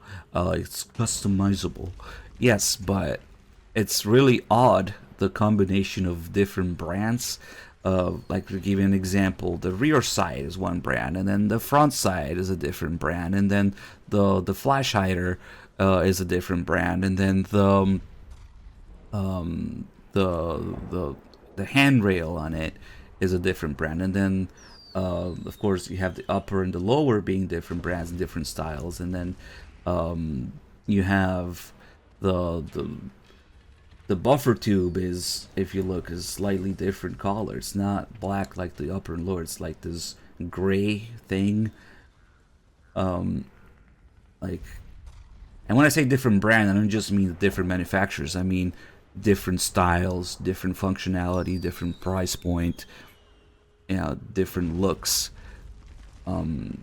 So it's really odd to me how they had like this front sight. It's the PRI precision front sight block, gas block combination, yeah, and it's the flip up sight that Snake was talking about. There's also I don't remember the one in the back, but that's also a flip up sight, so you can do them together. Like if you put the scope on it, which is if you put the dot sight on it, which is an aim point M2 from back in the day.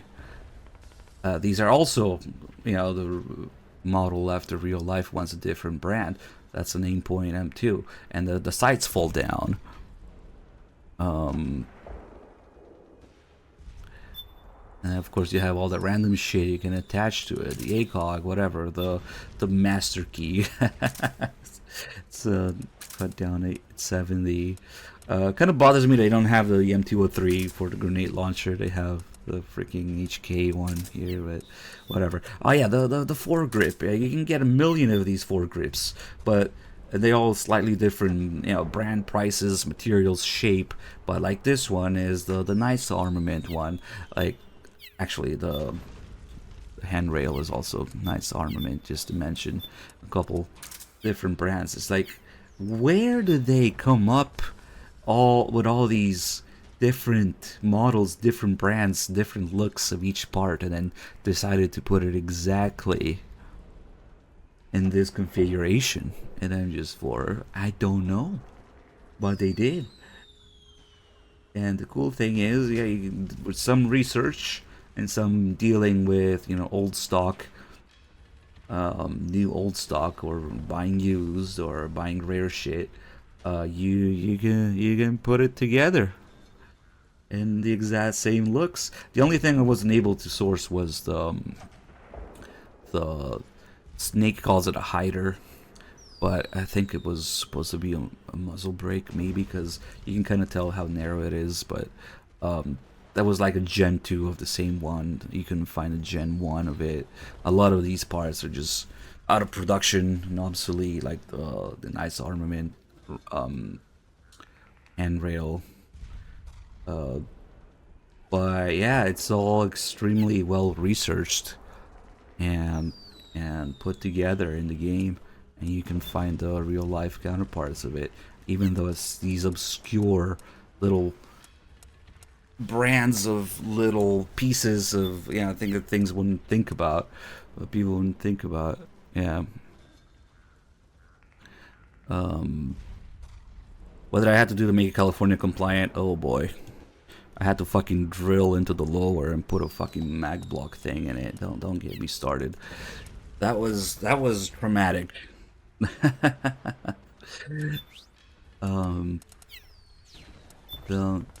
Not only it was my first time building a rifle, I had to fucking drill into the lower, which is scary as shit. Oh yeah, the PSS with the piston located within the cartridge, trapping the firing gas inside.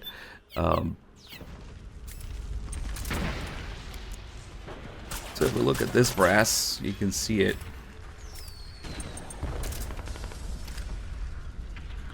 If we look at the front of it especially. Damn it. Stupid explosion messed me up. See the piston pushing. There's a whole thing going on inside this cartridge where the primer goes off, and then it's sealed and it pushes a plunger or piston forward to create the force to push out the bullet, and that's what we see poking out there.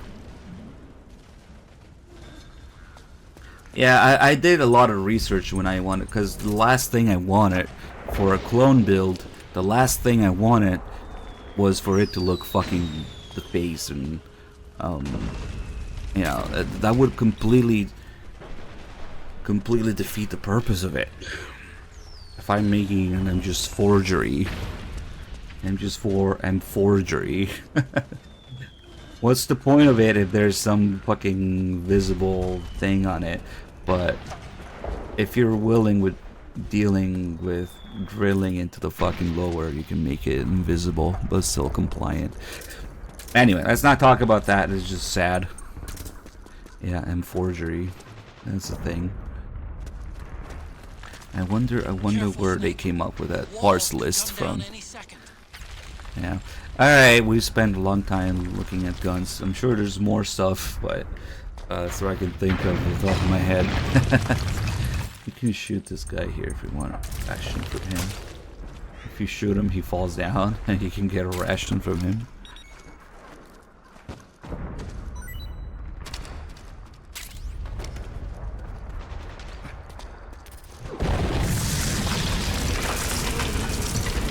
That thing that Snake does, I don't know why he does it, but he only does it with rifles or SMGs and stuff like that. He doesn't do it with handguns.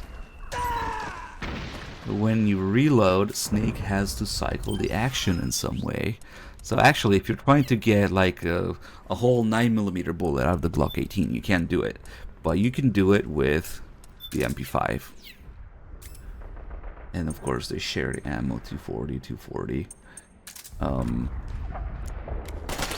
Like, you can't rack the slide. At best, it locks open and then, yeah, he closes it, but the MP5, when he reloads, oh, I guess it's, hold on a minute, yeah, there you go. It's actually kind of advised to do that with the MP5, so it makes sense to lock it open first and then put the magazine in. So the MP5, yeah, makes most sense. So now he ejects a whole round. There it is.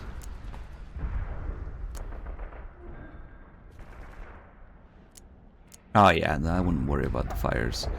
So there's a whole 9mm round, perfectly good. Just wasted it on the ground.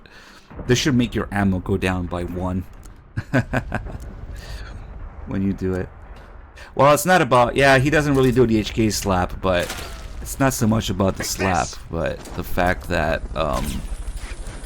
it's just really hard to put in a new mag on a closed bolt on an MP5. I think it's even in the manual, they suggest opening it first. So, open, change mag, and then close the bolt. But he also does it for like the M4. Also, he doesn't use the bolt release. He only uses the charging handle. You fire 1 round, and then you change the mag, and he racks it again. Even if we go empty,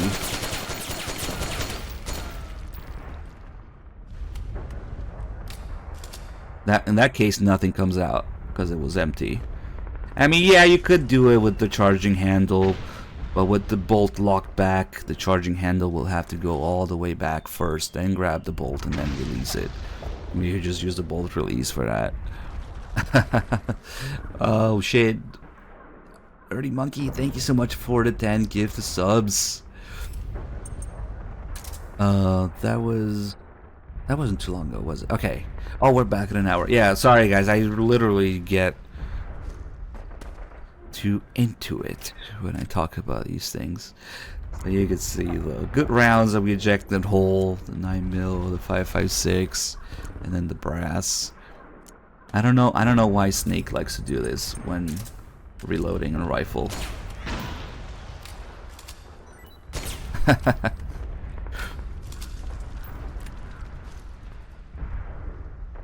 Shut the fuck up, Upgrade. I don't want to see that name ever again.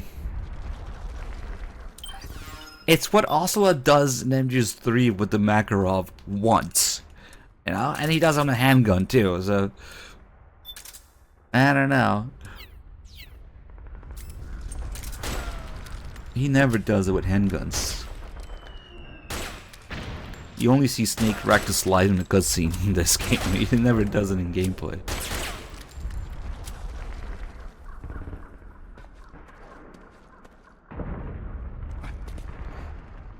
It would make more sense to do it with handguns. Like, at least what Ocelot was doing in MGS3 makes a little bit of sense, knowing that you always have something chambered, but or you know, the fact that they carry without one in the chamber and the Israeli carry and whatnot. But like rifles, I don't know. It's just not as relevant. Well, how could we not look at the Mark 23 with the nice suppressor and the phase 2 gun, the phase 1 lamb, and the phase 3 suppressor. Complete unobtainium combination. Completely impossible, but they based the airsoft one on this, so that's why this was based off the airsoft one. So you should blame those airsoft guys, if anything, picking the impossible combination of Mark III and accessories to release, because then they just took the airsoft one and modeled the game one after it.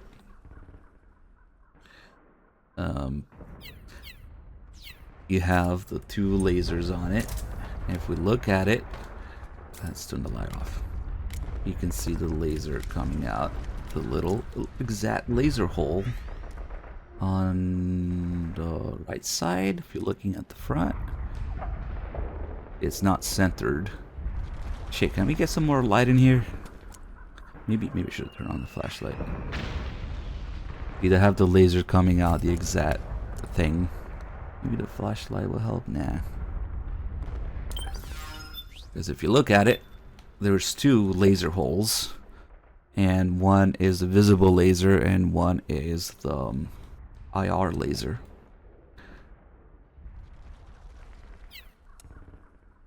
But yeah, you can tell they kind of based it on, they definitely based it on the airsoft one, because it's missing like the lens there. That big knob there in the middle is used in the phase 1 lamp to switch the flashlight to IR light. So it's a bit crude, but they would have another lens in there that you would take out and put on the flashlight to turn it into IR light. And then those would be the adjustments for the laser zeroing and whatever other knobs for to turn it off and on, and to switch between IR, visible light.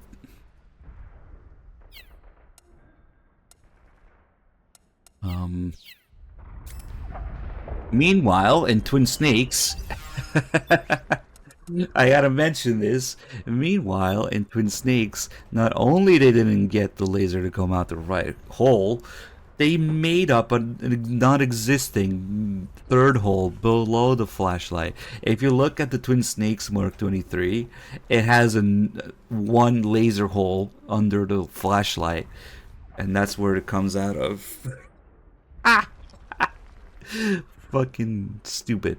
Like, even MGS1, MGS2, literally every game gets it right, but Twin Snakes, Herpa Derpa Twin Snakes, of course. Imagine expecting detail from Twin Snakes. How hard was it to just fucking copy the gun in MGS2, man? You got an MGS2 engine. Use the fucking MGS2 model. No, we had to make it and make it worse. We had to remake it ourselves and make it worse. Yeah. Oh, Javelin. Oh, well, it's a little restricted in here, but you can... Ooh. Fuck. Ooh, let's do it here. You can move these around with the right stick. It's a little hard to maneuver, but... Yep, we can make it go places. It's not quite the Nikita, but it's there. Yeah, there goes like $250,000, if not more.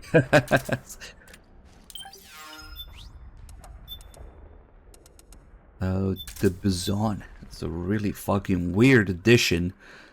Russian-made submachine gun by high-capacity helical magazine. It's got a weird fucking capacity. What is it, 64? Yeah, holds 64 rounds of 9x18. Yep. Same as the Makarov. And it's got this unique magazine.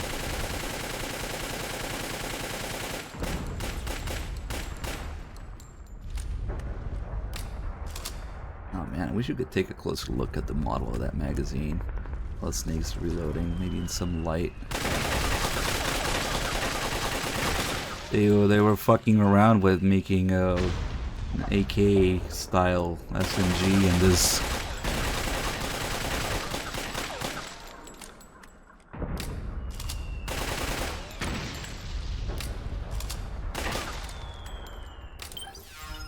I mean, it's kind of like the P90s, but not exactly. The P90 is just, they're all stacked together neatly. Of course, how can we not look at the P90s magazine? See, all the rounds are stacked together neatly there, and they have the rotating thing to feed.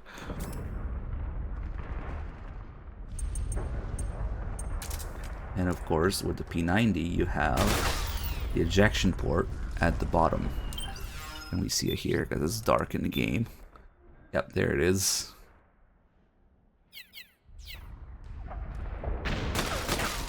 So the brass just goes straight down.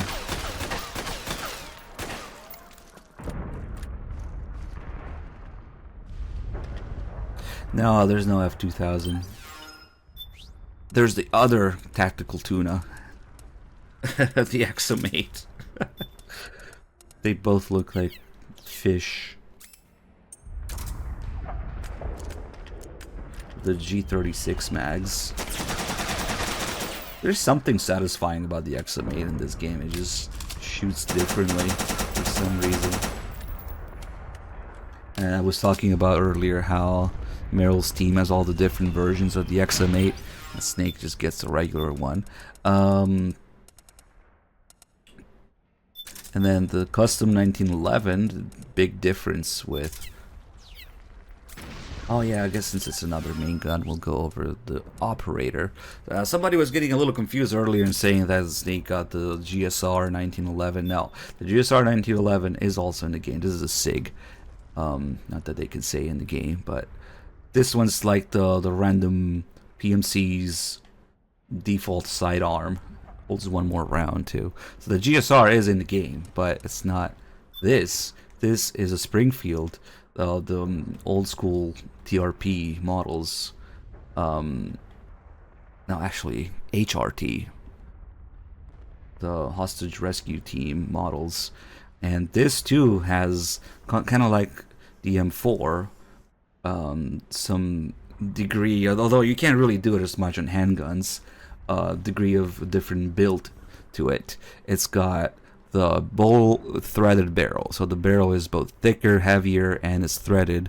It's got the laser sight recoil rod, which is very unique to this one because usually 1911s don't have a recoil rod that's full length and pokes through. But this one does, and on top of that it has a laser sight built in it. It's a bit of a gimmick thing. It's also really fucking expensive, so it's, but that's where the laser comes out of, the recoil rod. You can see the lens of it.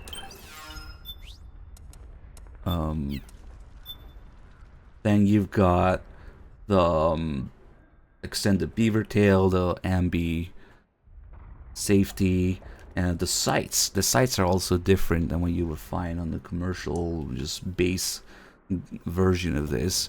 They usually come with combat sights, but these are target sights, so they're adjustable, and they don't have the little what's it called, like the dented pattern on it to prevent glare. Those are, and then fixed sights like the combat sights. These are adjustable. You can see there's a screw to adjust windage and elevation. They're target sights, so they are a little bit different. Especially these days, you can't find something that looks like it. And the biggest telling detail, if you go look like the Springfield TRP line right now, most of them only have 3 teeth on the rail. This one has 4. There's actually one of those wikis out there that's it's got a mistake in it where they think that the game made a mistake. They're like, oh, it's a TRP, but the game made a mistake. It has 4 teeth on the rail instead of 3. No, the wiki is wrong. I think it's Internet Movie Gun Database, whatever website. And then they grinded off the operator and thing on the slide, maybe. See, right where it says Cal 45. Above that, it would say operator, but it was ground off. I don't know. And then the color of the frame is OD green with the wood checkered grips. Is also hard to find. These are, they're all over the place. The freaking Winchester line of 1911, so they're all over the place. You can see very similar ones still available, but these are kind of old now. So it's not just a base gun. They did all of that crap to it. Not nearly as much as this one, though. This one, of course, being the MGS3 one. Yeah, it's got all those modifications they talk about in MGS3. But in terms of gameplay, the difference between the two is that this one shoots really fucking fast. As fast as you shoot it. Well, not even. Nah. I'm still faster. Well, this one can only shoot this fast. That's still pretty fast, I guess.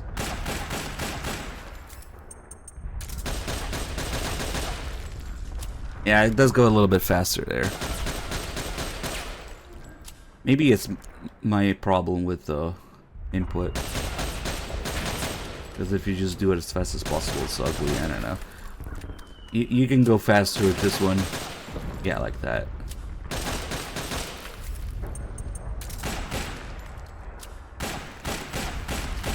Yeah, this one's definitely slower. Also sounds very different. And then, hold on, didn't they also give it a lot of lock-on distance? Yep. Which is funny because, look at this, the lock-on distance, which is the last stat there, is only B on this, but S on this, even though this has no laser sight. And the laser sight is usually what makes a difference on lock-on distance. Like on the P90 it says B, but if we put a laser on it, does it change? No, it doesn't change, but it changes in gameplay. The lasers, that would have been nice if it actually changed this in the stat window, but increased lock-on range for weapons with auto aim ability. Makes headshots easier. That's what the laser sights do. Lock-on range. Holy shit. Okay, you know what? We've been on this long enough. Let's just equip the solar gun. Sunlight! Okay. Sunlight! Oh, come on. Where's the sunlight at? Sunlight! Sunlight! Oh, nice. It actually changes. So Sunlight! we can only reload this in direct sunlight. I didn't know that it would change in real time. I guess that makes sense if I rotate a little bit here. There's a little bit of sun there. That's actually kind of new to me. There's a little bit of sun. Where is it? Nice. If you put a can on it, nah. The lasers, yeah, it's still a video game laser. It doesn't care about the angle or the distance or the range of it or the zero of it changing with the distance. It's just always perfect, spot on. Yeah, of course, the sunlight. The solar gun is from Boktai, and there's the whole description of it. If I wonder if Sunny is also a reference to it, yeah. But now that you mention it, the gun descriptions, they also have little bits of lore in it.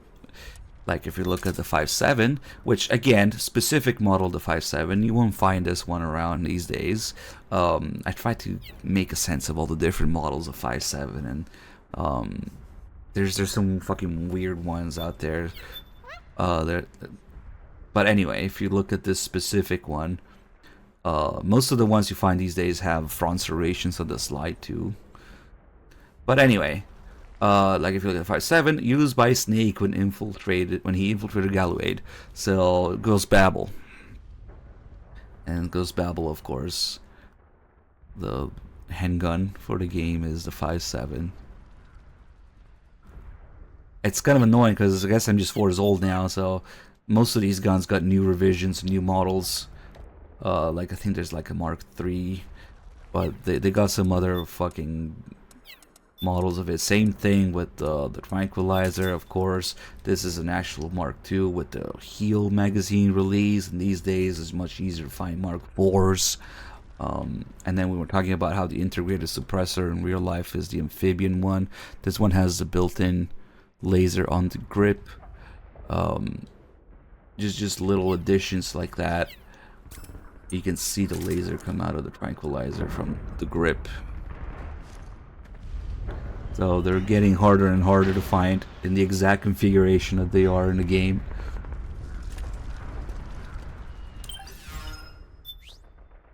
Of course Ghost Babel is Ghost Babel. It's just there, man.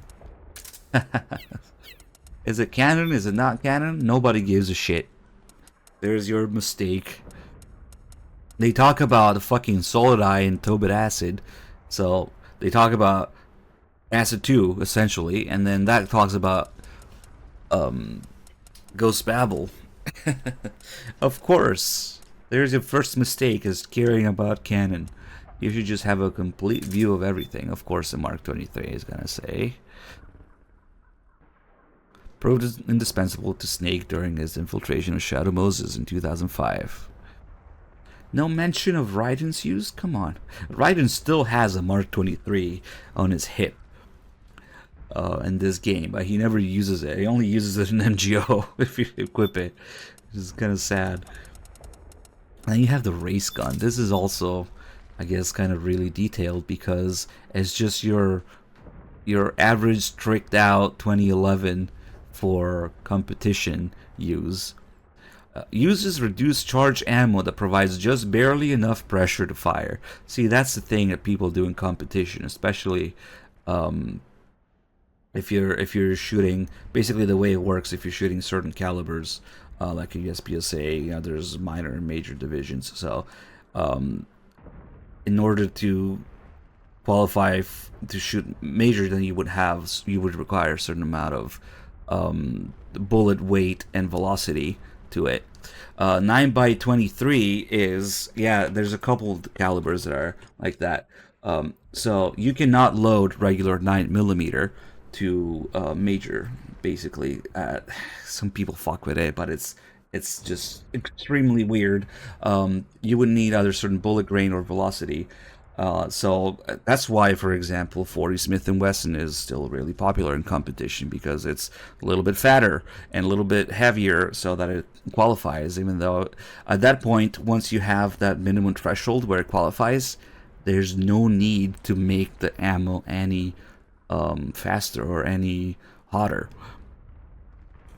Although this, you could argue, I would argue that would impede natural shooting skills. Like if you're actually trying to defend yourself with real ammo, you know, it would feel different.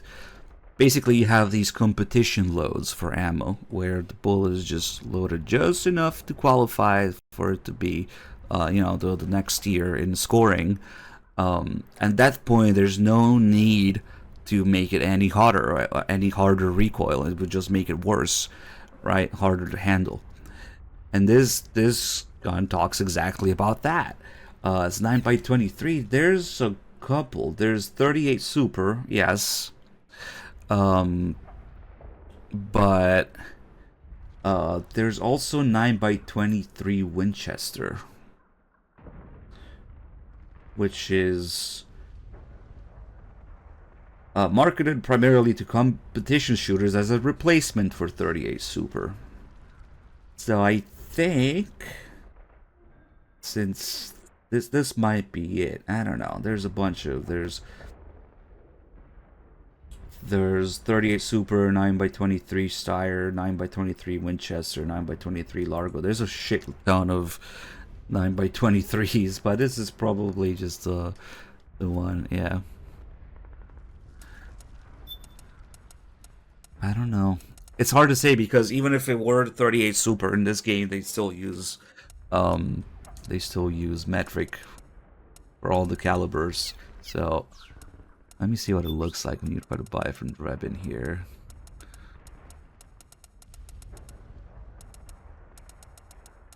Where the fuck is it? Oh, it's the first one. Yeah, I don't see a rim on that.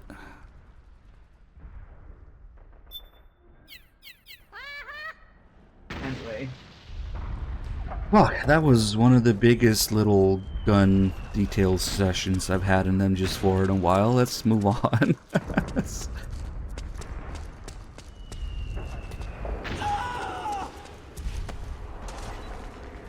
5,000 grain, billion grain.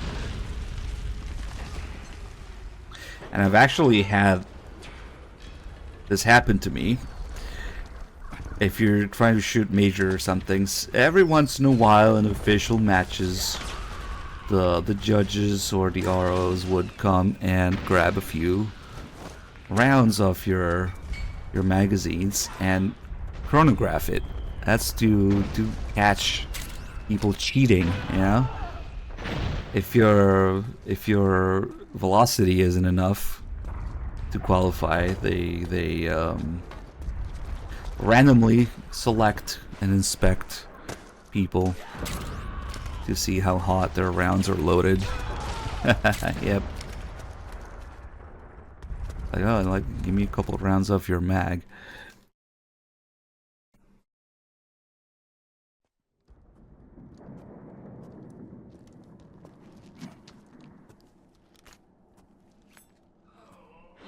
With 9mm, I think it's not even a thing because there's no way to make 9mm fast enough to qualify. Because you either need enough velocity or enough bullet weight. A combination of the two. That's why there's these increased length cartridges like 9x23. The plot is writing itself.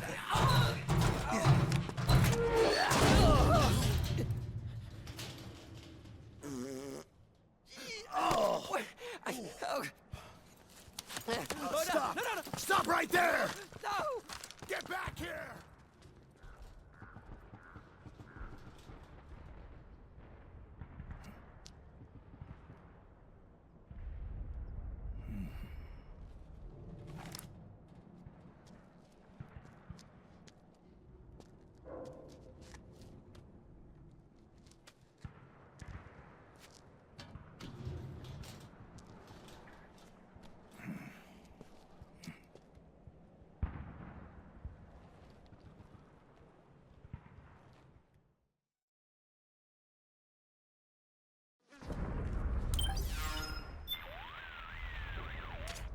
Snake, is that a drum?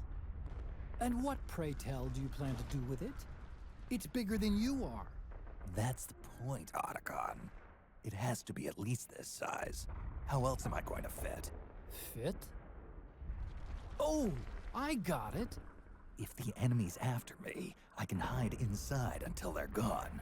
And, unlike a cardboard box, in a pinch I can roll into a quick getaway. Say, that does sound pretty good. To hide inside a drum, simply equip it as an item.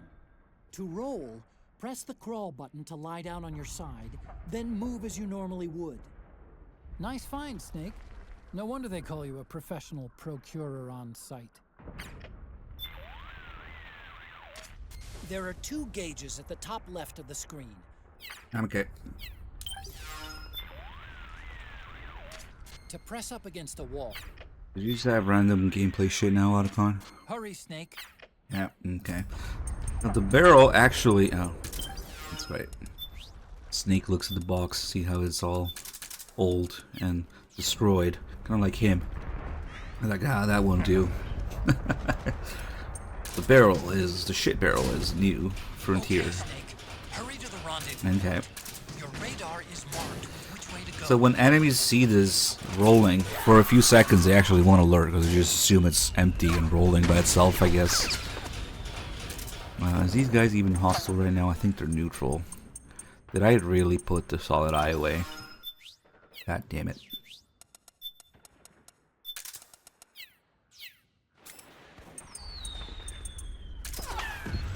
Ah, yeah, they're neutral. Fuck it.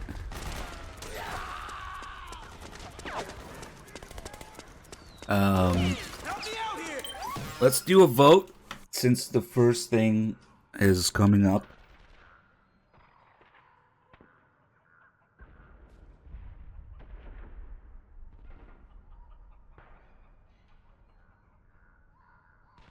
Give you guys 2 minutes to vote if we should do the Integral podcast or not. As part of doing MGS4 in depth, do we want to listen to the developer podcast? It's a giant meme at this point, but there is some good info in it. If you haven't listened to it, I would say it's worth listening to it at least once. Integral podcast. Oh, look at these guys getting wrecked here. Snake, watch out. That area is covered by PMC snipers. Okay. Boy, this is gonna be tough. If only you could find a route that takes you behind here. Avoids them altogether. Move!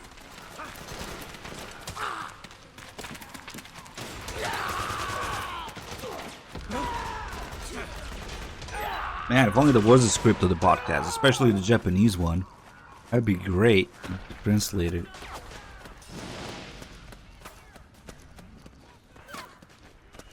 Seems like yes is winning. This is Shonai Stone with new lies. Who knows how many times he'll listen to it.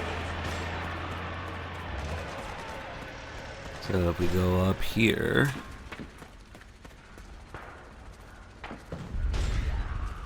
The Japanese podcast has Kojima himself in it. But it's all spoken. I don't think there's a script of it anywhere, so it'll be a pain in the ass. Oh, they're slowly translating things that are Japanese only in Kojima's diary and whatnot recently.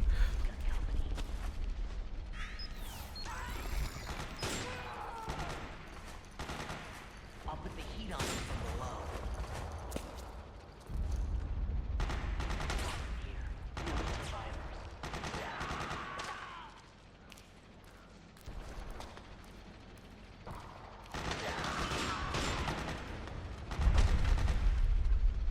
Fuck.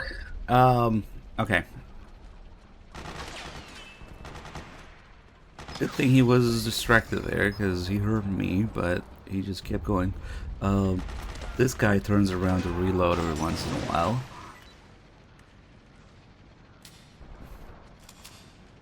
You can do a little thing.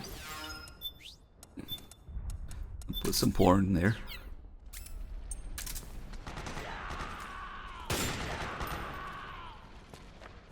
Hey, they actually tell you about this in the Integral podcast. That's how I found out. Alright. You guys win.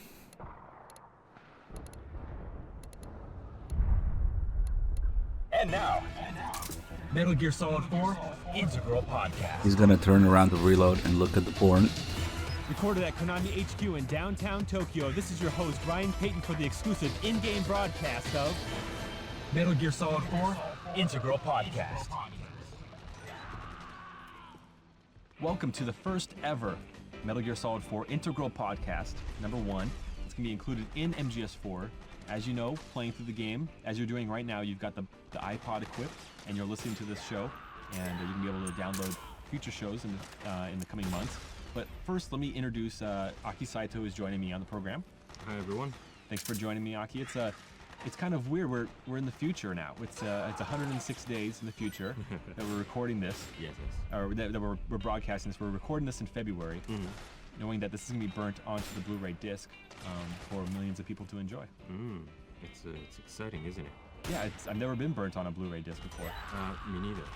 So people listening to this, they come across the iPod in MGS4. Yes. They come across this episode and they're wondering, now what exactly is this? What is this for? Yes. Good question. This is to, well, actually, there's a lot of meanings, isn't it? Yeah. I mean, to ease the tension when you're playing the game, right? Things like that as well.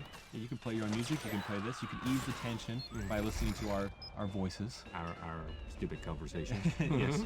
And you also ease the tension of Snake. Yes. Because his sight gauge will fill up if Yes. you're listening to music, Exactly. or if you're listening to this program. Metal Gear Solid 4 Integral Podcast. Which is really cool in the game. Obviously, as players know, they're playing this on an Apple iPod, not just a generic MP3 player. Now, Aki, you worked on this project. You worked on getting approvals from Apple. Can you talk about that process of getting the iPod into the game, which is very cool? Yes. Well, consumer production always comes up with cool ideas, and at that time still is. Wow, that's so cool. Has an iPod as their favorite music player, and we thought, as Hideo, Mr. Kojima is a great Apple fan as well. We thought that why not we put the actual iPod in the game, and for Snake to use as an item, which is a cool idea. So it was really fun working with Apple because they're really nice guys actually. And you're a super fan of Apple. Well, yes, me too.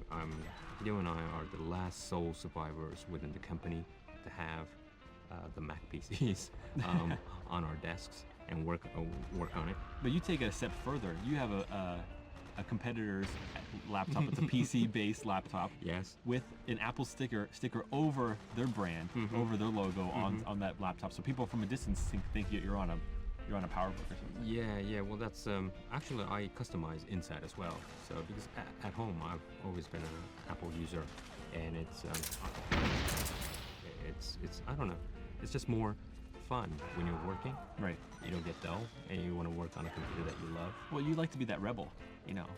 Well. But it's funny. But it's funny because you don't have to be a rebel if you're outside of Japan. Like especially like in the States, you see Macintosh, you see MacBooks and all over the place. But but really the iPod is synonymous with the MP3 player. And so we've gotten the game. Did you have to go through a bunch of different checks? Well, yeah. I did. Whoa. Couple of rounds of trying to get approval. Standard. What I did was this was really cool. Jesus, man. 20 gift subs. How Thank you so much. You guys are playing right now. How this will work. Now we can listen to the podcast. And I made a video with the steps of Sigma Productions. Thanks, guys. Got all these fucking weapons. And made sure that can be played on an iPod as well. Oh, slick. So I sent that DVD over to Apple, and they really loved it, and they gave me approval on that. So cool. Screenshots, usually, this happens only on screenshots and text-based explanations. Sure. But I thought, this is. You want to see it in motion, right? Yeah. So usually you kind of ask them to come into the studio and that kind of thing, but that wasn't possible. So I made a cool video, and they seen this part of what the players are doing right now. So everything was recorded, sent it to Apple. They loved it. That's great. Perfect. Metal Gear Solid 4 Integral Podcast. So the plan for this podcast, and I can actually say podcast now because I kind of steer away from that word sometimes because it's really a radio program and not necessarily everybody. They haven't said shit yet. The first 2 episodes are podcast. But an intro. We know everybody's listening to this in the in-game iPod. You can't download this on our website or through iTunes. This is exclusive to MGS4. You can listen to this program, and we're gonna have future programs as well as music that will be coming out in the coming months after the release of MGS4 that you can be able to download. And we're gonna be talking about the making of the game. It's kind of like a director's commentary, which is it's something that's never been done for games before. I mean, this format. Yeah, this format is really cool. I mean, usually director's commentary or making of is done on a bonus disc or things like that. But of course, we could have that. But it's so cool as an item in the game, and you actually have to collect them, right? And find it. You want to list, right? And you could actually still play the game while we're while Or just yeah, chatting away and blabbering about all sorts of stuff. And All we're going right. to be providing background info on the game, about different areas of the game, the creation of those areas, as You well as can strategy. eat and fart. You have to defeat bosses if you're so inclined. But the question is what to do about spoilers. And I'm What to do about spoilers? Metal Gear Solid 4 Integral Podcast. As Mr. Kojima surmised on the Japanese side of this podcast, in the Japanese version of MGS4, this is probably the listener's second time through MGS4. Yeah, second time. Alright, I'm gonna go eat pasta and fart loudly for a minute. Played MGS4, but you play it once and you know that, oh, the second time I'm going to try this different route, or I'm going to try these different items or these different weapons. Yeah. I'm guessing most people are going to be listening to the iPod through the second time through, because the first time through you want to listen to the Harry Gregson Williams soundtrack, right? Well, no, the first time actually you were so tense trying to clear the game. Yeah, you didn't even know what's going on. Yeah, so I did know what the iPod, you could use the iPod, but you have you have to use it as an item. Right. And you want that solid eye as well, Sure. that you and Or I the love rations, so much. yes. Yeah, the rations. So, yes, I think second playthrough, third playthrough is what... We fixed that in Peace Walker. Right there. So as players have probably noticed, if this is the second time through, their items and their Drebin points are going to carry over to the second playthrough. And so they can use the second playthrough to try to hunt down items that are not found in Drebin's shop, or rare items like some kind of face camos. So there's a lot to go through on your second time, your third time through. I mean, this is a time of fun, isn't it? Yeah, I mean, you're totally. now easy about the routes and what's going to happen. Right. You're more explorer, and maybe sneaking as well. Yeah, you're better at sneaking. Yeah, you're going to try a lot of things. Since you're listening, actually, you should be more easy and enjoying the game. Actually, more relaxed, listening to this radio program at the same time. I think it's a fun experience, isn't it? Yeah, absolutely. So I'm looking forward to hearing us do this on June 12th when the game launches. Now, don't forget to check back frequently to download new episodes of the MGS4 Integral podcast on the same spot you found on your iPod in the game of MGS4. And also don't forget to check out our other show, which is on the web. You can subscribe to it through iTunes. It's our normal podcast. We do it every week. It's usually Ken, myself, and Aki or Mark, and we do that every week. We're approaching the 100th episode, and you can download that like on your computer, and we give you an update about what's going on in the world of Kojima Productions, not necessarily all MGS4 stuff. So it's a good show. I like it. Yeah, it's a lot of secrets given away as well. Yeah, a lot of leaks, a lot of information leaks. That's how we roll. But this is going to close the inaugural MGS4 Integral podcast, number 1. I hope everyone enjoying it, and I hope everyone finds their way to play it, because there's various ways. My recommendation is try just sneak everything through. It's gonna be really fun. Yeah, definitely play it as a sneaking game. Yeah, not as a straight up action game. You're gonna enjoy it. Yeah, it is. Thanks, Ryan. Thanks for having me today. Oh, thanks. All right, that's going to wrap up this edition of the Metal Gear Solid 4 Integral Podcast. Be sure to download future episodes available exclusively through the Metal Gear Solid 4 game. From all of us at Kojima Productions, thanks for listening and thanks for playing. We're out of here. We're out of here. I think the second one is a little intro too. Yeah. MGS4 Integral Podcast. Welcome to the Metal Gear Solid 4 exclusive in-game podcast.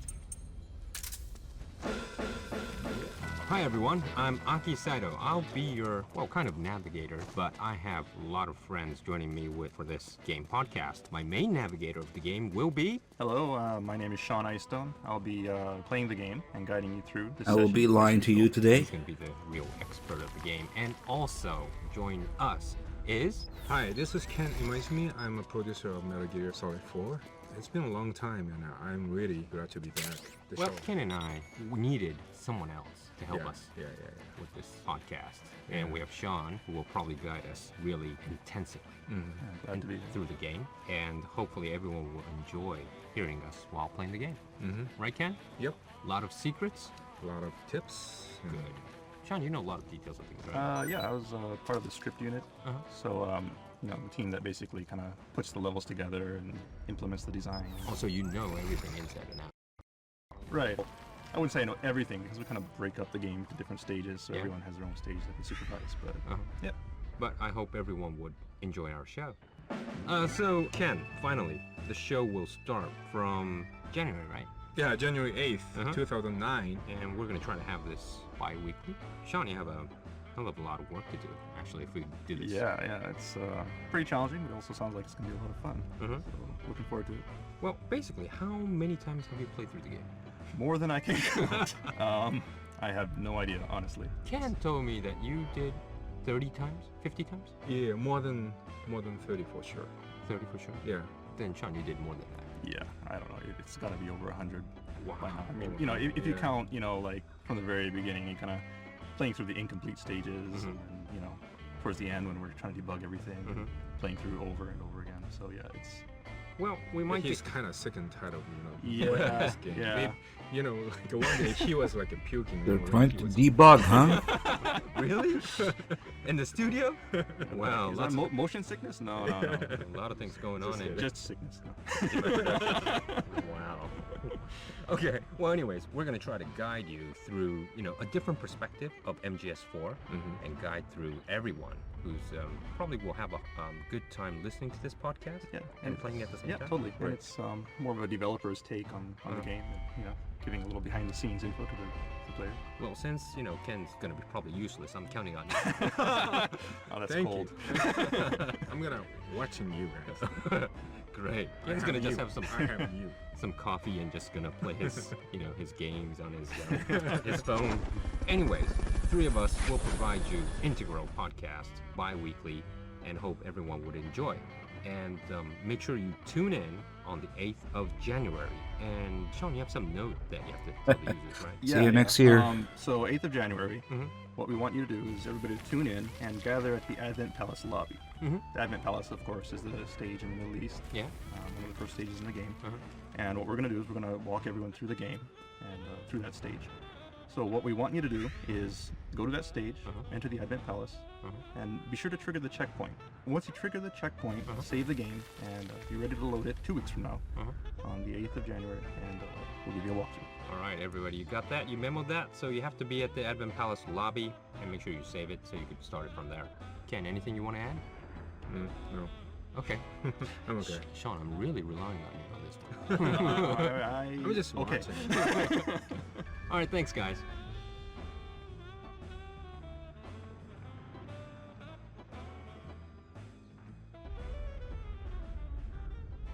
Okay, so before we actually do the real first episode of the podcast, because the first two are just kind of fucking around, we're gonna go back outside and get a little Easter egg there. This is one of the best spots to do it.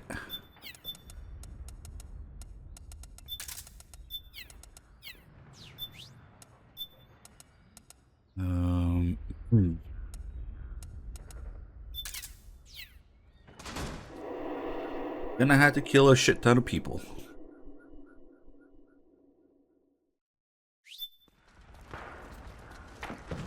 Colpax, thank you for the 8 months. Typical Anomaly, thank you for... Whoa! Tier 2, 6 months in advance. Hey, thank you so much, man. That's a chunky resub. Chunky sub? Oh, that's crazy. Thank you. Tier 2 and 6 months in advance. Alright, this is one of the best areas to do this, because they got respawning NPCs on both sides, PMCs and rebels getting wrecked on both sides. But let's see if I can... Maybe this works here?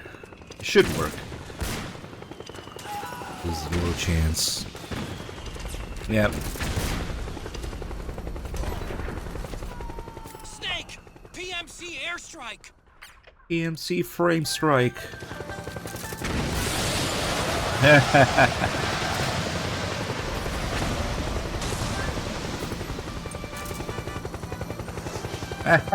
Those guys get yeeted all over the place. That's an enemy gunship. Ugh.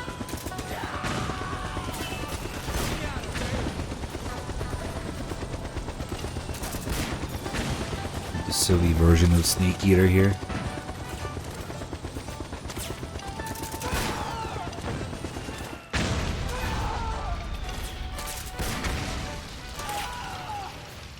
I'm still in the dream. Snake Eater. Come on.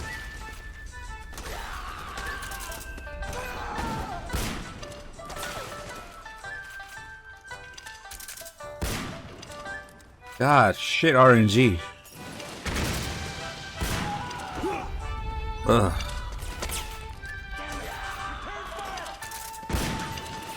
What the hell, man?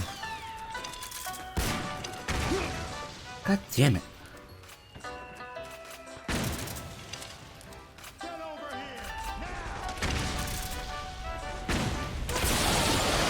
Finally.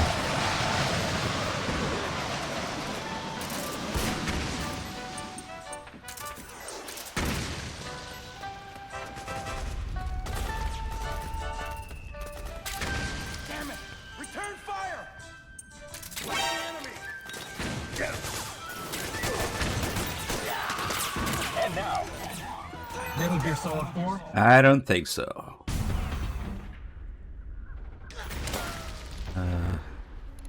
God, what's a good spot to do this?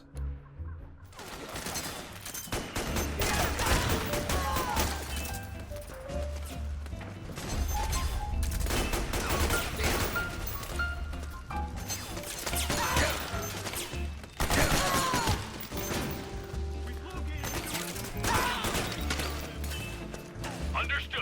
Regroup and engage.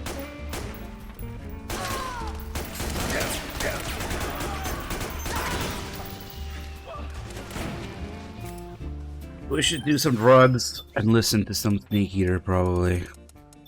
To heal faster. Or Sailor. This is Sea Breeze.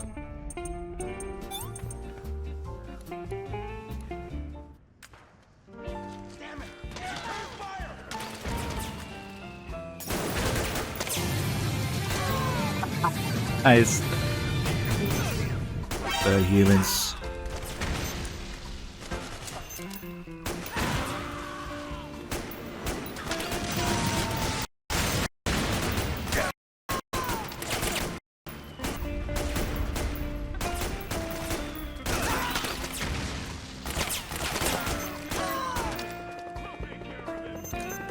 Understood.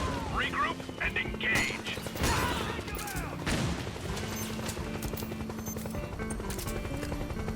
This fucking kills the frames every time.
God damn it.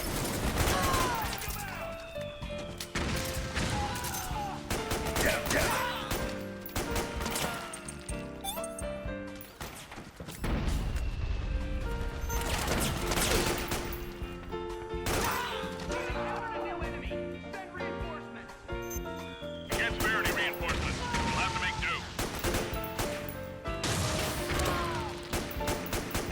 Yeah, that guy with the RPG.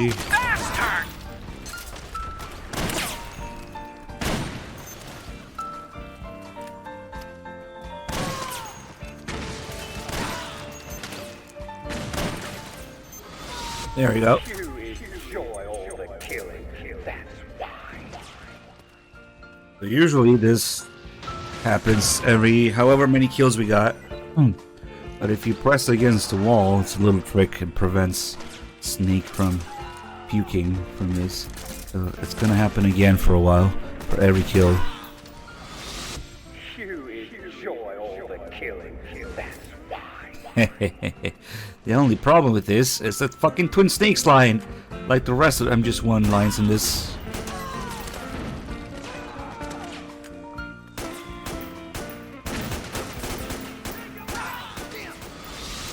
You enjoy all the killing, that's why. And naturally, it being Twin Snakes, it makes Snake puke. Ugh. Twin Snakes voice acting. Ugh.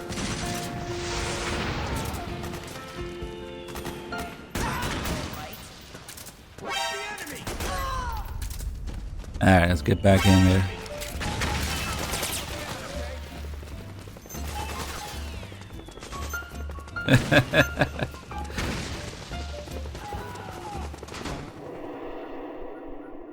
That's what they did in the English version of MGS4, reusing Twin Snakes lines.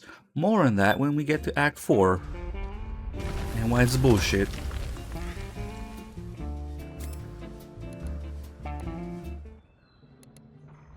Metal Gear Solid 4 Integral Podcast. Broadcasted from Konami HQ in downtown Tokyo, it's the world-renowned Metal Gear Solid 4 Integral Podcast. Hello everyone, welcome to the first official episode of the Metal Gear Solid 4 Integral Podcast. My name is Sean Icestone, and I'll be your navigator and guide through this session. And I'm here with... Aki Saito. I'll be your sub-navigator and fill in with jokes. Joined by... I'm Ken Imaizumi, producer of Metal Gear Solid 4. I'm just watching and maybe chatting a little.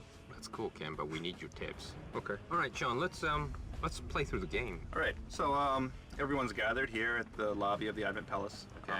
So first of all, I just want to tell everyone, just stay where you are, don't move. We have a few things we want to explain before we begin. Okay. Okay, so throughout this tour, and this doesn't apply to just this tour, but through all these game guides, there are going to be parts, sections where we're going to tell the user to maybe equip a certain item, like a solid eye. Yeah. And that's really useful for looking around for items and especially night vision. Right, night vision and things like that. But the only problem, of course, is that you cannot equip night vision. You cannot equip the solid eye. Oh no! Oh. While equipping the iPod. Yeah, right. That's true. So they have to stop. And then... Right. So what we want you to do is just switch items from the iPod, and what that'll do is it'll pause the broadcast, pause your podcast here, and switch to the solid eye, confirm the location of whatever items you're looking for, and then come back, and your podcast should resume where you left off. Well, uh-oh, we fucked up. Not too complicated. So, all right, everyone. You should be in the lobby of Advent Palace. You'll see in the center of the lobby, there's this big carpeted area. So I want everybody to just kind of walk over to that carpet.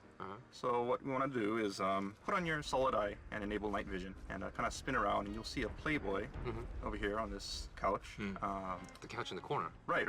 In front of that is a Claymore mine. So the first thing you want to do is kind of crawl up to the Claymore mine and pick that up. This is just too obvious, right? I mean, well, it is obvious, yes, but there might be newbies out there who just started the game. Maybe they don't know. Well, maybe just too excited about getting the Playboy. Right. They see a Playboy and they just kind of dash towards it. Was this a kind of an intention? I mean... Yeah. Well, throughout this stage, you'll see a lot of traps basically set throughout the Advent Palace. Really obvious, lame traps with, Playboy with next to the Claymore and some kind of food or something, an item next to the Claymore or sleep gas mine. And, yeah, it's all intentional. Basically, it's Akiba who's setting all these traps. Yeah, well, so in order to avoid these traps, what's your recommendation? Is it night vision? Basically, night vision is a very good strategy. What they can do is just enable the solid eye, and when you spin around, if you see the item, you'll see the trap in front of it, because the Claymore mines will kind of glow. And just crawl up to it and pick it up, and it'll be added to your inventory. Cool. Okay, so where do we go next, Sean? All right, next. Do your night vision thing, spin around, and you'll see a sleep gas mine. Yeah. That's a trap too, right? That is a trap. And the goal here, some people may not realize, is that you're actually supposed to follow these sleep gas mines to the top of the building. Because if you spin around, you'll see that there's several ways up. There are a few staircases and corridors around here. But the correct route is marked by these sleep gas mines. Oh, seriously, I didn't know. I just went, I knew the stages. Did you play a game? Yes, I played this game. Okay, I played it through, but, I don't think it was a guide to tell you which route it is. I mean, I thought it was just a trap. I mean, I searched everywhere, basically in the floor. And then, I can't go here. I must go there. But that's a very simple solution, isn't it? Yeah. So basically, you want to follow the sleep gas mines up. Okay. All right, Sean, where we go next? Okay, so what we want to do, crawl over here, pick up that sleep gas mine. Yeah. And now let's run up to the second floor. And where we're heading? We're heading towards the bathroom. Bathroom. Okay, you got that, guys? The sound effects. Okay, we're up the stairs. That's right. That's where it starts. Bathroom. This is the second floor? Yeah. Well, first floor we call it in Europe, I guess. But... Oh, yeah, that's right. Okay, so you'll see a claymore there. Yeah. And this is actually not the correct path, but go ahead and pick up the claymore. And so here we are in front of the bathroom. So we took the right once we came up the stairs. Right. And collected the claymore, and we're in the bathroom, right? Right. Okay, guys. Remember that the claymores show the incorrect path, but you know, there's some hidden things off the shortest path. So So there's a lot of goodies in the bathroom? Yeah, well, not exactly a lot of goodies, but you know, there are a few Some. interesting things. Yeah. So first of all, let's go into the women's bathroom. Was that the interesting thing? Hey, I mean, come on, we're in a game. Okay, let's check it out. Take advantage of it. Yeah, right? yeah. So on the left, you'll see the women's bathroom. On the right is the men's bathroom. So you got a smoke grenade there. Yeah, we got one item. Right. What's this? Okay, so you see on the wall here. Yeah. If you go into first-person view and look at it. There's a sign here. There's a sign that basically, you know, kind of shows you the correct way to use the toilet. Right. Right. But that's very useful. Yeah, you know, for people who may not know, you're not supposed to stand on the toilet. But what we really want to look at, it's kind of interesting, is if you look behind the character's head, right, there's a little something there. What is it? There's kind of a little dot there. Well, maybe you can't see it too well, but that's actually a bandana. Oh, I see. I get it. So that is actually Snake. So you guys got it? I mean, go to the ladies' room, go to the first stall. Well, it's on the second stall also, but there's kind of some wood blocking it. Yeah, there's a, what do we call it? Sign. A placard. Which is Snake, actually. Right. Cool. What he's doing in the women's bathroom, I don't know. Cool. So every time you create bathrooms, you check bathrooms all over the world? Yeah, we do intensive research. Good, you know, good. Fly to Alaska, check the bathrooms there. Especially the ladies' Middle room, Eastern right? bathrooms. Oh yeah. Right, definitely. Ken? Me? Yeah, you check the You, bathroom. right? No. You took check. videos, right? Yeah, I did. Good, I did. good. But enough. Ladies' room. Let's, where are we gonna go next, Sean? Okay, next I want to take you into the men's bathroom. Oh, suddenly I'm not interested. Well, sorry. If you look, there's a hole in the rear of the women's bathroom, so we'll just go through there. That was very handy. So we're now at the men's room. We're now at the men's room, and what we want to do is kind of go through this other hole in the back of the men's room. Right. Okay, we're through. Okay. And then head to the right, and you'll see a doorway on your left. Yes. You want to just stop in front of that doorway. Don't just run in because there is a claymore mine there, and you'll blow yourself up. You crawl through that door, pick up the claymore mine, and up here on this table, you'll find some instant noodles. Oh! Hide-chan ramen, right? This is a really good item to boost you up, right? Oh yeah, it's a very good item. It restores a lot of health, and it tastes great. So, where are we going next? Okay, so next, what I want to do is head back. You hear Otacon going on about some kind of trap. You should be standing right in front of the infrared lasers. Yeah. It's a bomb. Okay, so what this is it's a trap laid by Akiba, and you can't go through here right now, so don't try it. You'll kill yourself. But what happens is later on, Akiba will come and disarm this trap.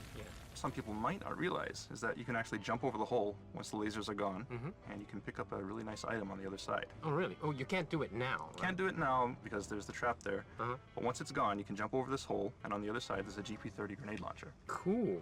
Really? Can't see it from here, but it's just around the corner there. Okay. So we'll save this for later. Right. So after the event, during the frog battle, let's keep that in mind and pick that up. I don't know. I'm surprised I don't tell you about this. Here, you can soft Otacon. Maybe they didn't know. If we keep leaving and coming back here. I'm picking up a faint radio signal from that thing. I'm guessing it might be transmitting its operating status in real time. I'd leave those sensors alone if I were you. The more we come back, the more he gets pissed. Just ignore those infrared sensors. Find a way around them. Snake, I told you not to bother. Don't mess with it. You can't disarm those. Ignore them. Move on. Oh, for crying out loud. Forget it. Just do whatever you want. Protocon hand holding. Okay. Third floor kitchen. So let's go upstairs then. Yeah. What you want to do is head through the hole in the men's room and head out into the hallway here. You take a right and just follow the hallway and it'll go until you get to the staircase here on your left and head on up. By the way, you know, I tried, when I first played the game, I tried using my cigarette and things like that to, of course, make that infrared lasers obvious. And I thought I could pass through it.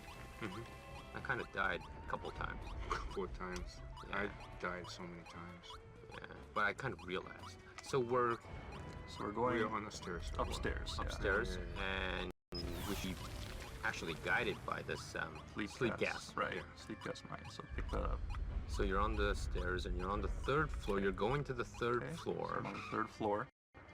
And take a right. Take a right. Yeah. I could have mentioned that you can see the thing here. You can make a right. They were just And talking about what it. do we do? Do we? You'll see a sleep gas mine kind of down the hallway. So stop at the doorway in front of the sleep gas mine and head through that. Okay. You'll find yourself in the kitchen. Okay. Yeah, Everyone sure. ready to be in the kitchen? We're in the kitchen. So It make just sure you sucks. guys are in the kitchen right now. What we want to do is look into these ovens here. In the ovens? People may not realize it, but there's something cooking in the oven. Wow. What is it? What's this food? It's actually cakes. Ah, Some kind of French cake. Actually, a lot of people probably won't realize. Nice pixels. Right. I mean, it's just kind of hidden in these ovens here. Okay, so next we'll head up to the dining room, kind of across the room here. So we go out of the kitchen to the dining room? See these windows on the opposite end of the kitchen? Yeah. And on the other side of that, there is the dining room. Okay, everyone go to the dining room. This is really well-built facility. I mean, there's the kitchen and the dining room. Oh, we're in the dining room? We are in the dining room now. Okay, so what we want to do now is there's some items here, and so once again, we want you to use night vision, and you'll see some items here. One of the first iPod tracks is right here in the dining room. Yeah. But be careful, because there is also a Claymore mine next to that. Yeah. So pick that up. So I kind of think that everyone will know, but when there's a kind of a valuable item, there's always should be a trap. Yeah, really close to it. In this stage, yeah, it kind of works that way. And well, one thing I want to point out here is just Put it in his ass. take a look at this, big glass window here, which is looking into the kitchen. Yeah. Right? Okay. One thing that people may not realize is just how much trouble it was to get this glass window in here. Why? Why is that? Because it actually, consumes quite a bit of resources and memory. We started out with this glass window here, and as we were going through and the stage kind of filled up with things, we were told that it didn't have enough memory, so we had to get rid of it. So it was taken out. Yeah. But now it's back in. Towards the end, basically, we had the programmers kind of scramble and do what they can, and the designers trying to find shortcuts and tricks, and finally be able to get this glass window in here. Oh, so definitely we shouldn't break this window, right? You should not be shooting yellow at him. Yeah. Right now, Sean's shooting through this black big glass window like crazy, and it's shot all over them. I think everyone probably does it. That's the fun thing about it, which is really fun. Yeah, it's just break everything. So I want everyone to remember how difficult it was for the whole team to create this big glass window, right? Bottles. Okay. All right. We're gonna step out from the dining room, Sean, and then. Okay, so next let's head over to the bar. The first thing that you want to do is face these windows here, and the door that you want to head through will be on your right-hand side. So turn to your right, and there's like a little table next to it. So let's go through that doorway. And then we want to go to the bar. Yeah, the bar. So we go through the phones, and then we find the bar. Yeah. Right. Cool bar. Okay, so there's a bar here. All right. Okay, stop once you get out to this kind of open area. Yeah, in the hallway, yeah. In the hallway. Take a look up, and you'll see this big canopy. Yeah. With some nice light shining down. We really had to work hard to get this in here also, because what we really want to do is have like this really nice lighting effect with shadows coming down from above, and really kind of an atmospheric kind of touch to it. There's like dust floating around in the light, and, shadow coming down from the canopy. PS3 stuff. Yeah, right? very, very next gen. Very nice. And useful thing about this also is after you get to the top of this stage, the Haven troopers. Yeah, we're gonna go into the battle. Right, will come in and they'll catapult in.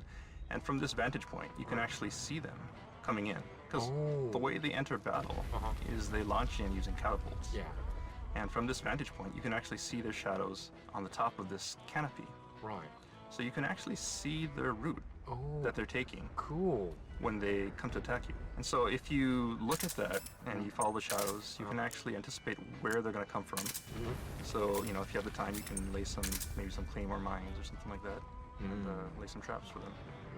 So you know where. Okay. All right. Let's head next. Okay, next we're going to head up to the 4th floor. Okay. Head over here, pick up a sleep gas mine. Is this the only sleep gas mine around here? There is actually another sleep gas mine. On the left? On the left. What we want to do is head to the right. When we exit the dining room and we head right, and then we take the stairs up to the... Which floor are we on now? 4th now? We're going to the 4th floor. Okay, let's go to the 4th floor. All right, finally. All right. Here we go. Now we're out here, and you'll notice a rat. And what I want you to notice is that rat that kind of scurried away when you came. Yeah. Upstairs. Follow that rat, and he'll show you something kind of interesting. Yeah, there's a kind of an opening. Right. Yeah. You know, another Metal Gear tradition. You know, where there are rats, there are very often ducts. Yeah. And there is actually a duct here that many people will probably miss because it's a little hard to notice, you know, unless you follow the rat. Yeah. Well, actually, I missed. Well, you know, I'm not going to go in right now. I mean, there are a few items here that you can pick up, but you know, basically what I want to do is remember this here because you know during the frog battle, you can actually crawl into this duct and snipe some of the Haven troopers from above. Oh, really? Yeah. Didn't know at all. I was just shooting during the Haven battles. This could be cool. So, all right. Now one last place that we want to go to is stuff. Okay, let's go to the bar then. So go ahead and crawl in. There's a sleep gas mine here, so be careful. So we take the sleep gas. We're in front of the bar, which is a big bar, isn't it? It's a big bar. Yeah. There's a lot of bottles. But if you look closely, one of the bottles is a little different. Which one? For those users who want to take a closer look, go ahead and enable your solid eye. And take a look and come right back. At the far end, you'll see that there is... Oh. I think a lot of people got this, actually. Regain, right? Yes, yes. So you can climb up onto the bar and grab that. It's a small bottle, but a lot of power, right? Yeah. Yeah. And then, okay, we go inside the bar. Inside the bar, and then there's a few more items back here. You know, some ammo and another Hidechan. Hidechan ramen. Right. Yes, the noodles. Right after this, you kind of go and see Meryl, and the event starts up, so I think we'll end here. So Regain is really popular drink. Popular in Japan, yes. Well, you know, maybe the most of the people doesn't know Regain is a real drink. You can buy it. It's really, really popular drink in Japan. When do you drink it, Ken? When I'm, you know, get really tired or, you know, something like a bad thing happened. This is really funny because in Japan, it's very so... Something like a bad thing happened. To have these energy drinks. Well, I think, you know, in the U.S., there are a lot of people who drink them also. What? But, it's just we don't have Regain. Oh, okay. Although, while I'm in Japan, I did actually drink Regain. It's pretty good. I mean, like 20 Oh, your years mother ago, died. Have a Regain. A lot of still had a lot of energy drinks. Right. And back then, I think when I was living in the U.S., didn't have Oh my that God. type of super energy. That's true. Yeah, I think it is a little bit more maybe. A lot of people in America don't know that Regain is a real product, but you know, one other thing that a lot of people don't realize is that Calorie Mate from Metal Gear Solid 3 was also a real product. Right. Yeah, that too. That's really common in Japan as well. Right. It's sold everywhere. Yeah, some guy eat the Calorie Mate for the lunch. For lunch. Or breakfast. Yeah. I actually eat it for breakfast. Really? Quite a few times, yeah.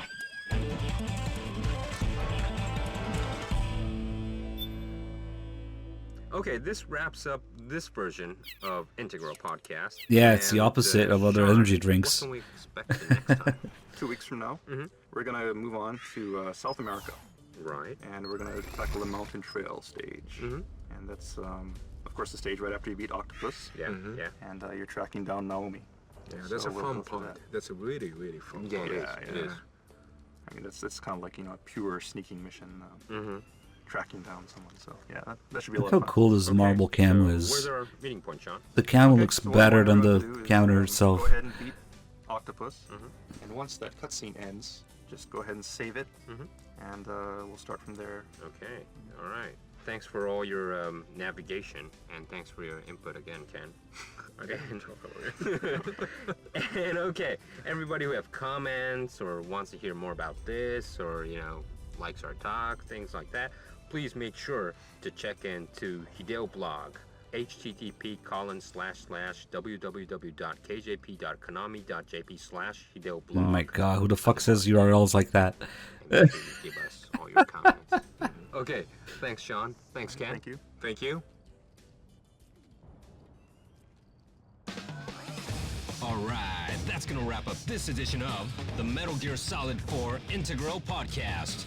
Check back next time for more tips, tricks, and insider info on Metal Gear Solid 4. Brought to you by Kojima Productions and Hideo Kojima himself. Make sure to send in your comments to Hideo Blog. See you next time. Now I know why this marble camo looks so good.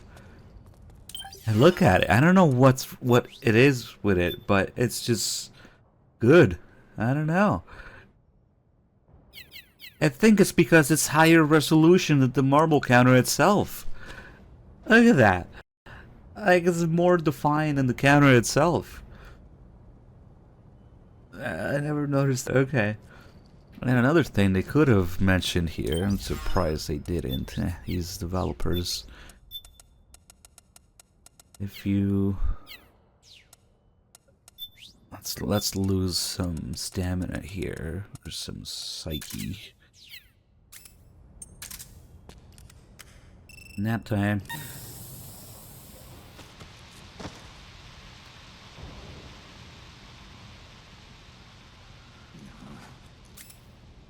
I was talking about earlier how there's different environmental factors that influence Snake's stress and psyche level, and there's some pretty stuff or fun stuff that will change it, and shooting bottles is one of them because it's just fun. If we shoot the bottles, look at the psych bar. It's going up every time you hit something. You gain a little bit. The snake's having fun.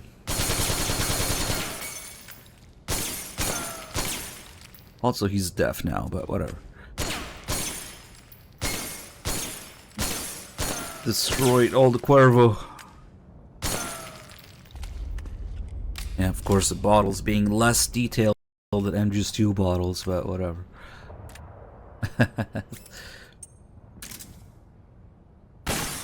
Yep. Breaks in the middle even if you shoot the top.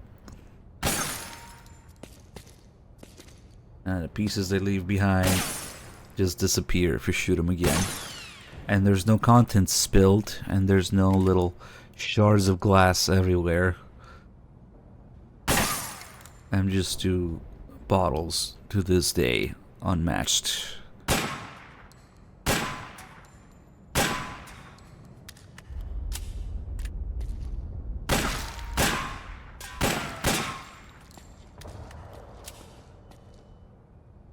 I don't know, man. I think it's just that they have other priorities now. Pretty sure the PS2 can do what a PS3 can, but the memory or whatever went elsewhere. This is all one big area. There's no like loading screens in between the different floors and stuff.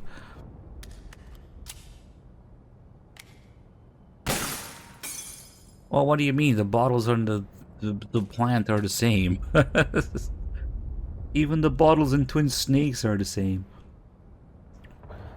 I always talk about how they have that in common between MGS2 and 4. New platform, new technology. Right? They were trying to do as much as they could, you know. Let's see what could be achieved with the new technology.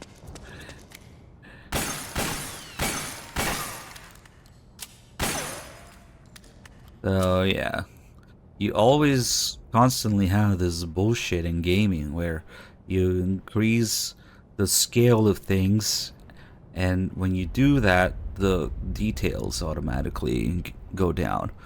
Increase scale and scope, lower details. God damn it. One day we'll be able to do both. But not yet.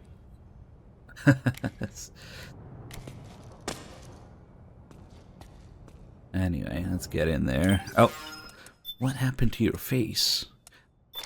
Should we do that? Fuck it.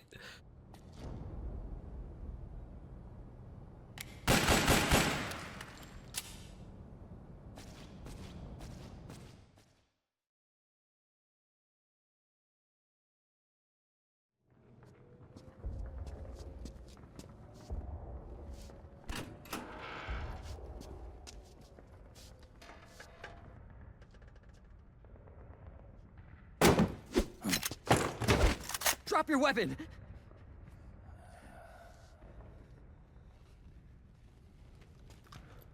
Drop your weapon! All right.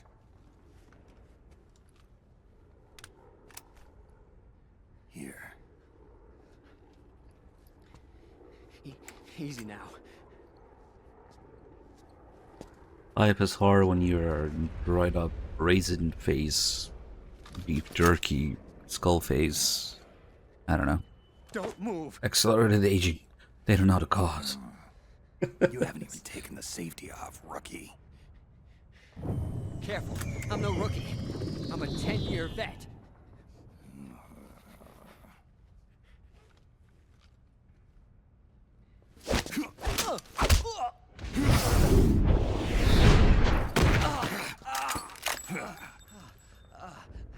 How the hell did you ever survive 10 years? That's why open world games are complete insanity to me. Have a loading screen and have much more detailed areas and single rooms, but whatever. Real big boss, huh?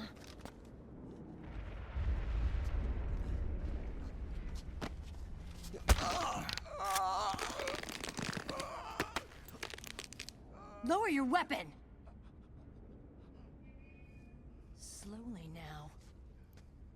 I wouldn't try anything funny if I were you. Fox.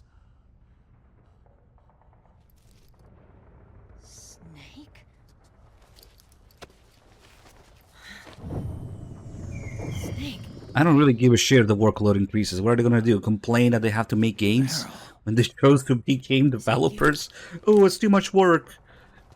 You're doing the wrong job. Then what the fuck?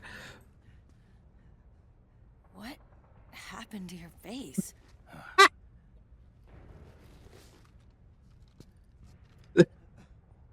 Accelerated aging. It was funny every time. It's too much work. Oh my god. Meryl, you're That's tasty. Military. And you must be the inspector sent by the UN.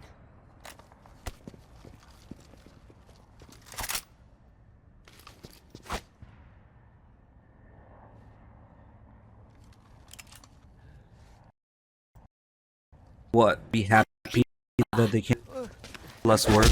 Doesn't make any sense to me.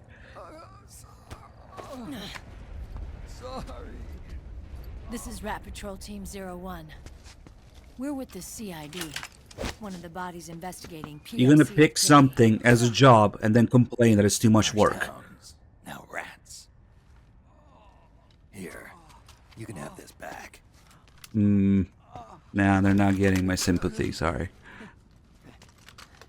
We can't have the bottles break because it's too much work.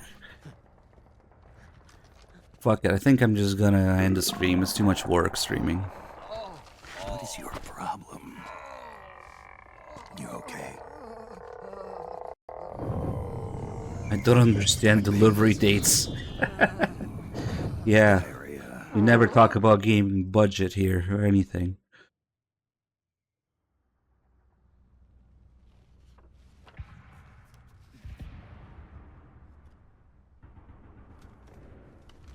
We're discussing a hypothetical situation. The technology be there to do it. It chose not to use it because it's too much work. We're not talking about delivery dates or crunching. We're talking about technology that's not there. She doesn't look like a combatant. Probably some kind of advisor. Maybe a scientist. And then, of course, the whole detached realities of marketing and pro.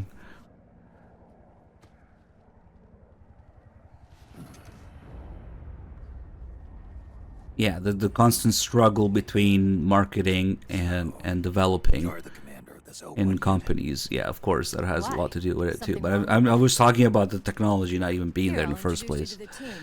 That's Ed, our radio man and sniper. Like we haven't had a taste of that with a certain game, right? Sleeping giant is Jonathan.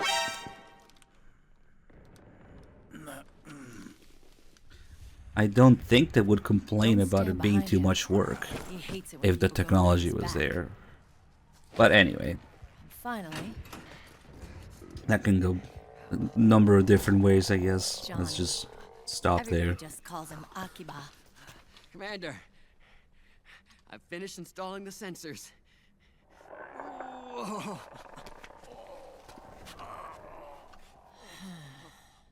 Okay, Akiba. Funniest shit I've seen. They didn't even do that, man. You're all grown up. Maybe it's because someone taught me well. A certain legendary hero who suddenly disappeared. You quit the unit. Me? I digress, but I am 100% convinced that technology is not there. Or on Foxhound. Back then, I just wanted you to accept me. I wanted you to turn around and see who I was. God damn it, Meryl, didn't you die? I've put the past behind. I'm done playing little love games.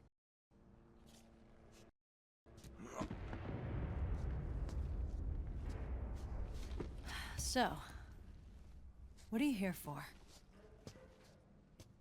Threat assessment. The PMCs. Really? Because I heard a rumor there's an assassin out there targeting their leader. Well, that's some rumor. I'm only here because the UN wants me to assess the impact and effects of PMCs on their refugee parts. That's all?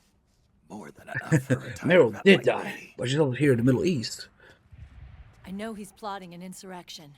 Either she But as long survived. as AT Security's system there's is in two of them. place, there's no way he'll succeed.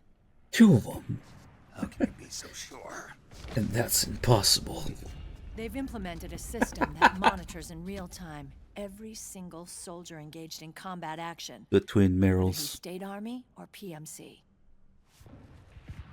Each individual soldier has been fully ID tagged with nanomachines injected into their bodies for that purpose.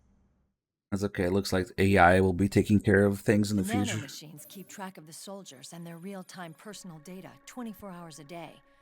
They monitor each man's position, movement speed, reserve ammo, firing accuracy, wounds, rations, water intake and supply, sweat secreted, heart rate, blood pressure and sugar levels, oxygen. All the data gathered on body condition, on sensory organ data showing pain and fear, data on every internal response within the body. All of it is collected by an AI at the system's core. This data is monitored at HQ to enable command to make quicker, more precise, more rational decisions. It also enables crisis management for each individual soldier. It's being used by the US military, by state armies in allied countries, by PMCs. Even police agencies are starting to adopt it. Unless they agree to implement the system, PMCs aren't permitted to send troops anywhere. You've got these system nanomachines in you too. Of course. Our unit plays by the rules, same as everybody else. It was creepy at first, knowing you're being watched 24/7, but I've gotten used to it. It gives us a lot of advantages in the field, too. We get a clearer picture of what's going on around us, so there's less confusion during missions. And our nanomachines communicate with each other, making teamwork a lot smoother. And that's not all the system does for us. It's also a security guarantee against the PMCs. Security guarantee. That's right. The PMCs are combat groups without states or ideologies. They're not fighting out of nationalism or for a cause. They don't care why the war is being fought. They're just bodies fighting on someone else's behalf. They're mercenaries, a commodity.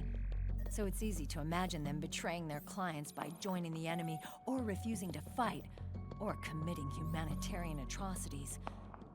To keep these things in check, they ensured that no one can use firearms or military vehicles without the proper system ID.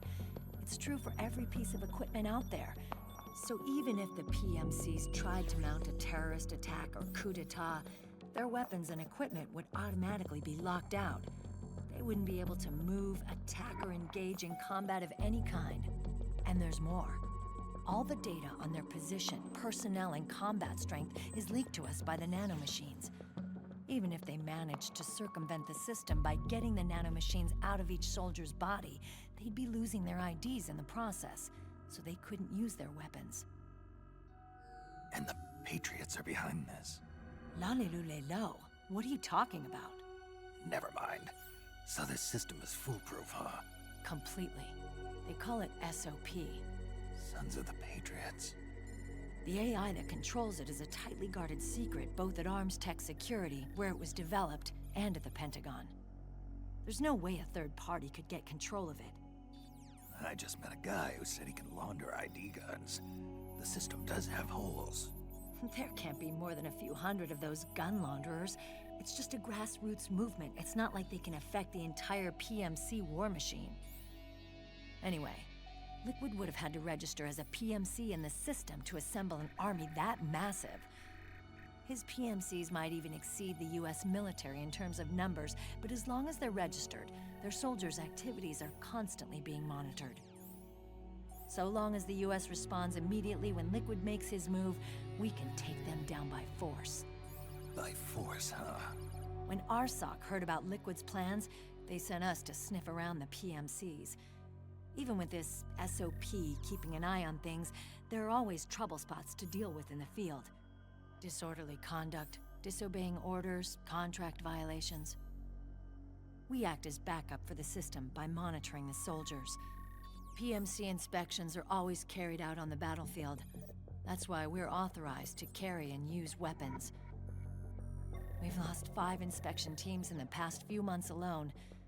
They were all undercover, inside Liquid's PMCs. Then, if you got caught... we'd be exterminated like rats. But we're smarter than that. We've been mingling with the PMCs, and after 3 months of searching God knows how many battlefields, we finally tracked him down.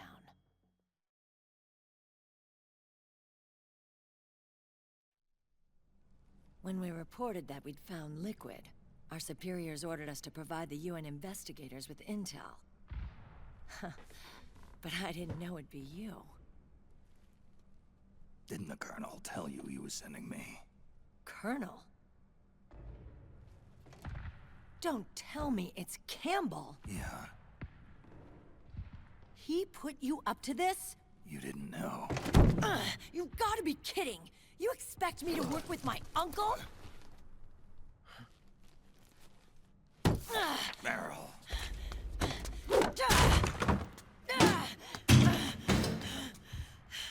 This is bullshit! He's not my father.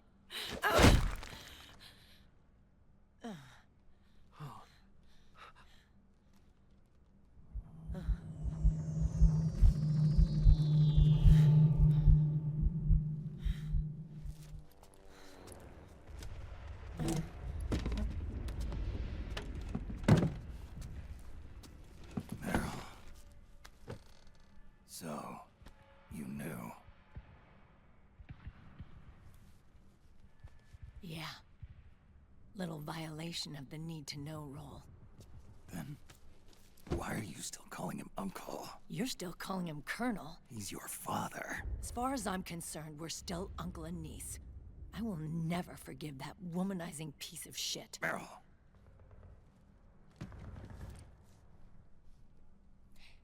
He, remarried.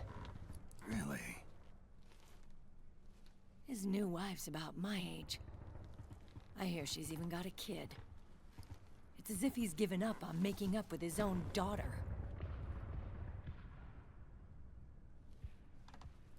Men. Selfish, egotistical pigs.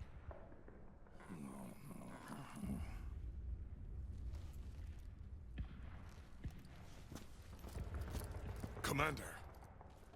What is it?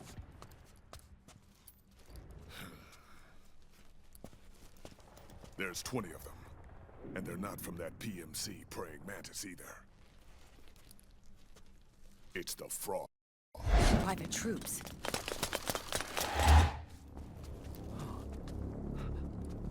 Oh, crap. This is not good. Were you being followed? No.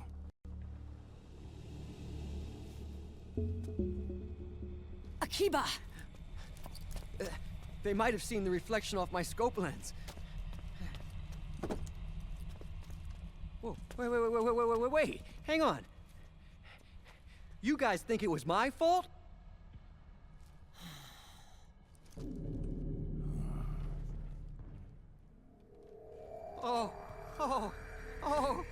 No.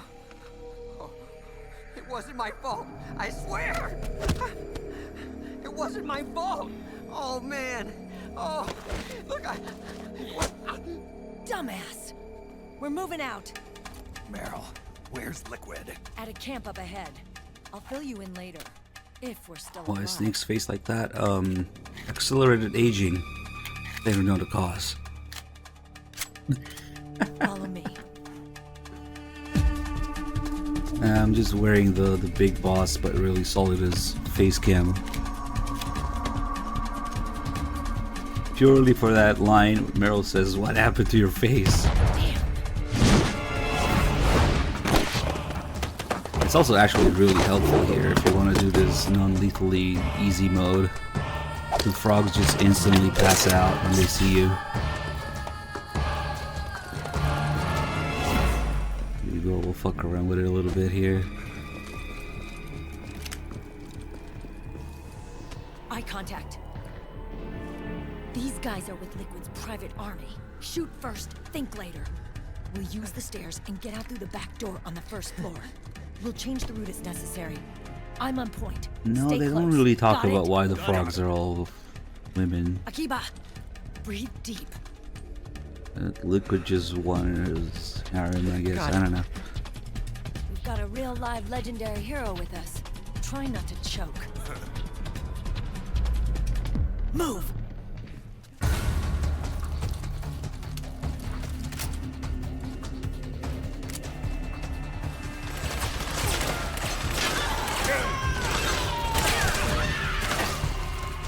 Ooh.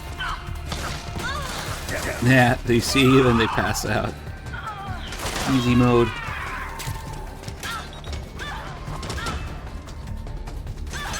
Be the ones up there, don't see it. Oh, yep. Dude.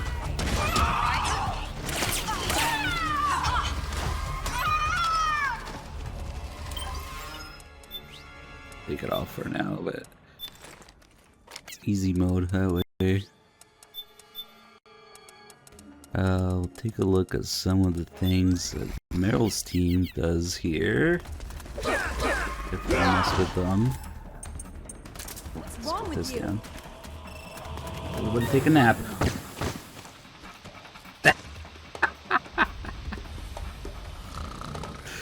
Where's Johnny falls with his ass up, face down, ass up.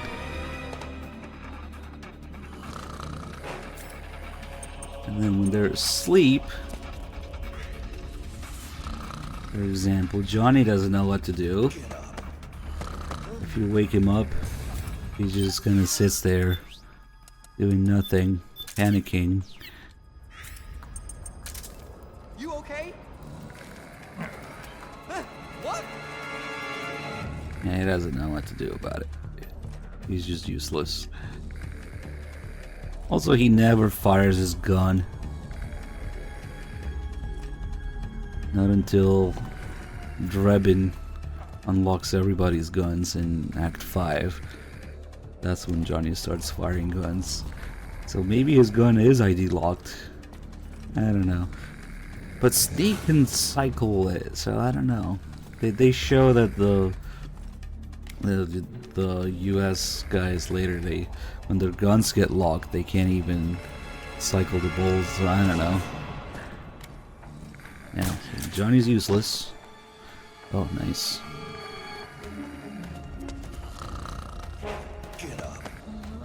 We wake up Meryl, she just kicks him awake.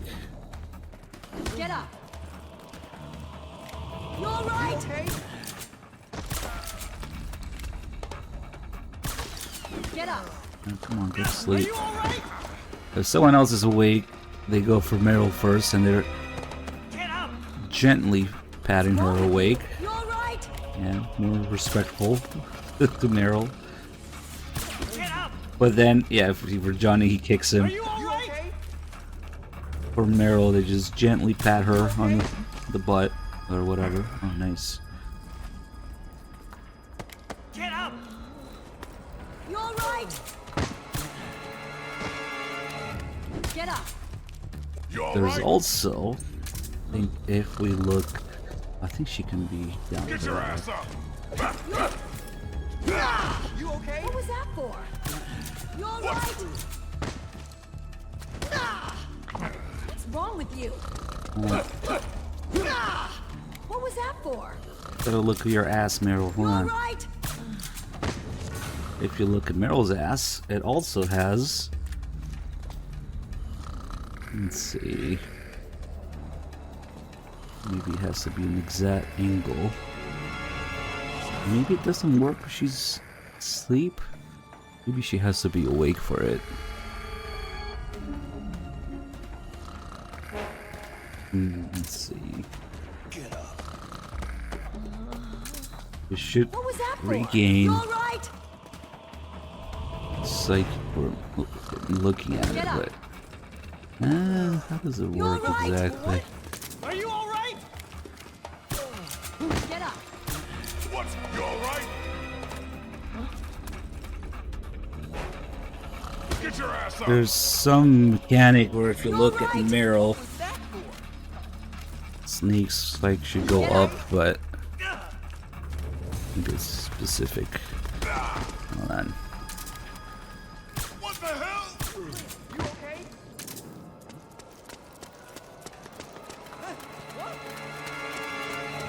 Maybe not while she's fucking around like this. I don't know. Get up.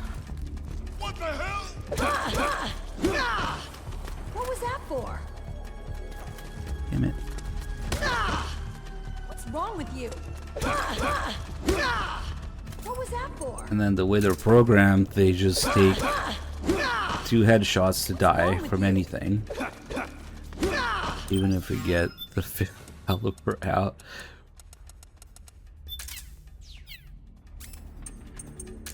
What was that for? What's wrong with you? She's okay. Oh, I guess that wasn't a headshot. What was that for? Oh, there we go. What's wrong with you? That sound effect. Oh, that was his stamina going up. Meryl's dead. Are you listening to me? Snake? Snake! When you kill Meryl, you get some MGS1 flashbacks in the game over screen. Move! And of course, Johnny was also an MGS1. So, if we kill Johnny, 2 headshots. The first one's whatever. What? Snake! What did you just do? There it is. Lost your mind? Oh no! What are we gonna do now, Snake? We got the Japanese MGS1 Johnny with his underwear on. Well, yeah, because remember, these were also made for the Japanese version of MGS1, so the Twin Snakes thing was a choice that they made specifically for the English version. But yeah, there are some Twin Snakes screenshots as well. Later, there's mixed screenshots from MGS1 and Twin Snakes much later in the game when Liquid is talking about it before the fist fight. Move! Yes, I was kind of able to get that thing of stamina going up with her sound effect, but then I think Snake's back started hurting or something, so I didn't really go anywhere. Because when he's got that little animation where his back hurts, your psych also goes down a little tiny bit. I think that interrupted it. Let's see.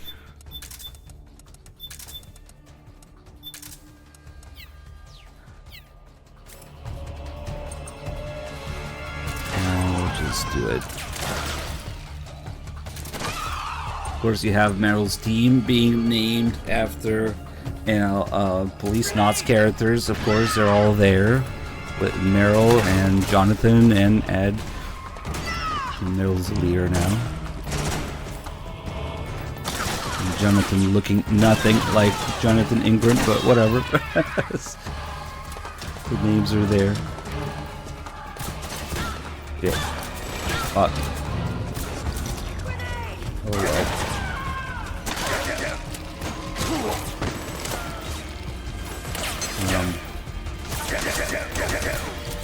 That hurt a little.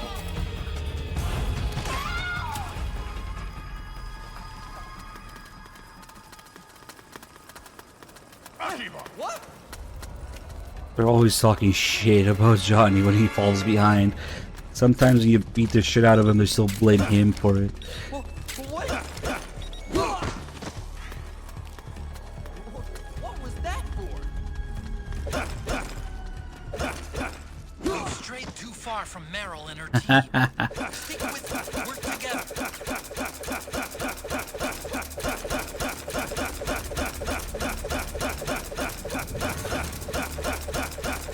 How many fucking hits does he take?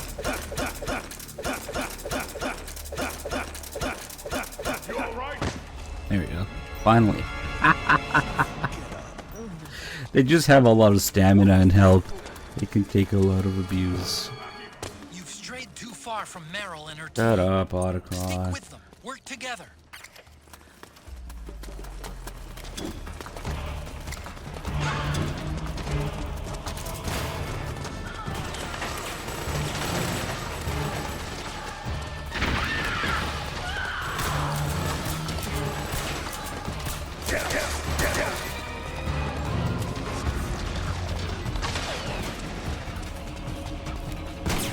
Yes, Meryl, shoot the wall.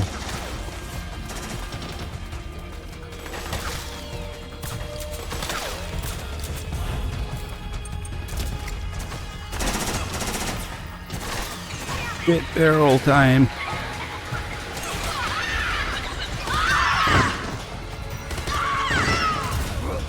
The barrel is actually extremely useful. It's got a little bit of bulletproof capabilities as well. As you're rolling into somebody, you can't really shoot through it. Take a look at Snake's ass for a while.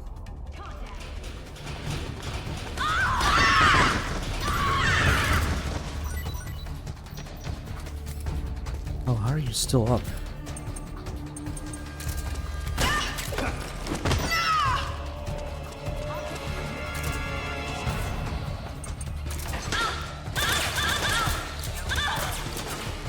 Grenade launcher. Okay.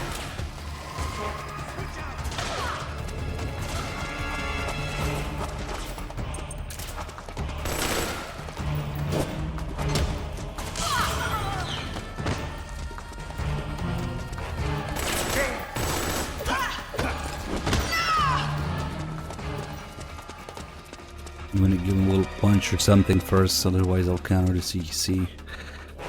Okay, now we can regain a little bit of health here with we can do Snake Eater. That also doubles your health recovery. And other things, Snake Eater is actually the very last song you can unlock on the iPod, and it requires all emblems. It requires all 40 emblems. So a minimum of 8 playthroughs. And that's if you know what you're doing. It's the last reward for unlocking everything. It makes your aim steadier, makes your regen faster, increases CQC damage. Like when you punch somebody, it does more stamina damage. Oh, perfect. Let's do this. A Snake Eater. This little scripted scene here. They all line up like that. This fight has nothing to do with how many enemies you take down or whatever. Nah. It's tied to Johnny shitting himself.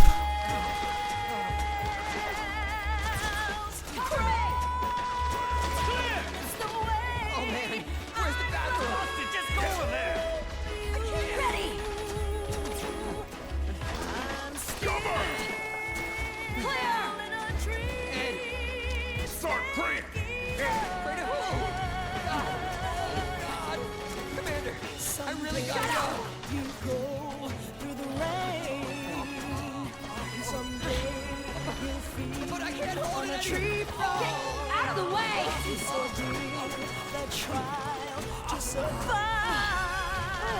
For the day Come on, get downwind now! Thanks, Kojima. Imagine shooting a Desert Eagle one-handed because you have to plug your nose from the shit smell. Did you like it? Someday you'll feed on... That's tasty. something.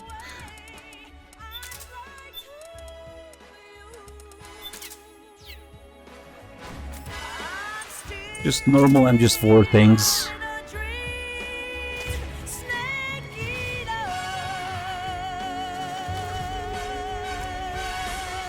Move.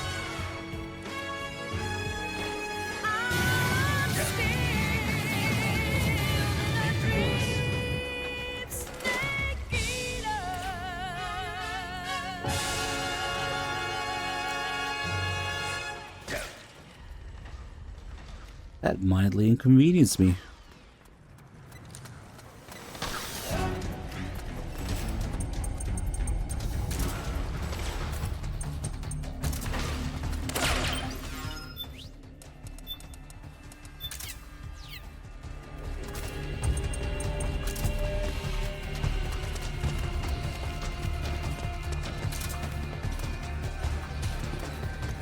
Johnny's sniffing shit on his hand.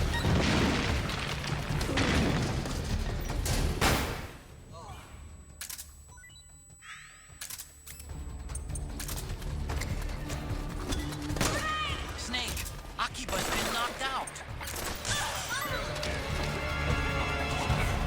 I know.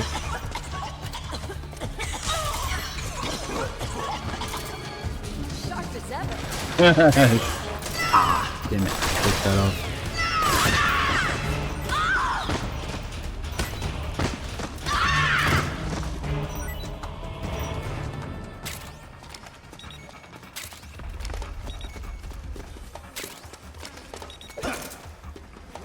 What was that for? You alright? Get your ass up! You okay? What the hell is this thing doing here? That's weird. Wouldn't that be from the kitchen? How did that ladle get there? What the fuck?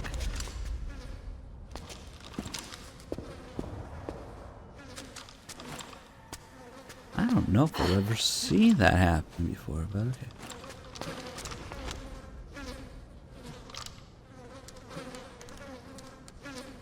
Maybe it was stuck to Johnny's ass.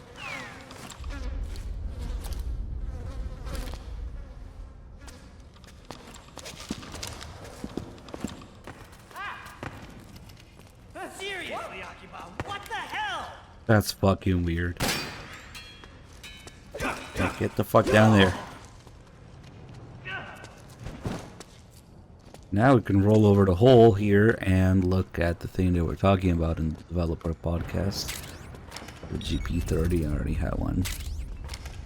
And if you give you an AK too, just in case you want to look at it and you didn't have one. But you would have one at this point, there's this, whatever.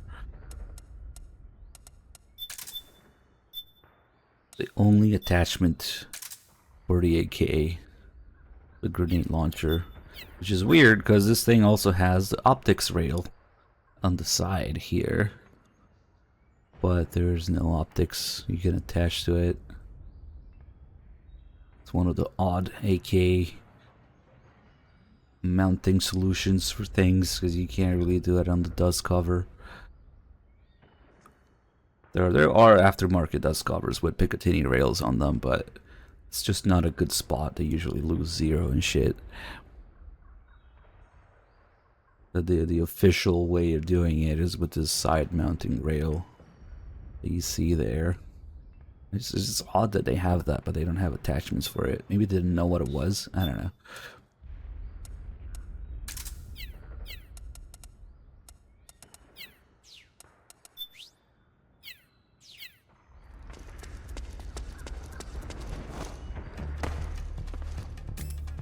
And then there's a little something about VSS that I forgot to mention. I was using it earlier and noticed it again. Let's see if we can do it here.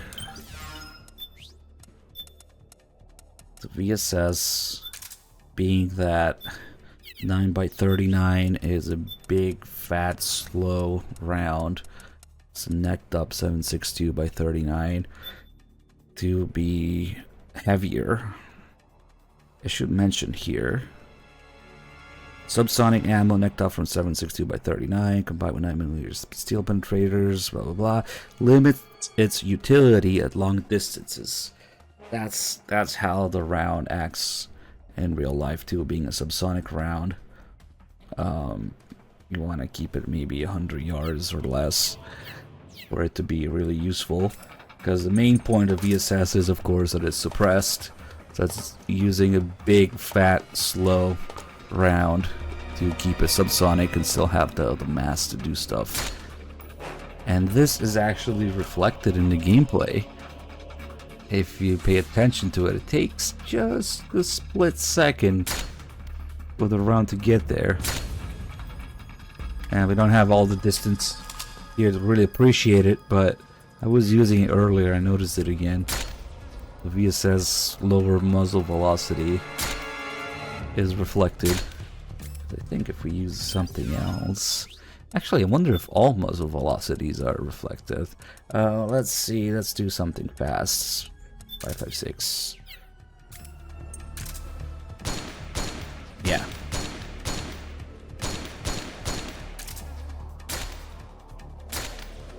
See how it takes it just a split second to get there.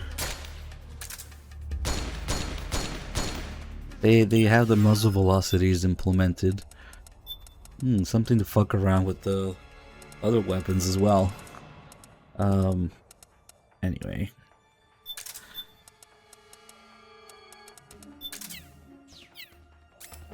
.45. Oh yeah.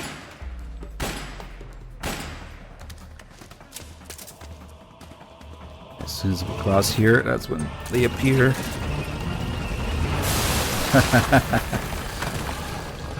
Big, fat, slow-moving, low penetration. The perfect American round.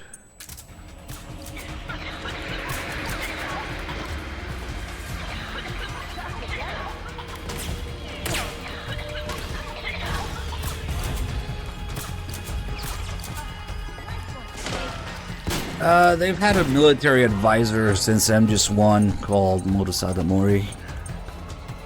But he's just the advisor. He wouldn't actually go and program stuff. Maybe... what's his name? Coracado, the guy responsible for gameplay and AI programming. I don't know, you'd have to look at it, more specifics, but... there's a lot of little interesting stories you can see in the making of MGS2 how Mr. Mori was giving them lectures about how clearings work and how to hold the guns and directing them, and they conducted actual clearings training in their offices and stuff. They gave everybody guns and made them follow each other and stuff. Yeah.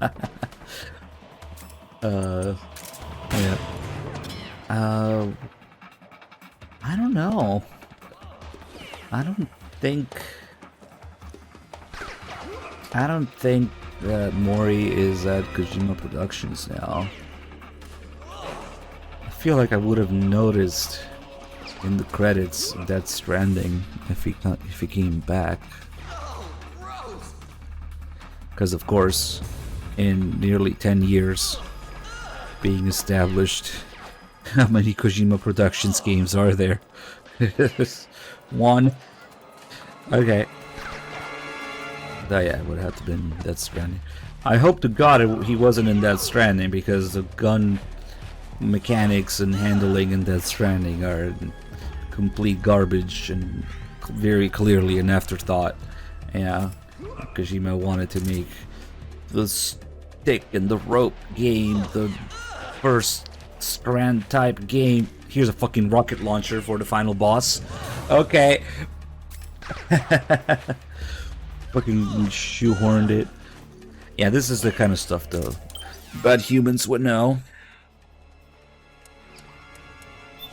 I don't know, Mori came to mind being the military advisor, but yeah, no, bad humans would know all the little in and outs of the development team stuff. Johnny's stuck shitting and wait, sniffing his shit. Does the camera not have a zoom thing?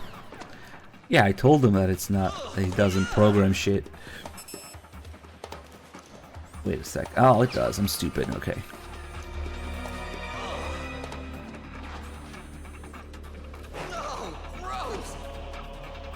He just sits there and keeps sniffing his hand.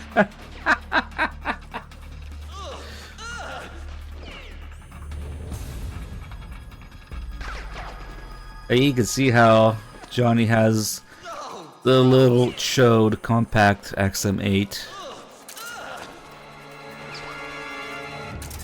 And then Jonathan has the grenade launcher version, of course. And then Ed has the long barrel version, 20-inch full-size barrel version of it, being the Radio Man and Sniper, as Meryl says.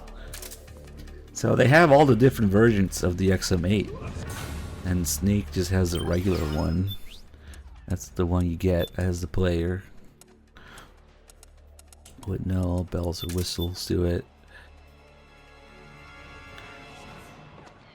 Is it a 14.5 or a 16-inch? Probably 14.5. Chode.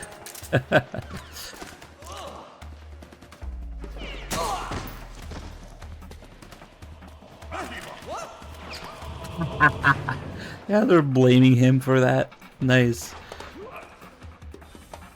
Oh, did he change his line there? Okay. Ah, shit, I forgot to do the call. Maybe we can still do it here. Or maybe it's only after the scene. Fuck, I don't remember.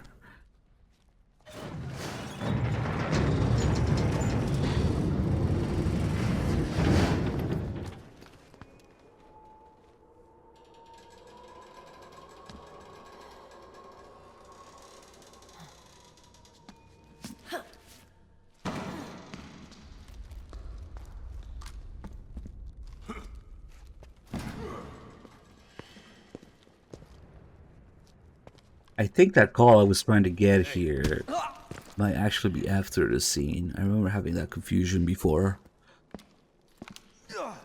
They're just looking at how good Meryl's team works together and stuff.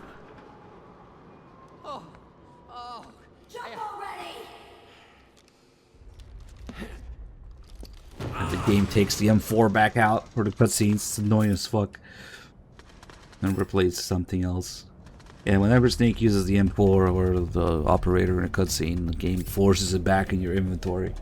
Which I understand if it has to be rendered in real time, but it's a little bit annoying. What the hell did I have there? Stuns. I guess it doesn't matter. We're changing to the Moist Nugget. Does it mention the end here in this? That legendary sniper rifle also used by the end. Faced off against Snake and Snake and Sniper Duel and Sokovia in the forest. Indispensable for going no-kill completions from a safe distance. Nice.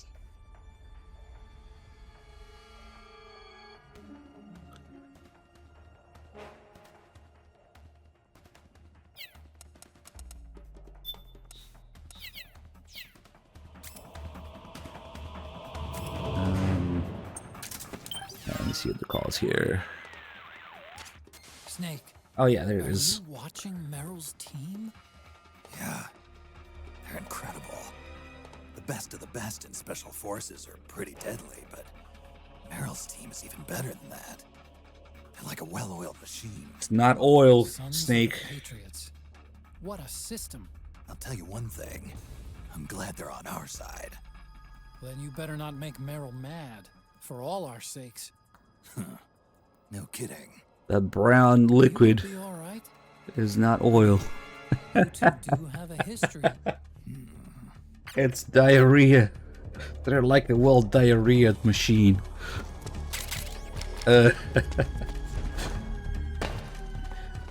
Let's fuck with the grenades here a little bit, actually.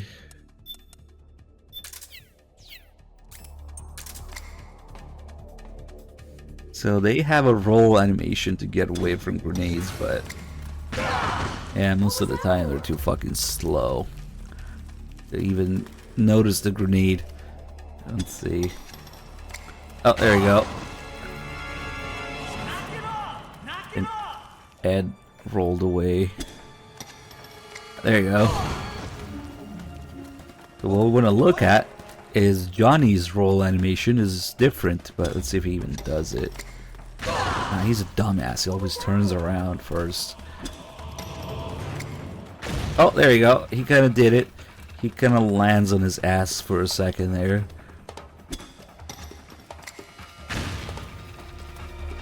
You're not able to see the full thing.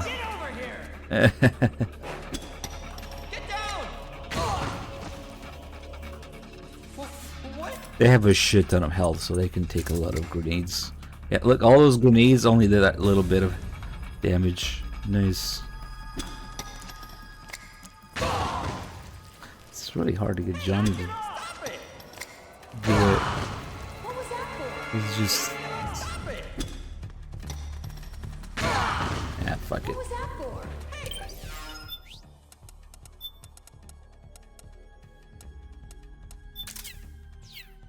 What was that?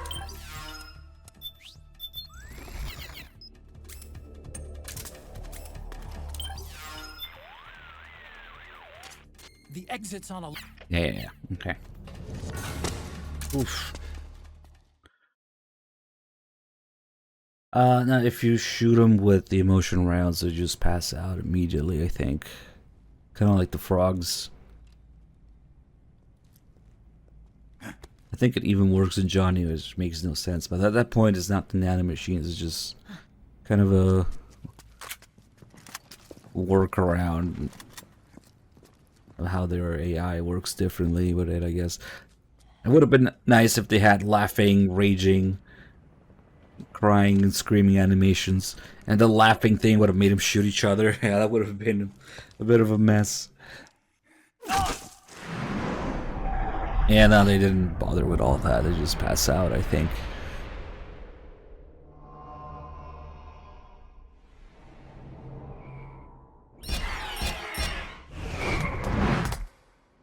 Oh, it was Meaty Fart who was talking about it. Yep.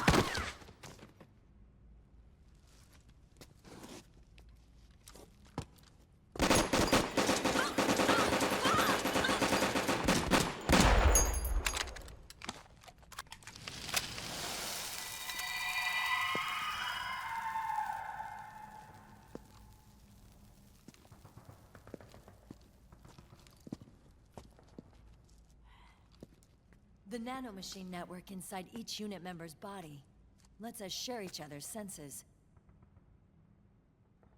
They can see what I see. But it gives you a nice jolt And of it helps control pain. dopamine when you shoot the enemy. So maybe that's why Mac dumped. SOP, my team can literally operate as one. Well, except for a certain someone who's not much of a team player. I'm gonna get the shit off his hands again. So, what do you think? Is your age of heroes finally over? I'm no hero. Never was. Never will be. You haven't changed at all, Snake. But... your body... are you gonna be alright? This getup doubles as a muscle suit. I can still get around. Liquid's camp is up ahead. I'll mark it on your map. Thanks. And you can hear the sound of the system kicking in when Meryl's pissed off about Campbell. And she's slamming shit around, kicking chairs. You hear a sound effect, and then she calms down. Akiva! That's when the emotion control kicked in. One man's blunder can compromise the whole team. I'm sorry, Commander.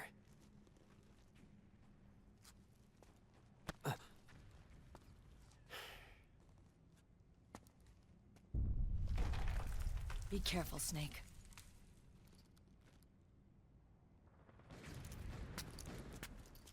Alright, my favorite call is coming up.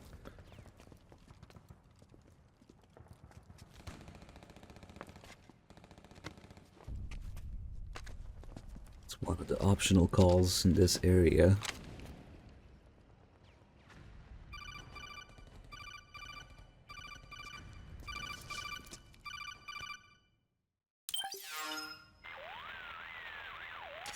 Otacon, I know where Liquid is.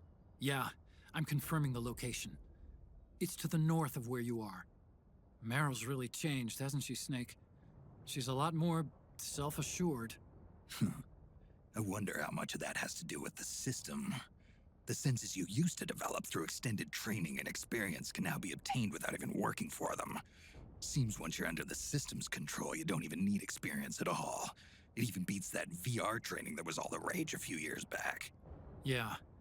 The growing need for PMCs has led to the creation of a more reliable, cost-effective supply of elite soldiers. It's also made the child soldier phenomenon more problematic than ever. Can the nanomachines do anything to counteract post-traumatic stress disorder? Good question. They might provide a degree of psychological stability. You'd think so. That geek kid, Akiba, he was really starting to lose it. And technologically, the system should be able to optimize each soldier's personality traits. Meaty Far the Third. He didn't seem to be feeling any pain at all. Augmenting the soldier's existing experience and psychological fortitude. But a soldier's gotta have more than that. The times have changed, Snake. Just like Meryl. Snake, hurry to the PMC camp. Based on what Meryl told us, Liquid should be there. Alright, let's get that Fox out call out of the way, and then we'll get the CQC call. Best damn call in the game. Snake, start by going up to the surface. Hey, Snake. That emblem on Meryl's uniform, that's Foxhound, isn't it? Yep. I thought Meryl was with the 01 unit. I mean, I know she's attached to Foxhound and all, but still. Covert Special Forces units do this kind of thing all the time. They use emblems that don't mean anything, like skulls and stuff. Like disinformation? Something like that. I wonder if that's really all it is. Maybe she's still got some lingering attachment. You think so? I meant to Foxhound. I knew that. It's okay if Meryl wants to cling to the past. I just want her to be happy, that's all. Here it comes. Commentary on the Snake, series. Start by going. Ah, fuck off, Otacon. You'll have to close the codec. Snake, start by going up. Close, reopen, load next unique call. This call is the exact reflection of what happened to the series in real life after MGS2. Just keep that in mind. It's so good. Hey, Snake. It's fucking since when legendary. Did you learn how to use CQC? I got the training back when I was in Foxhound, but I never used it in actual combat. You had those skills all this time and never used them? Why? The man who taught me was my former commander in Foxhound. Big boss? Never felt right using a technique learned from a man who'd betrayed his unit. Thinking back, CQC as a concept was way ahead of its time. Nobody was using it yet. Not the Green Berets, or the SEALs, or the CIA paramilitaries. And then earlier this year, the Pentagon declassifies Big Boss's file for some reason. All of a sudden, his story is the stuff of pop culture. Books, magazines, the net. And now people are taking another look at CQC. The war criminal. reinvented as a hero. Big Boss's exploits as a Cold War secret agent back in the 60s have made him a legend. The less people know about the truth, the more they can fantasize. Is that why you finally decided to use CQC? Because it's no longer just his anymore? The CQC soldiers use nowadays is a pale imitation. They're learning from reading about it. I learned through doing, and there's a world of difference. Then you want to teach them the real thing. The way you learned from your I mean, Big Boss. That's not it either. Some things aren't meant to be passed down to future generations. When some guy comes at me using that cookie-cutter imitation of CQC, my body just reacts naturally, that's all. Ah, I get it. An eye for an eye. Well, maybe not quite. I reckon they'd lose more than just an eye when going up against you. It's not so much the CQC part that I care about, because that one's kind of bullshit. The real reason that CQC has to be in MGS4 is because it was in the previous game, of course. People would be expecting it to be there in some form. And I should probably include CQC in the list of things that people just think it's cool now. Pentagon declassified Big Boss's files for some reason, and now everybody's taking a different look at him. The war criminal reinvented as a hero. And the less people know about the truth, the more you can fantasize. Otacon describes, word for word, he describes MGS3 there. Big Boss's exploits in the 60s have made him a legend in the Soviet Union. And then you have Snake kind of being... You have Snake's disdain about it. This is very much what happened with the series. The war criminal reinvented as a hero. Big Boss reinvented as a playable character. And now his stuff is everybody's favorite. Pop culture, magazines, the net, the series. Everybody just looks at Metal Gear, they just think, Big Boss, how cool, And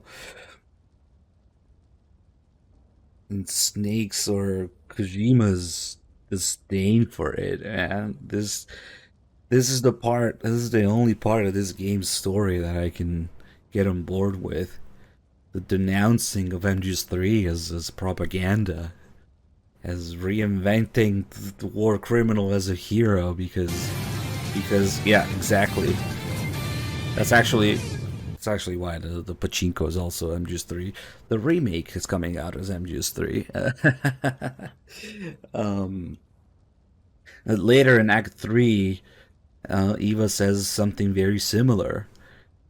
Zero made Big Boss into an icon to control the masses.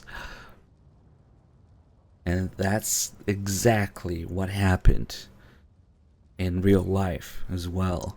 MGS3 being made to control the masses, to appeal to all those people who didn't like MGS2. And of course, every game taking off from that. The Big Boss this, the boss that, CQC is so cool, military salute this, the boss that, when people think about the series these days, they certainly don't think about MGS1 and 2's themes. No, it's all Big Boss, military salute, CQC, oh, the boss's will, oh, the boss invented everything, oh, Big Boss is so cool. Made that way to apologize for MGS2 and to appeal to the masses. And now, guess what? The average person's favorite Metal Gear game is MGS3, of course. Snake, Kojima being not too on board with that. Of course, being forced to completely alter the direction of things in the series. It's there because in MGS3 it's it's the subtext that's so easily missed in MGS3 because they made the story and the face value things of it so much easier to take in compared to MGS1, MGS2 especially. So it's kind of genius actually how MGS3 does it. I have to point it out every time we play MGS3 in depth. Yeah. MGS4 is a little more in your face with behind the scenes autobiographical real life commentary of the development of the games and Kojima's fucking depression through it, all that we talked about at the beginning. MGS4 is a little more in your face with that, but it's there throughout MGS3 as well. Except the part where Kojima was receiving death threats and was going through his midlife crisis, but whatever. The fact that he didn't want to make either game. They do have that in common. And then Snake's just absolutely fucking disgusted by it. The fact that now they are using Big Boss as a tool to appeal to the masses.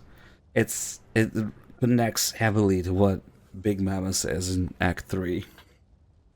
I know it's a really long and annoying scene to sit through and retcons a lot of shit, and it sets the tone for a lot of things that came later with the other Big Boss games, but kind of limits it in a way because of the way she describes things in that cutscene. But how Zero created an icon to control people, to control the masses with Big Boss. That's what happened to the series. It's crazy. Before I forget to do it, because we can do this in Act 2 as well, but after this we should be able to get the famous tape call, because you can get that about Vamp or the Frogs, because Vamp and the Frogs both have the same pants and shoes with the little hooks on them. So when the Frogs show up here, they also talk about Vamp. Or you can do an Act 2 when the Frogs show up after fighting Laughing Octopus. And then, of course, Vamp has also showed up in Act 2 by then. The tape call. Snake, there are more differences between the militia and the PMCs it's not this than one. you may think. For one thing, the PMCs are flush with cash, so they usually have the latest gear. Looks that way. Weapon systems, combat suits, tactical vests, communications equipment. All the latest toys. On top of that, they're running on the SOP system, which keeps them in constant contact with each other during battle. The militia, on the other hand, are little more than amateurs. Most haven't even had basic combat training. And their equipment is nothing to brag about either. They're just barely scraping by. Their weapons don't seem to be controlled by the system. The ones I've picked up work for me just fine. Right. But the PMC's weapons won't. You can steal their guns, but they'll most likely be locked and unusable. Remember that. Kind of late for this call. They already met Rebin. Usually you get this much earlier in the game, but whatever. Snake, start by going... That's right. We gotta close, reopen. Tell me about the tape. This new technology. Snake, there we these go. enhanced soldiers seem to be using some sort of device to cling to the walls. Doesn't look like they have spikes or suction cups. This is only a guess, but I think their gloves and boots might have some mechanism that employs van der Waals force. It's a type of mutual interaction that occurs between two electrically neutral particles. Geckos use it to crawl up walls and across ceilings. Oh, that kind of gecko. But those things are a hell of a lot lighter than a human. Well, around 10 years ago, I read about an experiment where they reportedly suspended an object weighing 100 grams using a 5mm square piece of adhesive tape. Assuming the technology's advanced since then, I don't see why these guys couldn't be climbing all over the walls. What did they use now? What about Vamp? How he ran up that support pillar in the big shell. You think that's how he did it? You mean, did he have this technology? He could have, yeah. So it wasn't that he had some freak supernatural powers. Of course. Hey, when technology starts to test the limits of our imagination, what's the difference? Yep. Could Vamp have had his new revolutionary technology of adhesive tape. Yes, of course. They bring up Vamp. Vamp's existence in this game is just there to explain his powers. It's not that he has some freak supernatural powers. Yeah, we can't let people wonder that anymore, you know? It's usually the explanation is nanomachines for those sort of things, but in this case it's tape. Apparently there's technology that's advanced since advanced tape technology. Also, they completely leave out the fact that he ran on water first. I don't know, maybe they were hoping that people would forget about that. I don't know. But yeah. And then the thing with the boots and gloves, like Snake says, doesn't look like they have suction cups or spikes, but they very clearly do seem to have like 4 little hooks in the front, but maybe that's not what they're using. But more importantly, Vamp's boots and MGS2 were just regular ass shoes, you know? Are they trying to compare the frogs climbing on the walls to Vamp climbing the pillar in a big shell, and at the same time leaving out the fact that he was running on water and that he had normal looking boots and MGS2? Of course, it's complete bullshit. You should never look at these MGS4 things and then go back to MGS2 and be like, I understand MGS2 now because of what MGS4 told me. No, MGS4's explanations are there because people bitched about it, not because that was the intention in MGS2. Each game is its own self-enclosed set of intentions of what they intended to put in the game at the time. Yeah. They weren't gonna make MGS2 and then be like, yeah, we'll make MGS4 and explain this in a later game. No, that's not it at all. Anyway. Yeah, the fucking parasites, the cobras. Oh man, the edging is real.